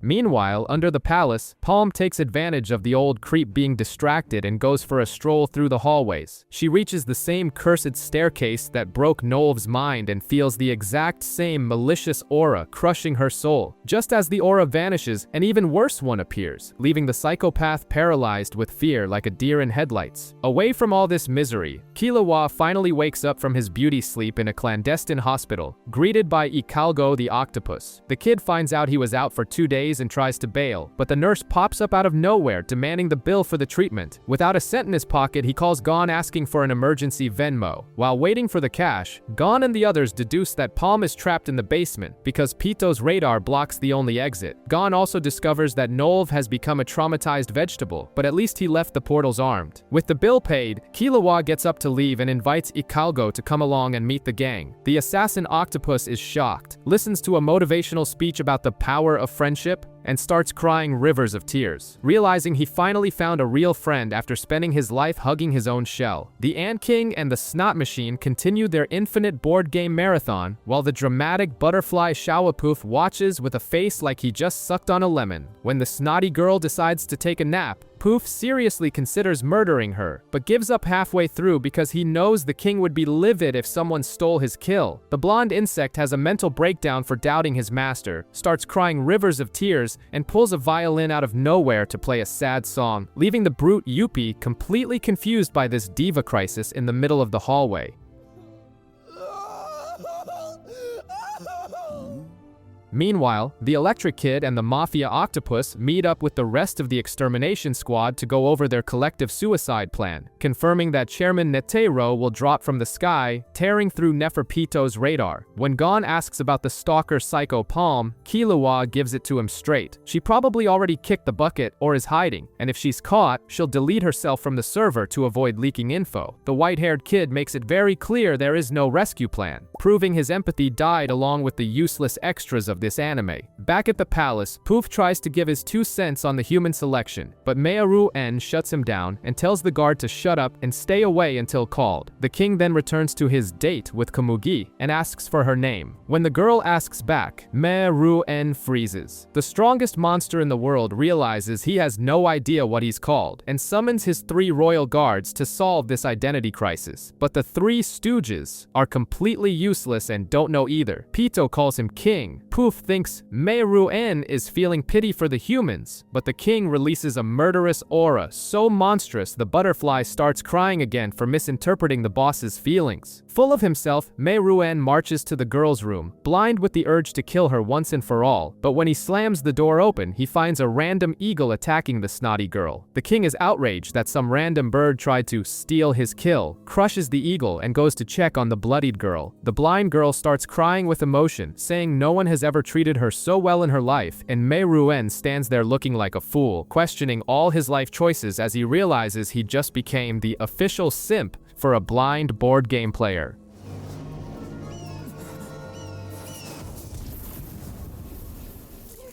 Why didn't you call for help? Ikalgo the octopus wakes up to find the 2 brats reviewing the invasion plan. Killua is sweating cold and cooking up 1,000 conspiracy theories in his head, trying to predict every possible disaster on the route to the throne room. They realize that the bizarre aura that traumatized Nolv wasn't from the cat psychiatrist, but from the dramatic butterfly, deducing that Neferpito abandoned palace security to play doctor with someone. They call Colt, who's in a makeshift daycare looking after a child, and the bird confirms that the cat needs total focus to heal any injury. With his brain frying from overthinking, Killua concludes that the only living being that would make Pito leave her security post would be the king himself, imagining that Meru-en must have hurt himself like an idiot. The gossip reaches the ears of the smoker, Moral, who's hiding in the city watching Pito's Nen puppets lead the hypnotized citizens on a death march. At the palace, the 3 royal guards watch the crowd of zombies approaching. Pito warns that there are enemies in the area, but suddenly the cat's radar blips that everyone has vanished from the map. As it turns out, the entire extermination squad is camped out in Nolv's dimensional room, planning the attack, while Poof spreads his scales through the air to keep the entire population drugged and obedient. Moral thinks this is great, since they can now make a huge mess in the palace without causing a stampede of humans. As the clock ticks, the king grills Pito about the eagle attack. The cat admits she saw the bird pecking at the girl but did nothing because the king wasn't in danger. He orders her to become the snotty girl's official nanny, and Pito accepts the mission without a peep. With only 10 minutes left until the invasion, the hunter team makes their final preparations in the vault room. The chameleon practices holding his breath like a kid in a plastic pool. Gon makes rescue promises to Kite's corpse. Icalgo swears loyalty to Killua, and Mei Ruen stays on his throne having a depressed teenager existential crisis, trying to figure out the meaning of life before the hunters arrive to wreck the place. The invasion is about to pop off, but the Aunt Hina just wants to complain that her stomach is huge after swallowing Leo's Nen curse, wanting to charge a hazard pay bonus from the lion who's already dead. Meanwhile, the corrupt secretary Bezef is freaking out in the hallways because he discovered Palm is an undercover spy. He bumps into the paranoid wolf Welfin, who hates the sound of cell phones and demands the old man hand over some of the woman's underwear so he can track her scent like a pervy hound. The big wolf goes sniffing through the palace and ends up finding the blood-stained shoes Nolv left behind during his nervous breakdown. With his sharp sense of smell, Welfin connects the dots and realizes the secretary's woman is in league with the invaders. Far from this canine investigation, Komugi cries alone in front of the Gungi board, lamenting that she still doesn't know her green opponent's name and really wanting to play one more match with him. I can't wait to play again. Outside, 5 million people are crammed at the palace gates. The brute Yuppie tries to follow the king everywhere, but Mei Ruen gets so irritated by the walking wardrobe's presence that he slaps him and knocks him out instantly. Pito finds the scene hilarious and suggests a plan to use her Nen radar without bothering the king, but Mei Ruen refuses flat out, telling the cat to keep her aura outside and forbidding anyone from stepping onto the second floor. The rain ends up washing away the scent Welfin was following, leaving the wolf frustrated in front of the main staircase where Yuppie is standing guard. Knowing the invaders have teleportation powers, Welfin goes back to Secretary Bezef with Palm's clothes and goes full crazy, inventing a lie that there's a bomb planted in the palace. The old man swallows the lie instantly and gets terrified, falling right into the wolf's plan to manipulate everyone and become the true King of the Shadows. In the dimensional room, with only 7 minutes left until the attack, the hunters have a tactical picnic, eating snacks and discussing the variables of the plan. When they try to guess what the king is doing, Moral drops a bombshell and suggests Mei Ruen is selecting women to breed, hinting that the giant monster might be stuffing Palm with his royal jelly at this very moment. Knuckle gets offended by the mental image and starts arguing with Killua. With only 1 minute left on the clock, the exterminators swallow hard and prepare to open the gates of hell. With only 2 minutes left before the Ant-pocalypse, 2 old-timers fall from the sky riding a glowing energy dragon like a pair of hardcore retirees with a death wish. 2 men leapt from a giant creature and began their long descent. A dragon!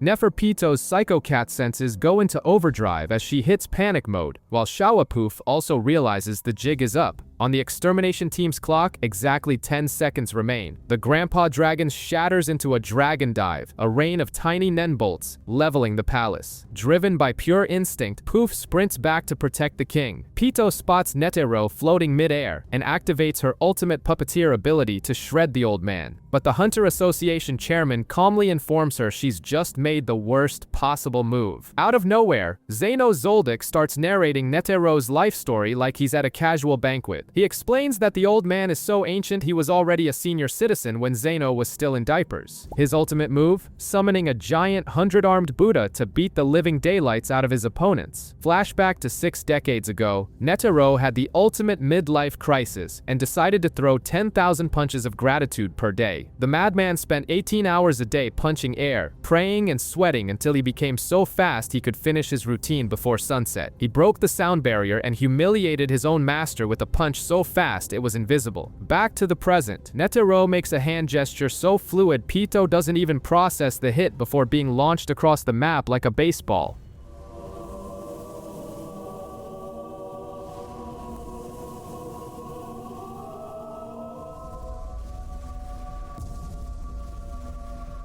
To avoid flying into another continent, the cat guard summons Dr. Blythe from her tail, a bizarre surgeon anchored in space that halts her flight, leaving Pitou paralyzed, forced to watch the rain of dragons demolish the roof. While chaos reigns outside, the extermination team emerges from Nolv's magical portal right on the main staircase, coming face to face with Yuppie, a walking tank yawning in the face of danger. The invasion team freezes on the staircase as Yuppie mutates his body into a multi-armed freak, turning himself into a grotesque meat shield for the king. Shoot is paralyzed with fear, knowing one wrong move means becoming a human pancake, just as Zeno's dragon dive begins to bring the palace down on their heads. Killua recognizes his grandfather's handiwork. Amidst the debris, Gon charges blindly at the beefed-up monster. Fueled by the kid's suicidal bravery, Shoot sucks it up, stops being useless, and joins the fray. Yuppie prepares to crush them all but takes a ghost punch from Knuckle, who's invisible thanks to Meleo-Ram's God's accomplice. Hakaware, activate!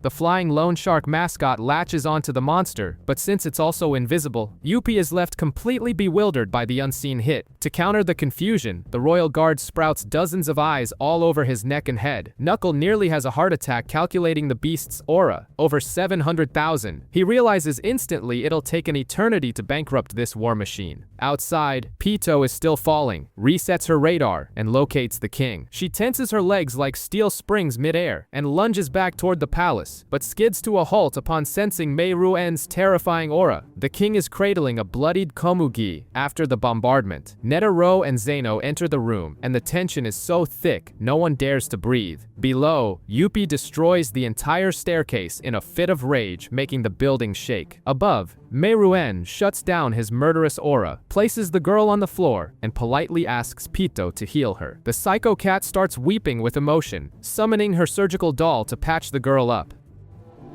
You will heal Komugi. The respect for the moment is so absolute that the two legendary assassins stand frozen in shock as the king walks calmly between them, inviting Netero to a showdown elsewhere. With the staircase turned into rubble by Yuppie, the team scatters like roaches when the lights come on. Gon, Killua, and Ikalgo, the needy octopus in disguise, head for the upper floors, while the rest of the squad stays behind to deal with the enraged royal guard. Moral fills the area with smoke, sending out deep purple clones to confuse the brute. The plan works perfectly, giving the invisible Knuckle an opening to land hits. The problem? Shoot's leg is pulverized in the chaos, so he starts surfing on one of his floating hands, using the others to return Moral's giant pipe and distract the multi-eyed monster. Meanwhile, Killua is running toward the elevators and spots two ant grunts in Ikalgo's way. His assassin instincts kick in, and he smashes their heads with his heavy yo-yos before even thinking, saving the octopus and realizing he's finally acting like a real friend. Hidden in the shadows, the paranoid wolf Welfin watches it all, seeing the disguised Ikalgo walk past the bodies, and immediately crafts a massive conspiracy theory that he's a traitor. To make things worse, the hyperactive Cheetah Chitu and the Lobster Blaster emerge from the barracks. In the throne room, Shawa Poof, the drama queen butterfly, is putting on a theatrical show, dancing and crying about how he failed the king. He's seething with hatred for the snot-nosed human girl stealing the boss's attention, but when he tries to leave, he runs straight into the Smoke Man, who traps the glittery insect inside a smoky jail. With no way out, Poof starts using his spiritual message to read emotions and find an escape. Gon finally reaches the tower, sees the smoke cage, and realizes the king and Pitou aren't there. At that exact moment, Mei Ruen walks out calmly, flanked by the two elders. Grandpa Netero gives Gon a friendly little smile and points behind him, acting like a human GPS to show exactly where the cat assassin is hiding, leaving the kid with a murderous look in his eyes, ready for a bloodbath.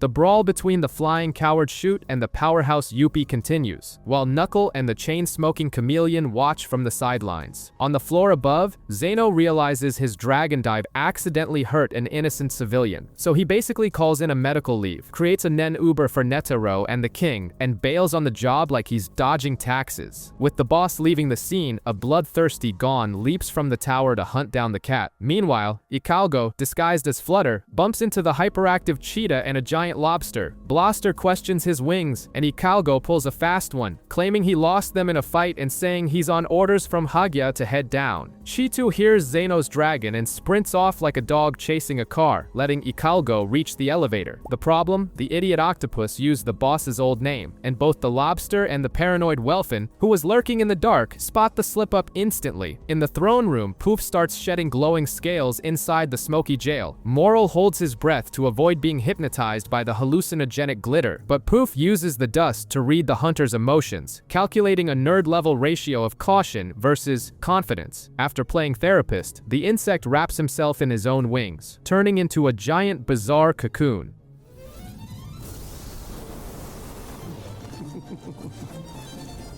Moral decides to sit and wait to see what kind of freak emerges from that butterfly condom. Outside, Shoot is being beaten mercilessly, but keeps surfing his floating hands to buy time. Hidden, Knuckle is sobbing over his friend's state, but when APR collects interest from Yuppie, he can't stand to see Shoot take another hit and charges in. Melio Rom tries to hold the delinquent back, but they both take a glancing blow, breaking the invisibility and causing the interest to plummet. Yuppie finally sees the ugly little flying thing next to him and realizes he's been played. Pissed off, the monster retracts his arms and fires a needle gun volley from his back. Shoot dodges with his hands, but the brute starts chasing him down, foaming with rage. That's when Knuckles steps out of the shadows, puffs out his chest, and draws the beast's attention, ready to be a punching bag in his partner's place.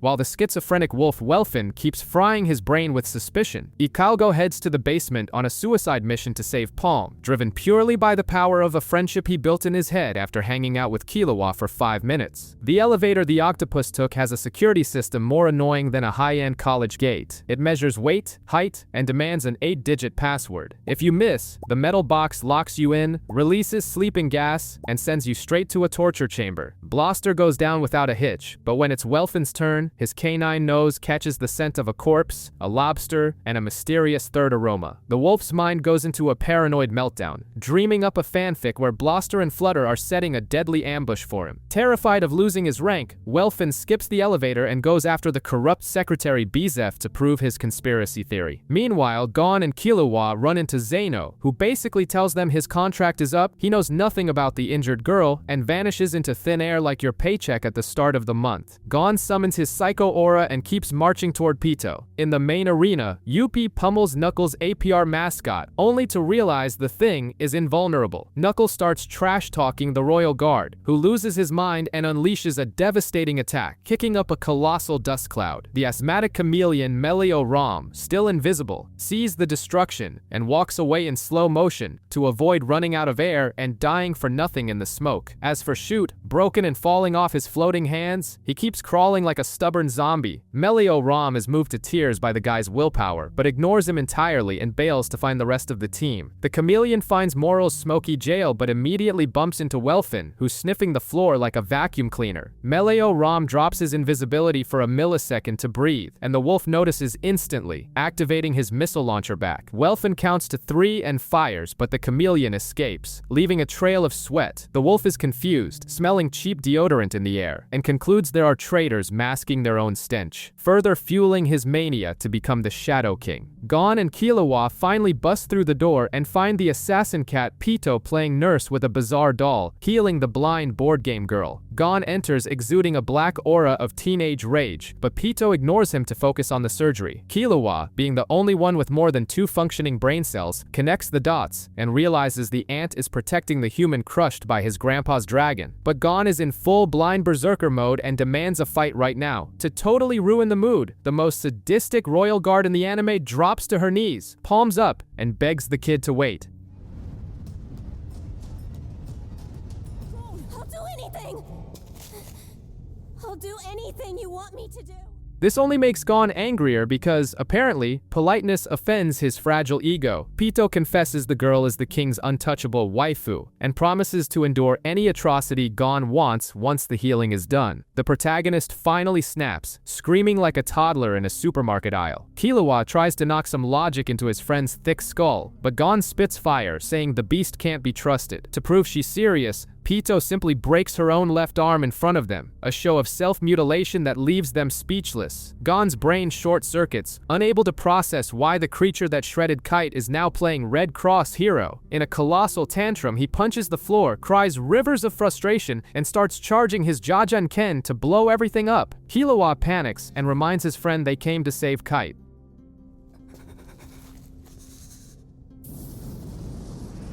And Kite will never be whole again. That's when Gon drops the most toxic line of the year, saying it's easy for Killua to stay calm since he doesn't care and has nothing to lose. That verbal knife twist destroys the Electric Boy's soul in absolute silence. After humiliating his best friend for no reason, Gon takes a deep breath and asks how long the surgery will take. Pitou asks for 4 hours. Gon shuts her down immediately, so she begs for at least 1 hour to treat the lethal wounds. The protagonist accepts the deal, tells the cat she's going to Peijin to heal Kite after this, and sits cross-legged on the floor, staring at the ant with a maniacal face to wait out the clock. Meanwhile, Killua simply turns his back and vanishes into the darkness, swallowing his depression in silence. The revolted teen scream Gon let out acts as a beacon for the chain-smoking chameleon Melioram to find the Electric Boy in the middle of the absolute chaos. Outside, Grandpa Zeno is marching toward retirement when the hyperactive cheetah Chitu appears, pestering him for a fight to test his new move. The old assassin refuses, saying he's not in the mood, but the furry insists so much that Karma decides to act literally and aggressively. A jacked-up meteor falls from the sky, crushing the cheetah's skull like a defenseless roach. Never take your eyes off.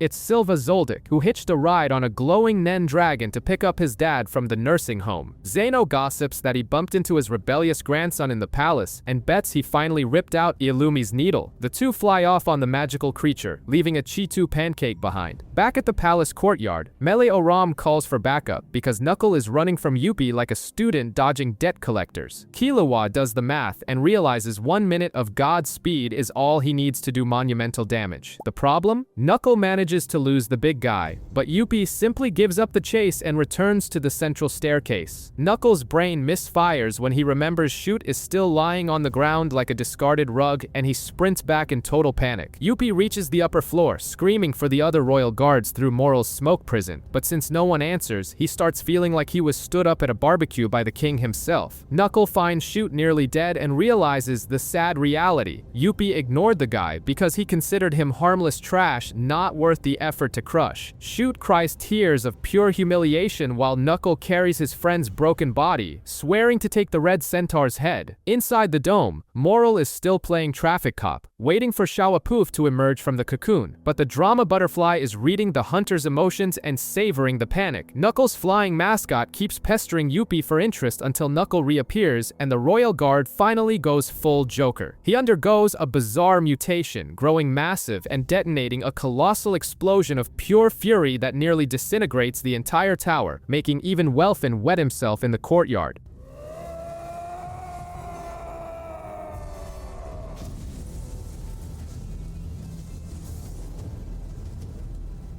Youpi is ecstatic with his own destructive power, realizing he can use this walking atomic bomb to melt the invaders, while Knuckle watches from afar, planning to use that exact rage to bait the beast again. The dust from Youpi's colossal explosion barely settles, and the central tower only avoids turning into concrete dust because Moral's smoky jail acted as a cushion. The red monster emerges from the smoking crater feeling like a tactical genius, and decides to fake another tantrum to lure Knuckle into the slaughter, swatting the APR mascot away. Meanwhile, Moral still thinks he's holding Shawapoof in the cocoon, but the sadistic butterfly simply split his body into trillions of microscopic organisms, small enough to leak through the smoke holes, proving the hunter is working for free in an empty room. In the damp basement, Icalgo is still playing spy, wearing Flutter's flying corpse to look for Palm via security cameras. He finds Bizep's personal harem, interviews the confused girls, and discovers a secret Nen message from the scary woman. The note says she's already infiltrated the palace, and if she doesn't return, she's flatlined. The mollusk gets depressed over the possibility of losing his ally and decides to leave, but runs right into Bloster at the elevator door. The armed crustacean asks if the mission for Hagya was a success, and the idiot Icalgo confirms, completely forgetting that the lion hates being called by that ridiculous name. Blaster realizes the fake immediately and shreds Flutter's corpse, forcing the octopus to dive under a truck to avoid becoming sushi. Ikalgo's luck holds as the lobster enters the elevator but gets stuck because he doesn't know the damn password, opening a perfect escape window for the invader. Back on the surface, Youpi continues his rage theater, and Knuckle bites the bait, showing up to trade cheap insults. The Royal Guard inflates his muscles, preparing the colossal punch that would send the Pompadour Hunter into the afterlife. But before the fist drops, a divine lightning bolt strikes the monster, paralyzing every nerve in his roped-up body. Knuckle takes advantage of the enemy's lag to land 8 free punches, piling on the interest, and bails before the creature processes reality. When Youpi finally lifts his confused head, he sees Killua floating on the edge of the crater, glowing like a high-voltage street lamp and exuding a murderous aura, ready to discharge all his nervous frustration right into the beast's face.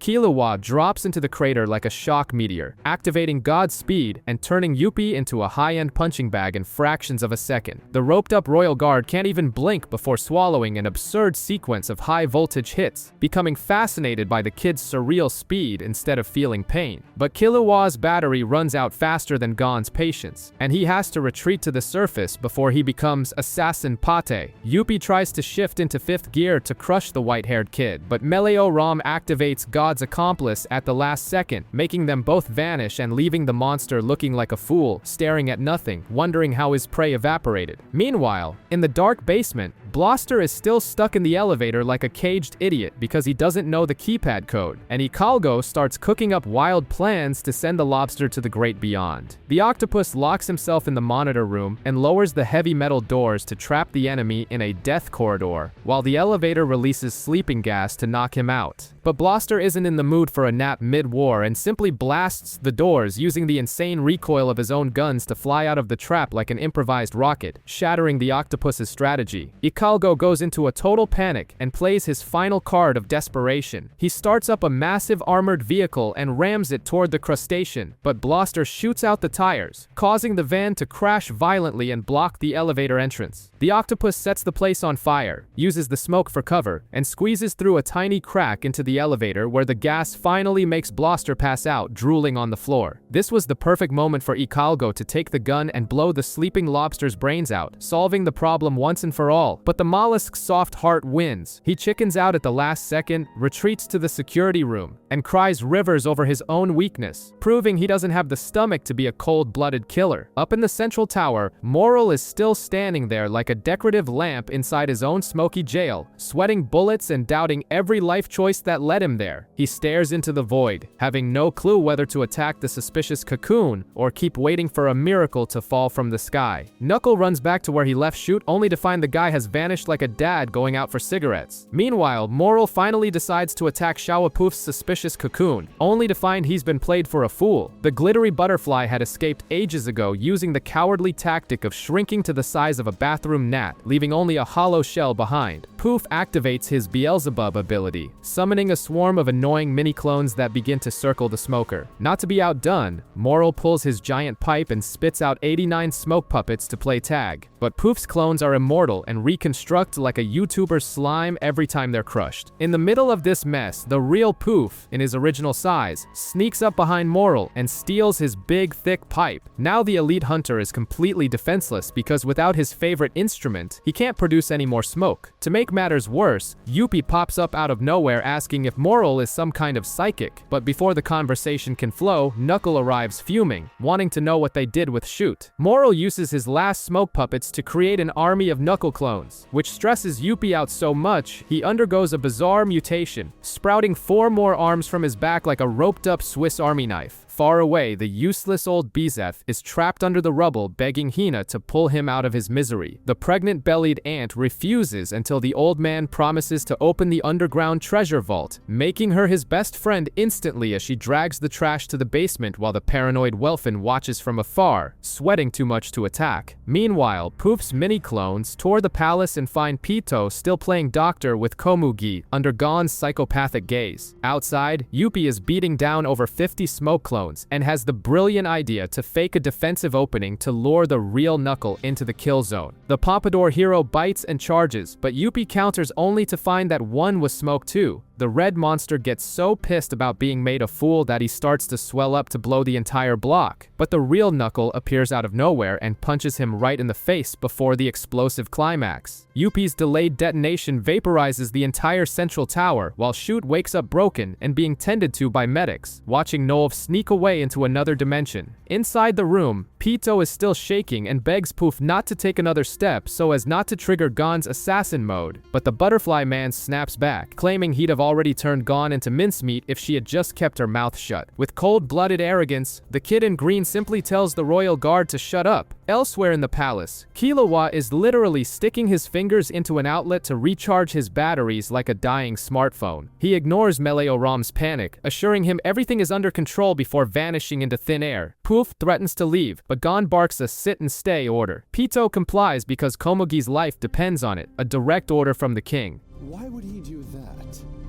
This is none of your business. You just shut up. Just hearing the word king nearly gives Poof a stroke as he tries to process what happened while he was trapped in Moral's smoky sauna. He promises to behave if Pitou spills everything she knows, hoping she'll be subtle enough not to trigger Gon's psychotic break. Outside, Youpi finally learns to swallow his pride, condensing his rage and exploding inward to transform into a hulking, roped-up centaur. He decimates the remaining smoke clones and finds Moral slumped on the ground, completely spent. In a moment of pure irony, the mindless beast praises the human's determination, proving this killing machine has more class than a toxic MOBA player. Moral accepts defeat, closing his eyes as he waits for the blade to fall. But when Youpi strikes, the hunter vanishes. The red guard looks at his weapon. There's blood on it. He took a chunk out of him, but the body is gone. At the last millisecond, Meleoram activated his god's accomplice and dragged the smoker away. The problem? Moral is leaking like a broken pipe, and Youpi only needs to follow the trail of blood. Just as Meleoram's breath is about to give out, Knuckle jumps in front of the monster, demanding a fair one-on-one and begging him to leave Moral alone. Youpi laughs, saying he'll only fight if Knuckle removes the IRS loan shark that's currently sucking his aura dry. Moral tries to scream at him not to be so stupid, but he's still invisible and unheard. Knuckle hits the cancel button, removes the APR curse, and Meleoram finally exhales, collapsing in exhaustion. Knuckle raises his fists, ready to be obliterated, but Youpi simply turns his back and walks away. The monster spares all three out of pure respect for their courage, stating he has bigger fish to fry, like finding the king. Shortly after, Nolv emerges from a portal looking like a human cue ball due to the sheer stress, rescues the near-dead Moral, and confirms the plan to isolate the king worked. Without wasting time, Knuckle and Meleoram set off to hunt the remaining guards. Flying on the back of Zeno's glowing aura dragon, Netero and Mei Ruen finally land at a deserted weapons testing ground. The sadistic old man tells the king of insects to bring his A-game, but Mei Ruen's ego is in the stratosphere. He starts lecturing Netero about his utopia, a world where the weak are protected and a select few pet humans, like Komugi and Netero himself, earn the right to breathe. The Green King drops a heavy ultimatum. If the old man backs down now, he'll spare his life. Back at the palace, Pitou finally brings Poof up to speed on the invasion drama. She reveals that the king left of his own volition and points south.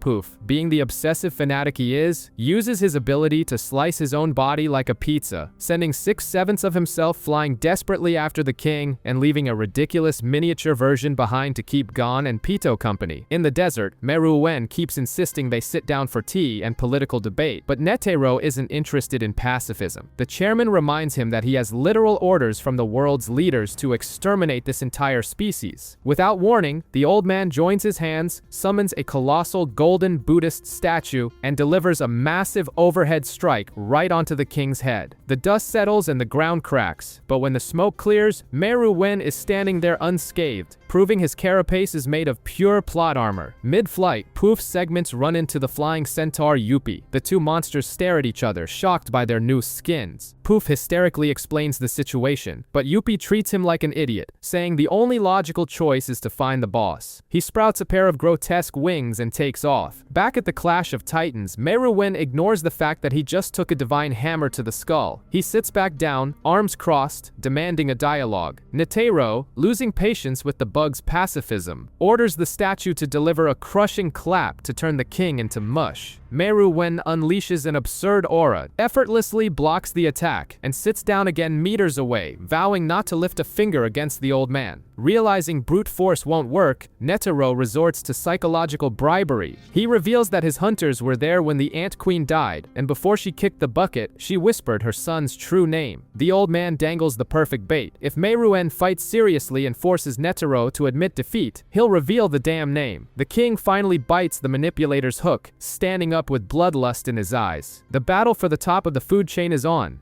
Fine then. I'll checkmate you shortly.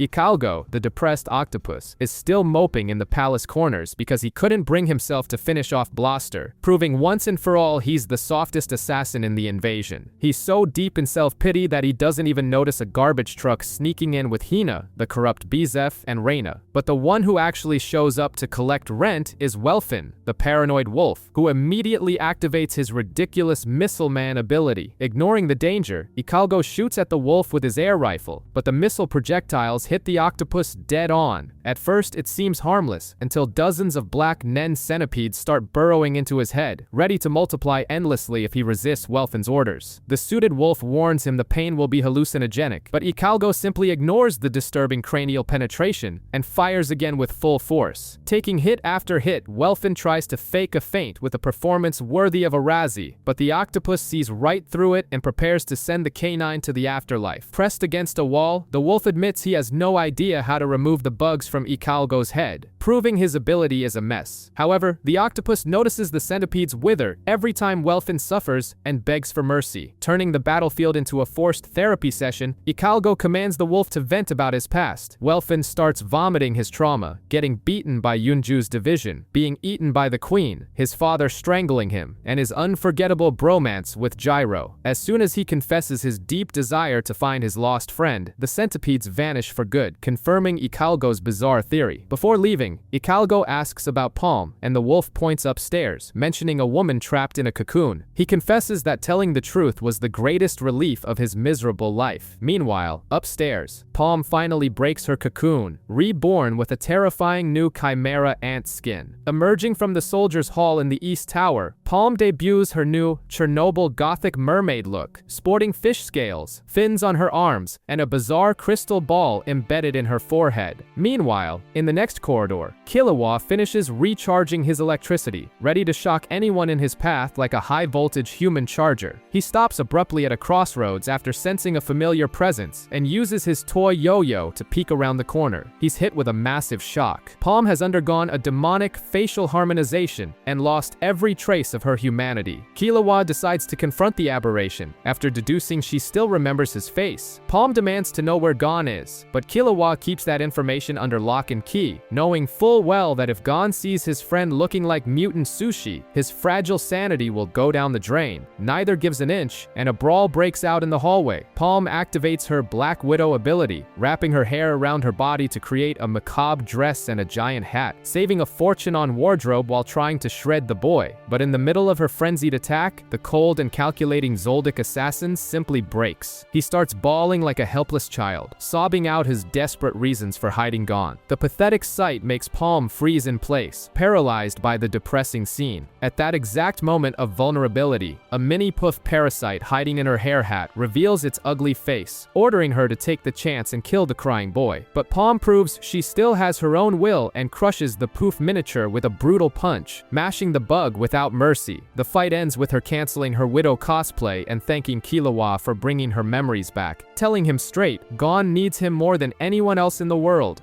Far away, flying through the sky with the centaur Yuppie, the original Poof chokes back tears and concludes that Palm was a total failure as an experiment, deciding that memories are useless trash for the relentless ant army. On the second floor of the West Tower, Mele-o-Rom gets a front row seat to Knuckles squaring off against Shawapoof. The butterfly bodyguard accepts the challenge without blinking, but tries to engage in psychological warfare, confessing he's just a fake clone, and his main body is already racing toward the king. He thought this would rattle the group, but the move backfires when Gon, with his lie detector set to maximum, warns that Poof is bluffing and just wants to backstab everyone at the first opportunity. The kid demands concrete proof of the cloning, and Poof responds by exploding his own body into thousands of ridiculous miniatures, dramatically announcing he'll wait at the palace entrance as a response to the challenge. Meanwhile, Pito apologizes for her colleague's pathetic little show and receives an ultimatum from Gon. She has less than 10 minutes to finish Komugi's surgery. The healer cat agrees, knowing that's enough time to stitch the girl up, but she starts sweating bullets thinking about who will protect the blind, snotty human while she's busy trying to slice Gon into pieces. Sensing the tension, Gon drops the final bomb, casually revealing the king is in the south, leaving Pito completely shocked by the boy's audacity. Far from this teenage drama, Netero and Meruouen finally get down to business at the test site. The old man takes flight, nostalgically recalling his glory days, and summons his colossal golden statue. Without wasting time, he unleashes the 99th hand right into the king's face, crushing the insect under a rain of relentless blows. The impact is so absurd the entire floor collapses, plunging both fighters into a sinister underground tomb that Netero affectionately names after Meruouen. 99th hand!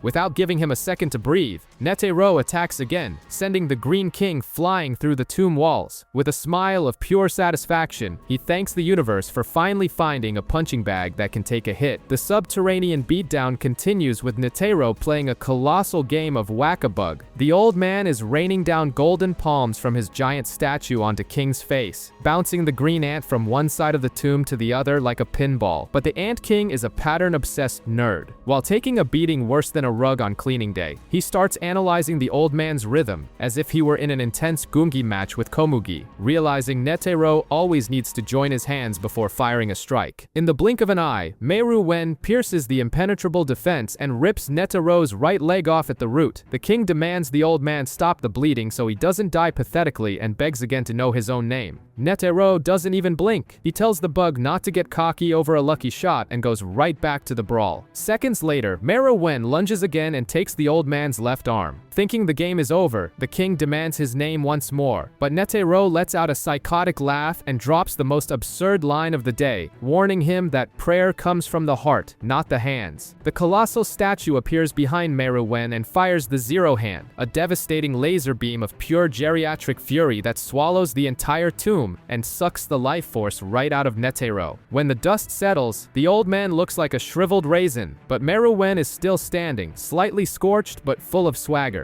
The arrogant insect praises the attack and swears he'll reserve a premium pen for humans once he rules the world. Netero finally reveals the creature's name is Meruouen. Believing he's won, the king smiles, but the old man releases an aura so dark and sinister it makes the ant break into a cold sweat and taste panic for the first time. Netero warns him that he doesn't understand humanity's infinite malice, stabs his own fingers into his chest, and triggers the miniature rose, a clandestine nuclear bomb planted in his own heart. Checkmate. An artificial sun swallows them both in an apocalyptic explosion, proving you should never underestimate an old man with nothing to lose.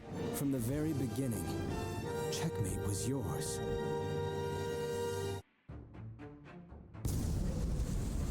The miniature rose is basically the most lethal and cheap toxic waste on the black market, a bomb so overpowered and cowardly it was banned worldwide, yet every 2-bit dictator still keeps one in their backyard. Seeing the mushroom cloud blanket the horizon, Poof and Yuppie enter a state of absolute despair and race toward the blast's epicenter at full speed. Meanwhile, in the palace ruins, Hikarugo emerges from the basement, terrified by the total destruction, and runs into Killua and Palm. The octopus asks asks if the electric assassin is going to help Gon, but Killua knows if he steps in, he'll just be dead weight or a hostage. They regroup with Knuckle and Melee-o-Ram, deciding the only viable option is to march back into the slaughterhouse and face whatever is left of the Royal Guard. Back at the tower, Gon's patience crossed the psychopath line a long time ago. He tells Pito the clock has hit 0, making the cat sweat and panic as she realizes the kid is exuding the killing intent of a seasoned serial killer. Komugi's surgery finally ends, and the blind girl wakes up with no idea what's going on. Seizing the opening, Gon threatens to erase the snotty girl from existence if Pito tries anything funny. When Killua and Knuckle arrive, Gon refuses Knuckle's help and dumps the responsibility of guarding the hostage onto his friends. With a virtual leash around the cat's neck, Gon drags her toward Peijin to heal Kite, leaving Killua behind to swallow his best friend's suicidal decision. Far from this drama, at the blast zone, Poof is having a nervous breakdown looking at an ocean of molten lava. Yuppie, without a second thought, dives into the scorching hell to find the boss. Seconds later, the brute emerges screaming in agony, holding what's left of King Meru-Wen, who now looks like a piece of charcoal forgotten on a Sunday barbecue. The king of insects is literally one breath away from becoming organic fertilizer, completely immobile and carbonized in Yuppie's arms. Entering desperate widow mode, Poof and Yuppie decide the only salvation is to feed the boss their own cells. They don't think twice before melting their own bodies, turning into a bizarre soup of fluids, and start feeding the royal charcoal with their nutritious body juices. The grotesque banquet of gourmet cannibalism works wonders. Meru-Wen drinks the mystery broth and doesn't just resurrect, he gets an absurd upgrade. He now sports dark angel wings inherited from Yuppie and exudes a divine aura that makes everyone tremble. The only critical problem? The nuclear blast fried his brain's hard drive. The king wakes up with incredibly convenient amnesia, remembering absolutely nothing of what happened before the bomb went off. Looking down at the tiny, pathetic, bee-sized versions of his guards, Meru-Wen demands answers. Poof, being the dirty manipulator he is, tries to play it off, saying he sent his clones to scout the area. But the king isn't stupid, memory or not, and threatens to squash the butterfly if he hears another lie. Realizing the boss has completely forgotten Komugi exists, Poof sees a golden opportunity to erase the blind girl from history before the king's memory Wi-Fi reconnects. He sends one of his clones racing back to the palace on a mission to assassinate the girl, but when the fake butterfly reaches the room, he finds the nest empty and gets a surprise "get out" from an invisible Knuckle and Melee-o-Ram. To make matters worse, Palm appears at the door with her Wink Blue clairvoyance activated and drops the ultimate bomb on the extermination team. Meru-Wen didn't just survive the nuke, he's flying straight to the palace with his guards to collect everyone's heads. On the way back to the palace, Meru-Wen notices Knuckles' debt mascot, APR, floating behind them like a ghost. Finding the creature annoying, the king decides to test his new toy and fires a colossal blast, stolen from Yuppie, right into its face. But when the smoke clears, the mascot is still there, completely unharmed and still collecting interest. Curious, Meru-Wen asks how Yuppie learned the secrets of this ability, and the buff guard admits with total honesty that he only got rid of the thing because he spared the enemy's lives. Instead of ripping his subordinate's head off for such pathetic betrayal, the king simply accepts the excuse, showing that the nuke fried not only his memory, but also his bloodlust. He forgives Yuppie's emotional weakness and orders everyone back to the palace. Meanwhile, the dramatic butterfly Poof is having a nervous breakdown in the hallways. He splits into thousands of glittery miniatures to search for the blind girl, furious at Yuppie for leaving traitors alive. Poof's main mission is to erase Komugi before the boss recovers his memory, but the task gets harder when he finds Killua carrying the girl on his back. Out of patience for games, Poof reassembles his parts and dives to assassinate her, but Killua triggers his Godspeed whirlwind hack and dodges the attack, leaving the royal guard looking like a fool. Realizing he can't keep up with the kid's reflexes, Poof resorts to psychological manipulation, mimicking his own voice to make the girl squirm like a worm in the dirt. Killua loses his temper, drops his cargo, draws a circle in the dirt like he's in kindergarten, and warns that if the bug crosses the line, he's toast. Poof ignores the warning, lunges, and immediately has his eyes scorched by the kid's electricity, proving that no matter how strong you are, sticking your face in an outlet always ends badly.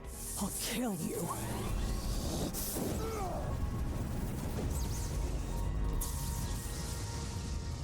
Sensing his guard's frustration, Meru Wen offers to help, but Poof refuses in a panic and points toward a crowd of humans to distract the boss. The problem? The king has a mental flash, a blurred image of Komugi. Realizing the plan is going south, the Poof clone abandons the fight with Killua and sprints back to the palace, desperate to hide the Gungi board, acting exactly like someone whose mom just grabbed their unlocked phone. Far away, Gon and Pitou finally arrive at the location where Kite's manipulated corpse is being kept. Meru Wen remains floating regally over a literal all-you-can-eat buffet of canned humans in cocoons, completely oblivious to the fact that Knuckle and Meleo Ram are breaking into a cold sweat while hiding in the crowd. Palm watches everything from the best seat in the house and alerts the infiltration team that the master of the house is back, while Icalgo tries to play necromancer, searching for an intact corpse to possess, only to find bodies turned into literal mincemeat. Poof takes on the role of a tour guide to hell. The chatty butterfly won't stop buzzing about the cocoon trees, doing everything in his power to ensure the king doesn't stumble upon any memories of the board game player. Far from the main mess, Palm finds Killua and drops a full tutorial on how her ability works. She's basically glued a crystal ball to her own forehead and now operates as a gossip-hungry security camera, capable of tracking up to 3 people at once. The problem? Poof is lurking in the brush, eavesdropping on the entire tactical breakdown, ready to weaponize that info against them. Meanwhile, Gon keeps Pitou on a short leash, guiding the killer cat to the room where Kite is being held. But Pitou's phone rings. On the other end, Welfin claims he's recovered Komugi, and the girl's own voice confirms she's fine. Except it's all a dirty trick by Poof, who altered his own vocal cords to mimic the girl and deceive his colleague. The ruse works perfectly. Pitou's expression shifts instantly upon realizing Gon no longer has any bargaining chips. The fake hostage has unleashed the true monster. Pitou opens the door, reveals Kite's kneeling body, and finally drops the bomb that shatters the protagonist's sanity. The cat reveals that the hunter is stone cold dead, and that their Dr. Blythe marionette ability is just a glorified taxidermy technique to keep the body from rotting. There is no miracle resurrection. Gon suffers a total mental collapse. The kid falls to his knees, leaking fluids from his face as he's crushed by an avalanche of guilt, rage, and denial. To add insult to injury, Pitou summons the giant nurse not to attempt a miracle, but simply to heal their own broken arm. Gon stays there, having a complete mental meltdown on the dirty floor, while the killer cat performs a selfish patch-up, leaving Palm and Killua confused by the bizarre scene being broadcast through the crystal ball. Poof's clone shows up with peak arrogance to blackmail Killua and Palm, warning them that Gon will be turned into Hunter Pate if they don't hand over the blind girl. Killua doesn't waste a millisecond. He crushes the talking insect in a single blow, drops Komugi into Palm's hands, and bolts at lightning speed to save his best friend's skin. In the dark room, Pitou finishes their self-care moment, tests the brand new arm, and informs Gon that it's time for him to die for the sake of the king. But calling the kid a liar and confirming Kite's death was the worst mistake the cat could have made. Gon's sanity has permanently left the chat. He is swallowed by an aura so dense and dark it could snuff out the sun, and begins a bizarre puberty speedrun. I don't care what happens to me now. I need all the power I'll ever have. In front of a terrified Pitou, the shriveled boy transforms into a lethal mountain of muscle. With power so immense, the royal guard breaks into a cold sweat. Realizing this freak now rivals the king's own strength, Pitou tries a surprise attack by activating their combat puppet, but Gon simply vanishes from the room. Here and now.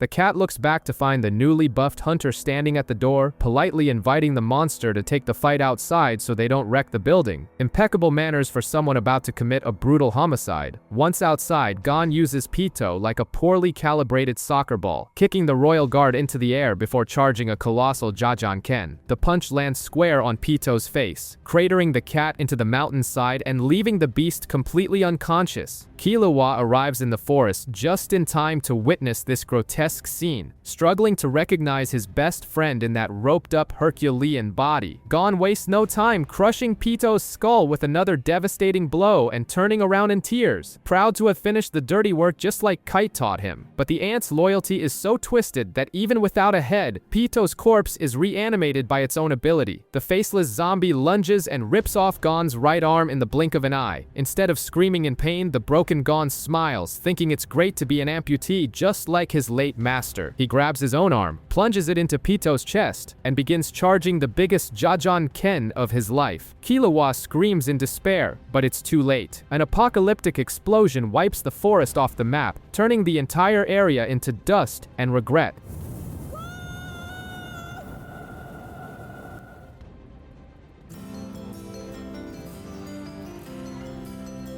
While Gon was spending every last drop of testosterone to crush the cat, Meruowen enters the West Tower escorted by his two biggest simps, Poof and Youpi. The king is suffering from heavy amnesia, feeling like he's forgotten something vital, but his brain blue screens every time he tries to force the memory. Poof nearly has a heart attack of relief and trades knowing glances with Youpi, silently agreeing that the best strategy is to pretend the snotty blind girl never existed. The plan is simple. Keep the boss as an implacable dictator focused on world domination. Poof tries to change the subject by talking about spreading his sparkling dandruff magic scales to hypnotize humanity, while Youpi mentions he's going to look for Pito. The problem is, just hearing the cat's name causes the king's brain to short-circuit, giving him a brutal migraine. Realizing the king is restoring deleted files through keywords, Meruowen demands they bring Pito immediately, and decides to hunt the intruders himself. Poof panics and tries to block the boss's path, resulting in the king releasing an aura so suffocating it would make anyone piss their pants on the spot. Poof quickly goes back to bootlicking, calling the king the supreme being. Far away, Knuckle and Meleoram feel this crushing pressure and decide it's time to get the hell out, realizing the colossal stupidity of not calling in the entire army for this suicide mission. But before they can take 2 steps back, Meruowen blinks and lights up the entire palace with his An radar. In a millisecond, the king knocks out both idiots before they can even think about breathing, dragging their bodies to the West Tower like bags of trash for interrogation. Desperate to keep the boss busy and away from the truth, Poof proposes a childish scavenger hunt, a race to see who finds their targets first. To keep the game fair, Poof demands the king only use his N one more time. Meruowen finds the insect's audacity amusing and accepts the challenge, but with the condition that if the guards lose, they have to cough up the dirty secret they're hiding. While the death bets are placed, Palm runs with Komugi in her arms and uses her stalker ability to spy on Killua carrying a gun with shampoo commercial hair. Without understanding what kind of roped-up madness happened there, she descends into the sewers, finds the insecure octopus Icalgo, and they decide to stuff the snotty girl into the deepest hole they can find. While Poof continues throwing his sparkling dandruff into the crowd to hypnotize the weak-minded humans, he makes the classic mistake of completely underestimating the kid who just pulverized Pito, thinking Gon is no threat at all. In the underground, Icalgo and Palm set up base in Bezef's luxury hideout and run into the paranoid wolf Welfin and Bloster. The octopus decides to use Welfin as a delivery boy to negotiate the exchange of Komugi for the lives of Knuckle and Meleoram. The wolf nearly has a panic attack out of fear of being sliced by the king, but Icalgo plays dirty, mentioning Master Gyro and revealing he remembers their past lives as humans perfectly, calling the wolf by his original name, Zycahal. With no way out and his ego bruised, Welfin swallows his tears and agrees to be the delivery boy of the apocalypse. Welfin grabs a truck, frees some women along the way to clear his conscience, and bumps into Youpi on the roof. The wolf delivers the message about the hostage exchange, but Youpi couldn't care less and decides to take the gossip straight to Poof. Feeling his canine masculinity threatened, Welfin calls the royal guard back and activates his missile ability, demanding answers about the past. Youpi turns around foaming with rage, but before he can crush the wolf, the monster's nose starts bleeding out of nowhere. Back at the palace, Meruowen is rummaging through rubble like a hobo looking for scrap until he finds a white gungi piece. His brain takes another violent jolt, remembering a game he could never win, and guess what? His nose also starts leaking blood in a bizarre fashion. 10 minutes later, Poof flies back and finds the empty truck and Youpi's corpse lying on the ground. The big butterfly goes into absolute shock, mourns his fallen brother, and rushes back to the boss, only to find the king playing gungi in the dirt like a child. Poof reports that Youpi has bitten the dust and tries to cancel the game, but Meruowen stands up with a far from friendly face and demands to know the damn secret. Meanwhile, Palm plays detective and deduces that the king didn't sense Komugi because her hair served as a perfect radar jammer. Trusting this bargain bin logic, they literally stuffed the world champion into a random crate in the basement. Outside, Poof follows the king in a cold sweat, coughs into his hand and falls into total despair, seeing his palm covered in pure blood. The naked truth is thrown in our faces right away. Netaro's nuclear bomb wasn't just a pretty explosion to make holes in the ground. It was high-quality bottled cancer. The toxicity of the miniature rose is melting the organs of anyone who survived, proving that human malice is far more rotten and lethal than any roped-up ant. Poof tries to hide his bloody hands like a child who broke his mom's favorite vase, refusing to spill the beans about his little secret. But Meruem has no patience for hide-and-seek. He activates his N for the last allowed time and lights up the entire map with his omnipresence. In the blink of an eye, the king teleports in front of Welfin, asking in a deadly tone if the wolf was responsible for sending Yuppie to the great beyond. Shaking in his boots, Welfin swears up and down he didn't do anything, and that the royal guard simply coughed up blood and keeled over on the asphalt. Poof appears out of nowhere and decides the best option is to silence the wolf forever before the truth leaks. But Meruem interrupts the cowardly assassination, revealing that his radar now comes with a premium empathy package, allowing him to feel the raw hatred exuding from Welfin's pores. Poof is amazed the boss stole his ability, but tries to block the interrogation using the lame excuse of extreme loyalty to protect the king from the truth. Meruem finally loses his temper, releasing a colossal murderous aura and warning that loyalty and hostility mean absolutely nothing if he decides to crush the butterfly's head right then and there.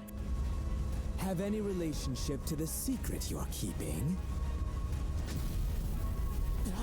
Facing imminent death and imagining his own head being devoured, Welfin enters such an absolute panic that he ages 100 years in 5 seconds, going bald, wrinkled, and looking like a raisin in the process. With his neurons frying to find a way out of the despair, the elderly wolf opens his mouth and lets out the only word capable of saving his flayed skin: Komugi. It's a critical hit to the nervous system. Just hearing that name, Meruem's brain does a full download of all his memories, remembering every Gungi match and the face of his snotty-nosed girl perfectly. Poof's secret goes down the drain, leaving the royal guard completely destroyed, humiliated, and crying like a weaned calf. Realizing the girl is worth more than the entire world, Meruem doesn't punish Poof, poetically saying they are now one and forgiving the betrayal. He thanks Welfin for fixing his brain and gives the wolf a free pass to go live his mediocre human life. Welfin, still in shock, screams the exact address of where Komugi is hidden in Bizef's basement. Meruem turns his back and walks calmly to find his girlfriend, leaving Poof drowning in a sea of tears, blood, and total failure. Meruem's premium Wi-Fi radar sweeps the basement and finds Palm tucked in a closet like a teenager in a cheap horror movie. The Chimera Ant King, the ultimate killing machine, throws his pride in the trash and simply begs to see his snotty girl. Palm flips out, cries, says it's impossible for a monster to have feelings, and asks to be tortured. But Meruem is so whipped he almost kneels on the floor. Palm finally releases Komugi's location, but demands to watch the radioactive couple's final moments from the sidelines. Outside, Poof finally kicks the bucket, left on the ground like recyclable trash while his cape flies dramatically in the wind, proving he died as he lived, a useless drama queen. Meruem finds Komugi drooling in a wooden crate and wakes the girl with a silly smile. Meanwhile, the Hunter Association arrives to clean up the mess. The media finds the fake dictator's corpse. Beans cries watching Netaro's posthumous DVD, and the country's true leader is out tilling a field in the countryside, living the bucolic dream.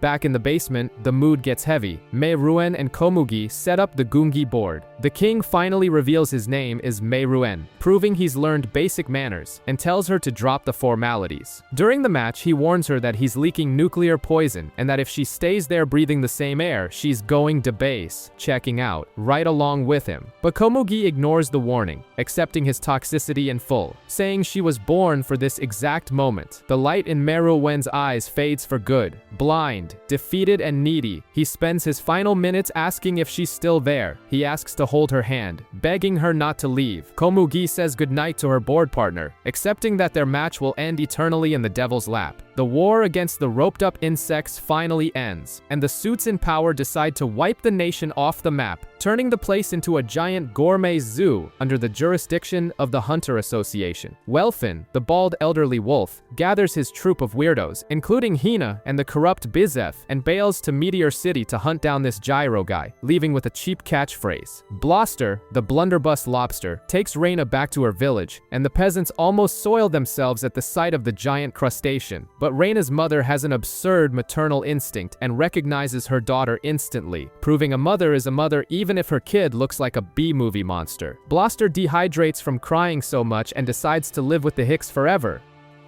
Welcome home. I'm so glad that you're back. Mommy?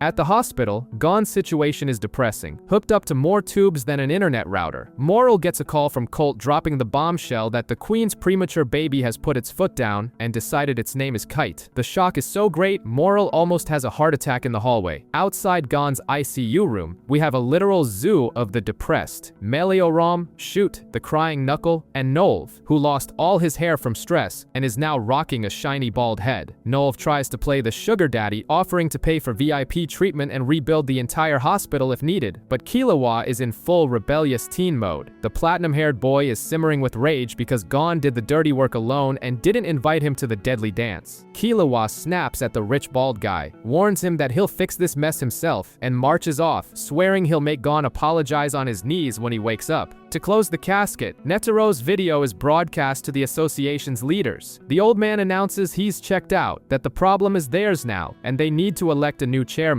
The Zodiacs, the hunter elite who dress up for an animal costume party, finally show their faces, including Jin, the deadbeat dad of the year. The Zodiacs' HOA meeting turns into a full-blown circus immediately. The elite group, Netero, handpicked, looks like a bunch of zoo cosplayers. Periston, the vice chairman with a sewage rat face and a corrupt politician's smile, arrives late, sits in the main chair without asking, and tries to pull a blatant coup to become chairman without a vote. Everyone hates him deeply, except for Jin, who couldn't care less about the charade. Mizai's Tom points out that 18 hunters magically vanished under Periston's management, but the rat just gives a fake smile and promises to do better. Jin decides to throw his hat in the ring and runs for office just to honor old man Netero. Periston tries to needle Jin by telling him to visit his son who's rotting in a hospital bed, but the winner of the World's Worst Father award shoots back, saying Gon isn't going to die, period. Cheetle, the dog girl, tries to organize a lottery for the election rules, but Jin is a top-tier cheater. He'd already gone to Bean's office 2 days prior to forge the lottery slip, ensuring his absurd rules were chosen. Jin's rules dictate that every hunter must vote, must sign their name on the ballot, and require a 95% turnout, or they scrap everything and start over. On election day, Hisoka shows up playing talent show judge, scanning the hunters and giving everyone humiliating scores. He scoffs at Zodiac's Kanzai and Pion, proving the association's standards are in the gutter, but the creepy clown's radar pings hard when Illumi appears disguised with needles in his face, scoring an absurd 95 points. The results come in, and the rat Periston wins in a landslide, but since the crowd skipped out, the vote is summarily annulled. Jin gets pissed because Beans won't let him poke through the ballot boxes to laugh at the votes. Far away, Illumi and Hisoka gossip on a rooftop. Illumi spills the tea about Gon's miserable state and reveals that Killua is going to his family for help. The problem is, Illumi has a secret younger sibling who is a walking time bomb, and he invites the magician to help him assassinate his own family before everyone goes under. The election for Hunter Association chairman continues to be an absolute failure because this gang of slackers refuses to punch the clock to vote, completely ignoring the stupid 95% attendance rule. The suited-up rat Periston continues to lead the polls with his cynical election season politician smile, but since everyone prefers skipping class, the votes are annulled again. Periston decides to play dictator and suggest confiscating the licenses of anyone who doesn't vote, leaving hot-headed Kanzai foaming with rage, while Cheetle the dog girl realizes the rat is playing 4D chess. We discover that old man Netero only made this sociopath vice chairman because he found it boring to work with yes-men. Far from the boring bureaucracy, Killua decides it's time to raid his own basement to rescue his younger sister Aluka, the only creature capable of fixing Gon's mangled body. Father of the year, Silva tries to block the kid, saying that thing isn't human, but Killua tells the giant dog to sit and shows he's not playing games. Silva takes the boy to the maximum security vault where the girl lives, surrounded by plushies. And we're bombarded with a bizarre flashback showing that the little girl is basically a psychopathic genie. If you grant 3 of her childish requests, she fulfills any wish. Anything from making money rain from a zeppelin to giving the useless Miluki a brand new computer. But the bill always comes due, and the next poor soul to meet the girl will have to pay the price of the previous wish with predatory interest rates. If a person refuses 4 of Aluka's requests, which might involve handing over their own liver, duodenum, or spine, she simply crushes that that person and everyone they love most in the blink of an eye. One poor maid refused to donate her organs and ended up turning 67 people into instant pâté, all because of someone else's millionaire wish. Ignoring the fact that his sister is a human meat grinder, Killua enters the room oozing confidence while the little girl looks at him with the face of someone who's really missed playing with her big brother. As chaos looms, Illumi and Hisoka are perched on a roof, gossiping like a couple of bored housewives. The Needle Brother breaks down the macabre math behind Alucard's powers. He reveals the family treated the girl like a lab rat, crushing dozens of servants just to figure out the rules of the game, while that useless couch potato Miluki sacrificed innocent tourists just to get his hands on some cheap toys. The kicker? If Killua asks to heal Gon, the price will be so absurdly high that when he inevitably fails to offer up his own organs to his sister, the domino effect will wipe out tens of thousands of people. Illumi throws it in Hisoka's face. Even the magician will end up as dead meat in this scenario. For the first time ever, the creepy clown breaks a cold sweat, realizing his own neck is on the line, and there won't be anyone left for him to play with. Inside the vault, Alucard tells Killua to die, and he simply plays dead on the floor to the girl's delight, proving he's the only one who knows how to handle this ticking time bomb. Big brother, die now. All right. Bang!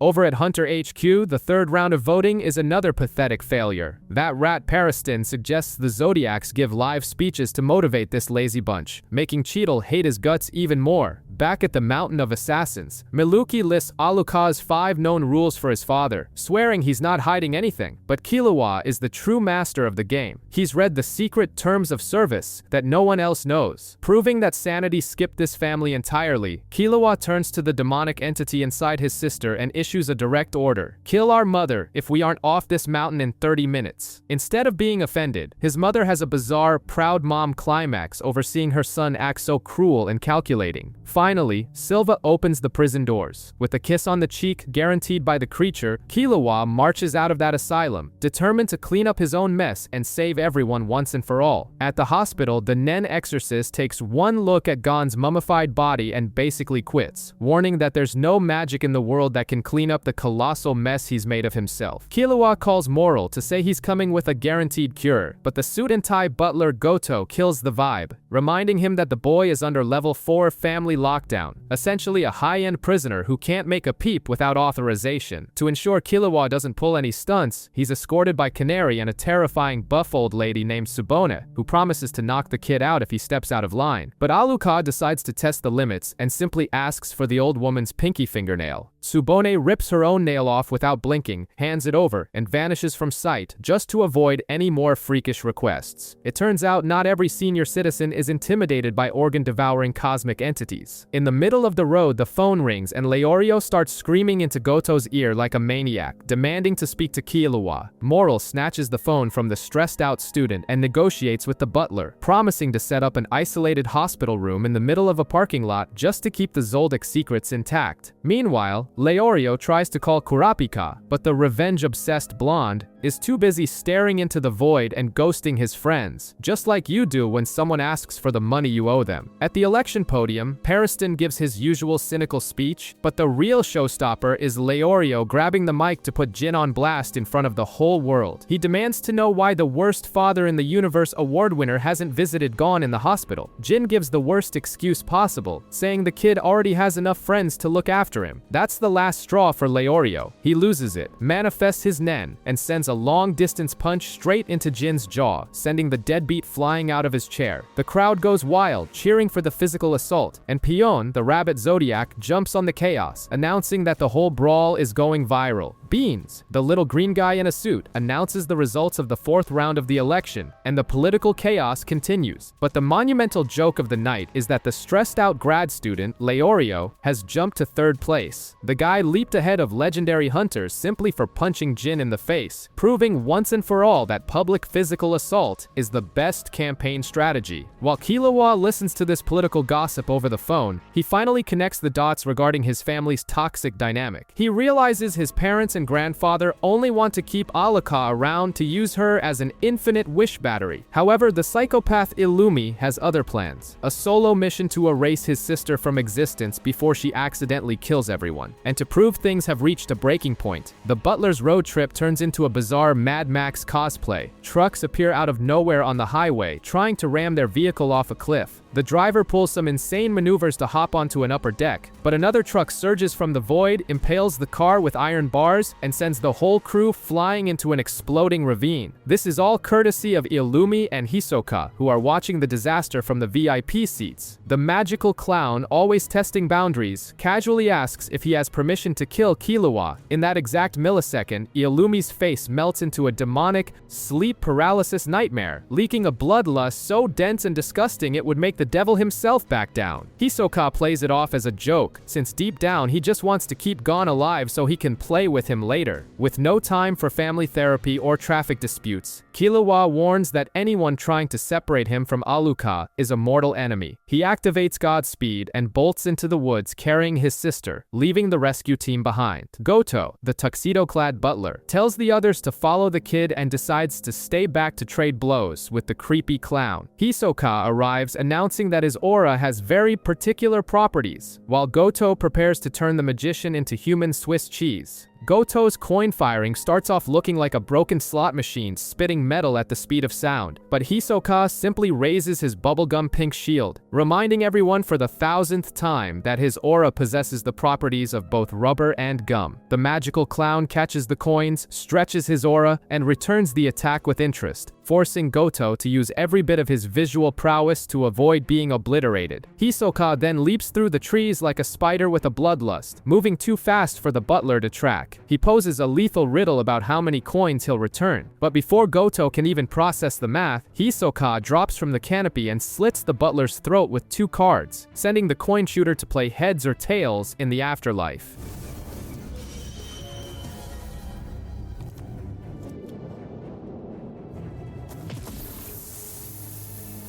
Miles away, Killua is tearing down the highway thinking he's made a clean getaway, until he looks back and sees Tsubone literally transformed into a high-powered motorcycle. The old lady has become an aura-powered transformer, being ridden by Canary and Amane in a bizarre game of Mario Kart that catches up to the kid in seconds. Realizing he can't outrun a motorized grandma, Killua ducks back into the woods and tries to lose them by renting several airships as decoys, planning to take the escape above the clouds. But Illumi isn't playing around, and he's certainly not buying plane tickets. With no allies left, the emo brother decides to stick his needles into the skulls of dozens of innocent civilians, turning them into a Needleman zombie army ready to run themselves to death for him. Killua calls Moral to snitch on his brother's war crimes, using the association's rules to turn Illumi into a legal target. The gossip reaches the ears of Teradane, Bushidora, and Lupe, who decide to form the Pure Paladin Squad. These delusional bureaucrats think they're the Avengers and send dozens of hunters to intercept the zombies and arrest Illumi, all while filming motivational videos and campaigning for votes, having no idea they are marching straight into a professional assassin slaughterhouse. The election rolls on with Pariston dominating the polls, but the real horror show is happening in the forest, where Illumi and Hisoka have turned the elite hunters into organic fertilizer. The magical clown admires the pile of corpses and calls his partner to offer help with a fake map, but Illumi refuses, revealing he has his own private spy. Flying through the sky in the form of a glider, Tsubone finally realizes the lens of her monocle is essentially a walking hidden camera, broadcasting everything in real time to Killua's stalker mom. Illumi intercepts the getaway car. The driver, Hishita, tries to accelerate but reveals he's also become a lobotomized zombie. Surrounded by the undead army and his psychopathic brother, Killua decides it's time to pull the trigger. Aluka asks for Tsubone's fingernails, and the old woman rips them off like it's a routine manicure, handing over the bloody payment to summon the cosmic entity, Nanika. But instead of asking for Illumi's head on a silver platter, Killua shocks everyone by ordering the creature to heal the old lady's mangled hand. The process requires physical contact, and immediately after the miracle, the entity asks for a head pat and passes out from exhaustion. Killua rubs it in Illumi's face. Nanika is an angel when she heals, never asking for cruel compensation after fixing something. He proves that the murderous wishes only happen because of the greed of those who ask. Killua Killua warns that if Illumi calls the girl an object again, their brotherhood ends right there in a bloodbath. Hisoka, who was hiding in the brush calculating who would be more fun to kill, decides to leave disappointed. Illumi retreats, but his sickly obsession only grows as he realizes his brother has the ultimate cheat code for infinite wishes without consequences. Meanwhile, the leader of the Pure Paladins cries into the phone, begging Moral to take control of the mess and admitting his squad was massacred. But Hisoka gatecrashes Terradane's office and cuts the call, along with the poor guy's throat. With more blood spilled, the election narrows down to the top 4, leaving Leorio and Pariston ready for the final showdown for control of the association. Jin strolls through HQ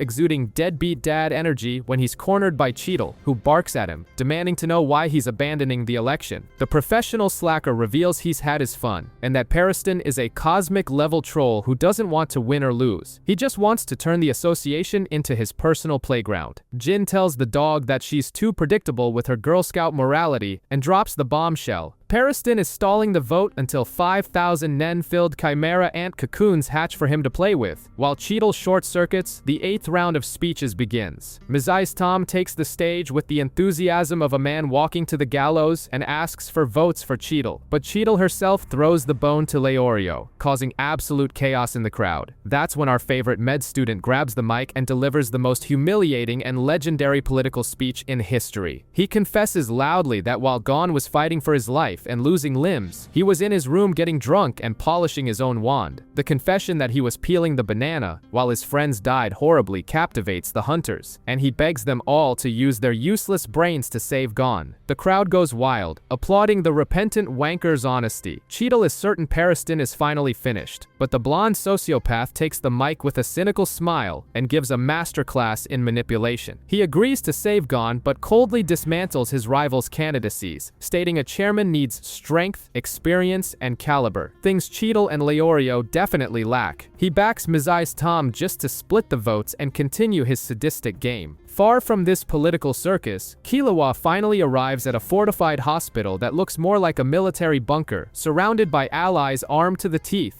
He carries the sleeping Aluka in his arms like she's the world's cutest weapon of mass destruction. Killua enters the room and stares at the breaded and dehydrated version of his best friend, knowing that the sleeping cosmic entity in his arms is the only thing capable of fixing that piece of charred meat. The election results come in, proving democracy is a joke, with Leorio taking a massive lead after confessing his solitary habits on mic. But while the future doctor panics over his accidental popularity, the real miracle is about to happen at the hospital. Aluka wakes up, and Killua asks the cosmic entity to take the wheel. Nanika emerges with her black hole eyes and asks to hold Gon's crispy, carbonized hand. The moment the creature touches the boy, a colossal explosion of energy erupts from the building, tearing through the sky in a pillar of light so absurd it blows the guards back. The healing aura is felt for miles.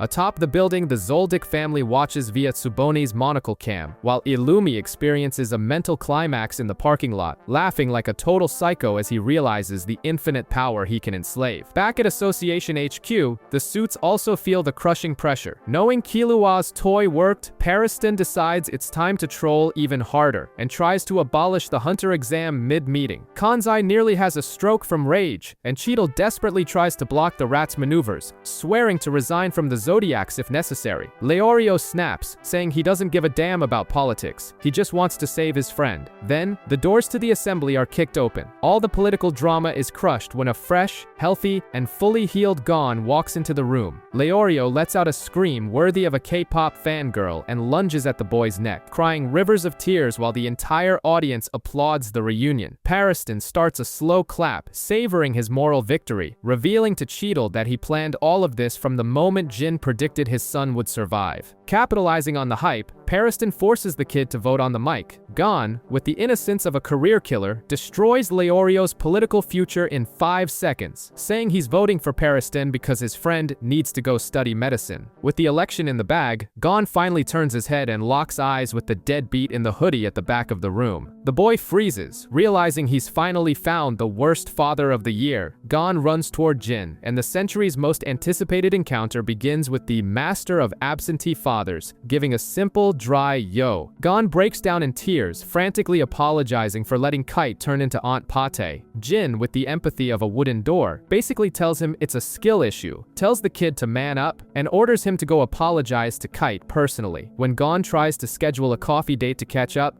Jin tries to bail, saying he's a very busy guy. The crowd of hunters hears the lame excuse and loses their minds. They start booing, cursing, and telling Jin to be ashamed of himself for being a trash father. Jin, proving his maturity, tells them all to go to hell and starts throwing punches at the voters, sparking a full-blown bar brawl in the middle of the assembly. Gon leaves laughing at his father's sociopathy, happy to have at least heard a "see you later." Meanwhile, the final results are in, and Pariston is crowned the new chairman. In his first and only official act, he appoints Cheadle as vice chairman and immediately resigns. The rat pulls the greatest mic drop in the association's history, revealing he staged this entire months-long circus just to annoy Netzero's ghost, since the old man loved it when he caused trouble. Pariston skips away, leaving the dog Cheadle foaming with rage. Elsewhere, professional stalker Illumi intercepts Killua at the hospital, revealing he used his psychomath to crack Nanika's cheat codes. He realizes Killua's wishes don't carry a deadly toll and demands to turn his brother into a puppet to control the girl. Killua wastes no time and orders the cosmic entity to teleport the weirdo back to the Zoldyck basement, banishing his brother in the blink of an eye. Attempting to play the tragic hero, Killua tells Nanika to never come out again, trying to lock her away to protect her. The creature cries and vanishes, but Aluka wakes up furious, giving her brother a monumental scolding for being a toxic manipulator. She screams that if he wants to protect one, he has to protect the other too. Killua realizes he's screwed up, panics, cries, and begs Nanika to come back. The entity resurfaces. They share a tearful hug, and Killua swears to give her all the head pats in the world. Watching the soap opera through a monocle, even the family's butler gets emotional and finally takes the target off the boy's back. In an isolated corner, a mafia koala decides to pour his heart out to Kite, confessing he shot the original redheaded girl to prevent her from becoming a toy for worse people. The creature goes into an existential crisis, worthy of a philosophy student at 3 a.m., delivering an endless monologue about reincarnation, the size of souls, and how he's recyclable trash, repeating the same mistakes. He basically begs for moral euthanasia to escape the guilt. But Kite, now a nearly human chimera ant, cuts the drama and warns him he'll spend the rest of eternity serving her as a repentant slave. And if he thinks about running, she'll do the job herself just to focus his mind. Gon bursts into the room, the koala bails, and the kid starts crying a river, apologizing for being a useless scrub who needed help to smash Pito's face in. Kite tells him to swallow the tears, says they both need more training, and orders the boy to go back to his deadbeat dad. Gon rushes back to Hunter HQ, but Jin has already skipped town, leaving only a note telling his son to meet him at the top of the world tree. Cut to Gon, Killua, and Aluka at the base of this colossal 2,000-meter plant. A tour guide tries to scare the kids with death statistics about how most people fall to their doom, but the trio completely ignores the poor guy, buying snacks and taking selfies while the extra cries in the corner from the humiliation. The time for goodbye arrives. Killua finally throws it in Gon's face how depressed he got when his friend told him to mind his own business during the fight with the cat ant. Gon apologizes with a classic abandoned puppy look. To seal the peace, Killua invokes Nanika in the middle of the alley, rubbing it in Gon's face that he has a pet wish machine and will spend the rest of his life protecting her. Aluka jokes that she might lend her brother to Gon later, which makes Killua snap and declare that Gon is now officially his second choice. They trade vows of eternal friendship, turn their backs, and go their separate ways, ending the anime's most lethal bromance. Gon signs a liability waiver and starts climbing the largest tree in the universe. Ignoring every safety warning like a true suicidal protagonist, he scales the giant trunk, feeling the sap pulse at his fingertips, and even stopping to help some random guy who fainted halfway up. At the summit, he finds the ultimate prize. Jin is sitting there with his usual bored expression, and Gon finally gets to grill his father on why he abandoned his son to play Indiana Jones. Jin reveals he wanted to raid a secret royal tomb, and since he needed money and a free pass, he became a hunter. He founded an NGO at 15, gathered a bunch of salaried nerds, and went after the treasure. But then comes the biggest cliché cliche in human history. Jin confesses that upon opening the tomb, he realized the true treasure was the friends he made along the way. Yes, the world's worst father used that lame excuse to justify his entire existence. And to prove things go much deeper, Jin drops the biggest lore bomb in the series. He reveals that the colossal tree is just a stunted sapling, and that their entire world is literally a puddle compared to the outside world, the Dark Continent, the gargantuan freakish place the Chimera ants came from. It's outside of this world. Outside of this world? At least outside the world map you're familiar with. Jin tells his son to enjoy the little detours in life, because that's where the magic happens. Gon, swallowing this bumper sticker philosophy, finally returns his hunter license to his father. From there, we enter a closing tour to show the world keeps spinning. Nov and Moral knock back drinks, toasting to Netero's ghost, while the rest of the team recovers in the trauma ward. Killua sails through the clouds in an airship, pampering Aluka. Kurapika continues his goth phase in a dark room surrounded by pickled eyes, scarlet eyes. At the cemetery, Canary and Amane weep at Goto's grave, but a magical beast shapeshifts its face into the butlers to trick Killua and pretend everything is fine. In the ruined palace, the corpses of Meru Wen and Komugi remain hand in hand, rotting together. And to close this chaotic saga, Gon enjoys the view of a flock of swans alongside Kite, proving that after so much trauma and mutilation, all a hunter needs is to look at the sky and accept their own insignificance.